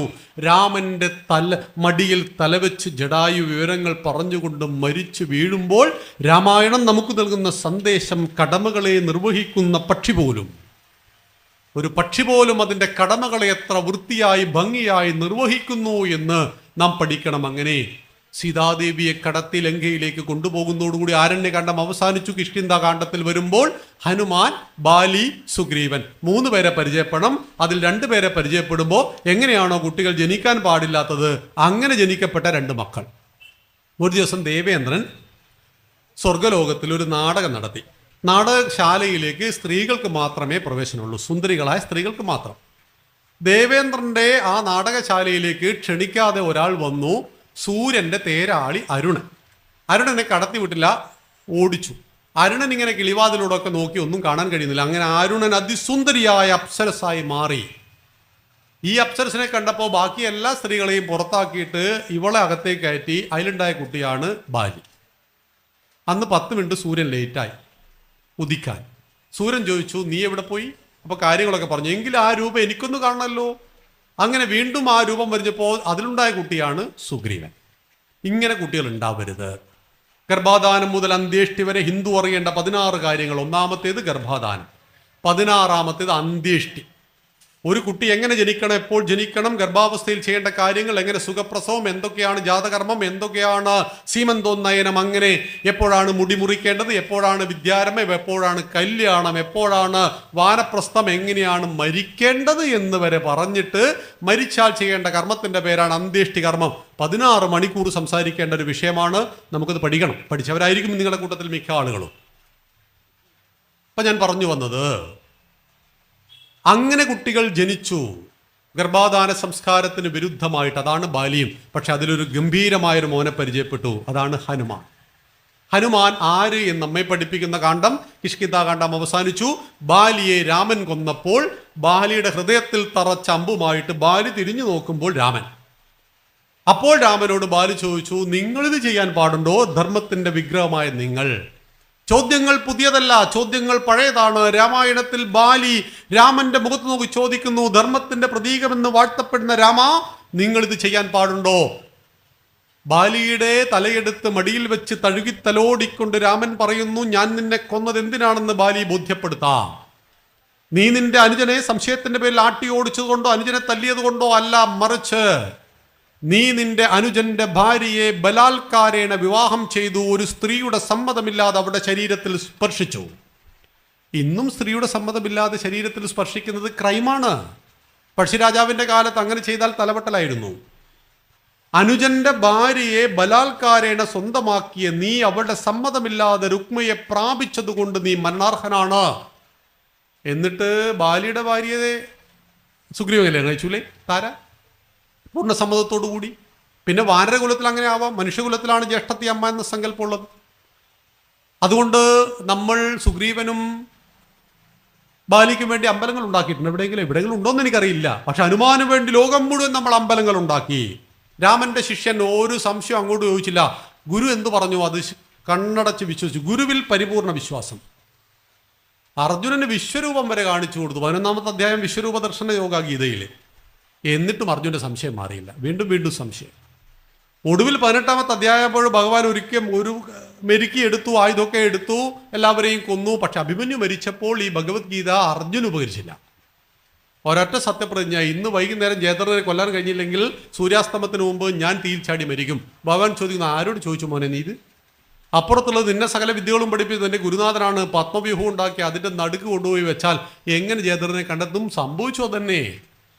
6 മണിക്ക് അസ്തമനം. ഭഗവാൻ 5:50 യോഗശക്തി കൊണ്ട് സുദർശന അക്രം കൊണ്ട് സൂര്യനെ മറച്ചത് കൊണ്ട് അർജുനൻ അന്ന് രക്ഷപ്പെട്ടത് എന്ന് മനസ്സിലാക്കണം. അതുകൊണ്ട് ഓം പാർത്ഥായ പ്രതിബോധിതാം ഭഗവതാ നാരായണേന സ്വയം. അർജുനെ നിമിത്തമാക്കി ഭഗവാൻ നാരായണൻ സ്വയം പറഞ്ഞു.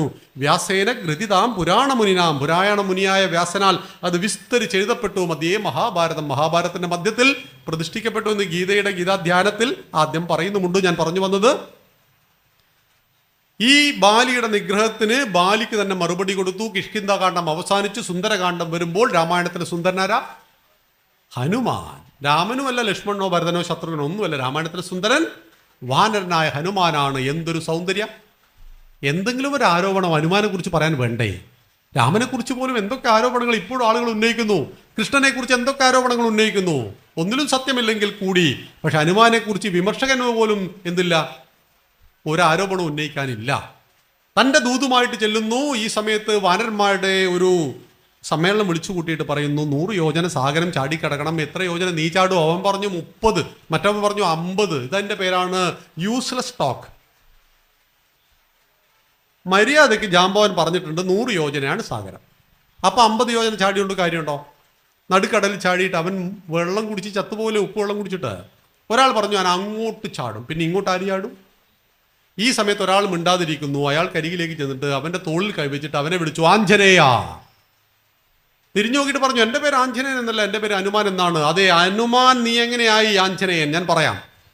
നീ കുഞ്ഞായിരുന്നപ്പോൾ രാവിലെ സൂര്യൻ ഉദിച്ചു വരുന്നത് കണ്ട് തുടുത്ത പഴമെന്ന് കരുതി അത് വിഴുങ്ങുവാൻ വേണ്ടി നീ മുകളിലേക്ക് ചാടി. നിന്നെ കണ്ട്, നിന്റെ വരവ് കണ്ട് ഭയന്ന് പോയ സൂര്യൻ സഹായത്തിനായിട്ട് ദേവേന്ദ്രനെ വിളിച്ചു. ദേവേന്ദ്രൻ വജ്രായുധമായിട്ട് വന്നു. അത് നിനക്ക് നേരെ പ്രയോഗിച്ചു. അത് നിന്റെ ഹനുവിൽ തട്ടി. ഹനു എന്നാൽ താടിയല്ലേ, നീ താഴേക്ക് പതിച്ചു. നിന്റെ അച്ഛൻ വായു ഭഗവാൻ നിന്നെയും കൊണ്ട് പാതാള ലോകത്തേക്ക് പോയി. അങ്ങനെ എല്ലാവർക്കും ശ്വാസം മുട്ടി തുടങ്ങി. എല്ലാ ദേവന്മാരും നിനക്ക് ചുറ്റും അണിനിരന്നു. എല്ലാവരും അവിടെ ശക്തിയുടെ നിശ്ചിത പേഴ്സൻറ്റേജ് നിനക്ക് നൽകി. എല്ലാ ദൈവിക ഗുണങ്ങളുടെയും സമ്പത്താണ് എൻ്റെ പൊന്നുമോനെ നീ. നിന്നെ കൊണ്ട് പറ്റും. നമ്മുടെ മക്കളോട് ദിവസം 10 പ്രാവശ്യം പറയണം, നിന്നെ കൊണ്ട് പറ്റും.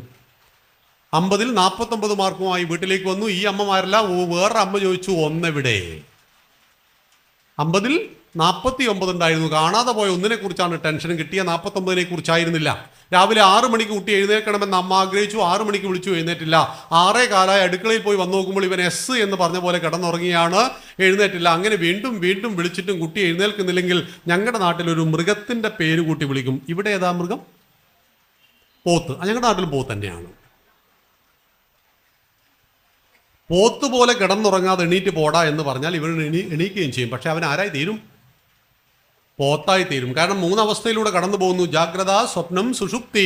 സ്വപ്നം, ജാഗ്രത, ഈ അവസ്ഥയിലൂടെയാണ് മനുഷ്യൻ പോകുന്നത്. നമുക്ക് പിന്നീട് വിശദീകരിക്കാം. പക്ഷേ രാമൻ കാട്ടിലുറങ്ങി. വിശ്വാമിത്ര മഹർഷി വിളിച്ചുണർത്തണം, അടിച്ചുണർത്തരുത്. വിളിച്ചുണർത്തേണ്ടത് എങ്ങനെയാണ്? കൗസല്യ സുപ്രജ രാമ പൂർവ സന്ധ്യ പ്രവർത്തതേ. ഉത്തിഷ്ഠ നരശാർദൂല കർത്തവ്യം ദൈവമാന്വിതം. ഉത്തിഷ്ഠോത്തിഷ്ഠ ഗോവിന്ദ ഉത്തിഷ്ഠ ഗരുഡധ്വജ. കൗസല്യ സുപ്രജ രാമ. കൗസല്യയുടെ ഏറ്റവും നല്ല മോനായ രാമ. സന്ധ്യ പ്രവർത്തതേ. പ്രഭാത സന്ധ്യ പ്രവർത്തിച്ചു തുടങ്ങി. ഉത്തിഷ്ഠ എഴുന്നേൽക്കൂ. നരശാർദൂല നരന്മാരിൽ ശ്രേഷ്ഠനായവനെ. കർത്തവ്യം ദൈവമാന്വിതം നിന്നിൽ അർപ്പിതമായ ഈശ്വരീയ കർമ്മങ്ങളെ ചെയ്യുവാൻ കൗസല്യയുടെ പൊന്നു മോനെ എണീക്കൂ എന്ന് പറയുന്നതും പോത്തേ എണീക്കൂ എന്ന് പറയുന്നതും ഒരുപോലെയാണ് അമ്മമാരെ. മക്കളോട് ചെയ്യാൻ പാടില്ലാത്ത 12 കാര്യങ്ങൾ, ചെയ്യേണ്ട 18 കാര്യങ്ങൾ നമുക്ക് പിന്നെ പറയാം. അതിലൊരു കാര്യം ഇതാണ്. ഏത്? ഇനി 17 പറയാനുള്ളൂ. വിളിച്ചുണർത്തണം, മടിച്ചുണർത്തരുത്. വിളിക്കേണ്ടത് ഏറ്റവും പോസിറ്റീവായ വാക്കുകളായിരിക്കണം. രാവിലെ കുട്ടിയുടെ ബോധമനസ്സും അബോധ മനസ്സും ഉണർന്നുകൊണ്ടിരിക്കുന്ന ആ സമയത്ത് കുട്ടി ആദ്യം കേൾക്കുന്നത് കൗസല്യ സുപ്രജ എന്ന പേരല്ല. നിങ്ങളുടെ പേര് ബീന എന്നാണെങ്കിൽ ബീന സുപ്രജ. ഇത് കൗസല്യയുടെ മോനെ വിളിച്ചതാ, രാമനെ വിളിച്ചതാ. അപ്പൊ നിങ്ങൾ നിങ്ങളുടെ മകനെ ഈ രീതിയിൽ ഏറ്റവും നല്ല വാക്കുകളാൽ പൊന്നുമോനെ, പൊന്നുമോളെ, എണീക്കൂ എന്നൊക്കെ പറഞ്ഞാൽ ഇവ എണീക്കാനൊന്നും പോകുന്നില്ല. നിരന്തരം പറയൂ. എങ്ങനെയാണ് വൃക്ഷം വളരുക? ഒരു സുപ്രഭാതത്തിലാണോ ഈ കാണുന്ന ഇലകളെല്ലാം ഉണ്ടായത്? അല്ല. കൊടുത്ത് കൊടുത്ത് വെള്ളവും വളവും കൊടുത്ത് കൊടുത്ത് നാം ആഗ്രഹിക്കുന്ന രീതിയിൽ ഫലസമ്പുഷ്ടമായ വൃക്ഷത്തെ വളർത്തിയെടുക്കുന്നത് പോലെയാണ് മക്കളെയും വളർത്തിയെടുക്കേണ്ടത്. മാതാപിതാക്കൾ ശ്രദ്ധിക്കേണ്ട 18ഉം 12ഉം കാര്യങ്ങൾ, ടോട്ടൽ 30 കാര്യം നമുക്ക് പിന്നെ പറയാം. അങ്ങനെ സുന്ദരകാന്ഡം അവസാനിച്ചാൽ ഏത് കാണ്ഡം? യുദ്ധകാന്ഡം. സുന്ദരകാന്ഡത്തിൽ ദൂതുമായിട്ട് പോകുമ്പോൾ 3 പ്രതിസന്ധികൾ ഈ സുന്ദരന് വന്നു. ഒന്നാമത്തേത്, സുരസമാതാവ് വാപിളർന്നു വന്ന് തിന്നാൻ വന്നു. ഏറ്റവും ചെറുതായി ഉള്ളിൽ കയറി പുറത്തേക്ക് വന്നിട്ട് പറഞ്ഞു, അമ്മേ എന്നെ അനുഗ്രഹിക്കൂ, പിന്നെ മോനെ തിന്നാൻ പറ്റൂ. ബുദ്ധി. എല്ലാ ദിവസവും പ്രയോഗിക്കേണ്ട ഒന്ന് ബുദ്ധി. ഛായാഗ്രാഹിണി നിഴൽ പിടിച്ച് കൊന്നു നിന്നവൾ കാലിന് പിടിച്ച് വലിക്കുക. നിന്നു കൊടുത്തു. അടുത്തെത്തിയപ്പോൾ ഒരു ചവിട്ട് വെച്ചു കൊടുത്തു. അവളെ കൊന്നു കളഞ്ഞു. ശക്തി. വീണ്ടും മുന്നോട്ട് പോകുമ്പോൾ മൂന്നാമതൊരു പ്രതിസന്ധി. പർവ്വതത്തിന്റെ രൂപത്തിൽ മൈനാകം. വെൽവിഷറാണ്, അഭ്യുദയകാംക്ഷിയാണ്. ഒന്ന് വിശ്രമിച്ചിട്ട് പോകൂ ഹനുമാൻ. രാമകാര്യത്തിന് പോകുന്നു. വിശ്രമം അരുത്, സ്നേഹം. ഒരൊറ്റ ചാട്ടത്തിൽ ശക്തി, ബുദ്ധി, സ്നേഹം എങ്ങനെ എവിടെ പ്രയോഗിക്കണം? ബുദ്ധി പ്രയോഗിക്കേണ്ടടുത്ത് ശക്തി പ്രയോഗിക്കരുത്, ശക്തി പ്രയോഗിക്കേണ്ടടുത്ത് ബുദ്ധി പ്രയോഗിക്കുക. പാകിസ്ഥാനിൽ പോയിട്ട് ബുദ്ധി പ്രയോഗിച്ചിട്ട് കാര്യമില്ല, ശക്തി മാത്രമേ പ്രയോഗിക്കാൻ പാടുള്ളൂ. അതുകൊണ്ടാണ് Pakistan cannot be mend, it must be ended എന്ന് പരംപൂജനെ ഗുരുജി പറഞ്ഞത്. പാകിസ്ഥാനെ തിരുത്താൻ കഴിയില്ല, പാകിസ്ഥാനിലെ ഭീകരത ഇല്ലാതാക്കാനേ കഴിയുള്ളൂ എന്ന്. ഞാൻ പറഞ്ഞു വന്നത്, ഈ ബുദ്ധി, ശക്തി, സമന്വയം എല്ലാം ഒരു ചാട്ടത്തിൽ പഠിപ്പിച്ചു വന്നു ആര്? ഹനുമാൻ. അങ്ങനെ സീതാദേവിയെ കണ്ടെത്തി മുദ്രമുദ്രയൊക്കെ അങ്ങോട്ട് കൊടുത്തു, ഇങ്ങോട്ട് വാങ്ങി. അക്ഷയകുമാരനെയും കൊന്നു, ലങ്കയ്ക്കിട്ട് നല്ലൊരു പണിയും കൊടുത്തിട്ട് ഇങ്ങനെ ആയിരിക്കണം ദൂതൻ പോയി കഴിഞ്ഞാൽ. അപ്പോൾ രാമൻ ചിന്തിക്കായിരുന്നു, ഒരു കുരങ്ങൻ വന്നിട്ട് ഇങ്ങനെയൊക്കെ ചെയ്തെങ്കിൽ ഈ രാമൻ വന്നാൽ എന്തായിരിക്കും? പക്ഷെ കാമഭ്രാന്താൽ ആവേശിക്കപ്പെട്ട മനസ്സിൽ ബുദ്ധി തെളിയില്ല. കുബുദ്ധിയാൽ ആവേശിക്കപ്പെട്ട ബുദ്ധിയിൽ സൽബുദ്ധി തെളിയില്ല. അതുകൊണ്ട് എപ്പോഴും നമ്മുടെ സമ്പർക്കം സജ്ജനങ്ങളുമായിട്ടായിരിക്കണം. സജ്ജനങ്ങളുമായിട്ട് സമ്പർക്കം ഉണ്ടെങ്കിൽ നമ്മുടെ മനസ്സിൽ ദുർബുദ്ധി തെളിയില്ല. അതുകൊണ്ടാണ് 10 പേര് മദ്യപാനികൾക്കിടയിൽ ഒരാൾ പെട്ടുപോയാൽ അയാൾ മദ്യപിക്കുവാനുള്ള സാധ്യത കൂടുതലാണ്. 10 പേർ സജ്ജനങ്ങളാണ്, അതിലേക്കൊരു മദ്യപാനി വന്നു പെട്ട് കഴിഞ്ഞാൽ അയാൾ മദ്യപാനം ഉപേക്ഷിക്കുവാനുള്ള സാധ്യത കൂടുതലാണ്. അതുകൊണ്ടാണ് കൂട്ടുകാരെ തിരഞ്ഞെടുക്കുമ്പോൾ ഇവർ മയക്കുമരുന്ന് അടിമകളാണോ എന്നൊക്കെ പറയേണ്ടത്. കാരണം നമ്മുടെ കുട്ടിയുടെ ഉള്ളിലും ഇതൊക്കെ വീരന്മാർക്കുള്ളതാണ് എന്നൊരു ചിന്തയുണ്ടെങ്കിൽ അവൻ MDMAക്ക് അടിമപ്പെടാൻ അത്ര സമയം വേണ്ടി വരുള്ളൂ എന്ന് നമ്മളെ പഠിപ്പിച്ചു. തിരിച്ചറിയുവാൻ കഴിഞ്ഞില്ല രാവണന്. അങ്ങനെ സുന്ദരകാന്ഡം അവസാനിച്ച് യുദ്ധകാന്ഡം വന്നപ്പോൾ പാലം കെട്ടിയിട്ട് രാമൻ അങ്ങോട്ട് ചെന്നു. നിസാരമായ വാനരന്മാരെ ഉപയോഗിച്ച് മഹാസൈന്യത്തെ ഉണ്ടാക്കി.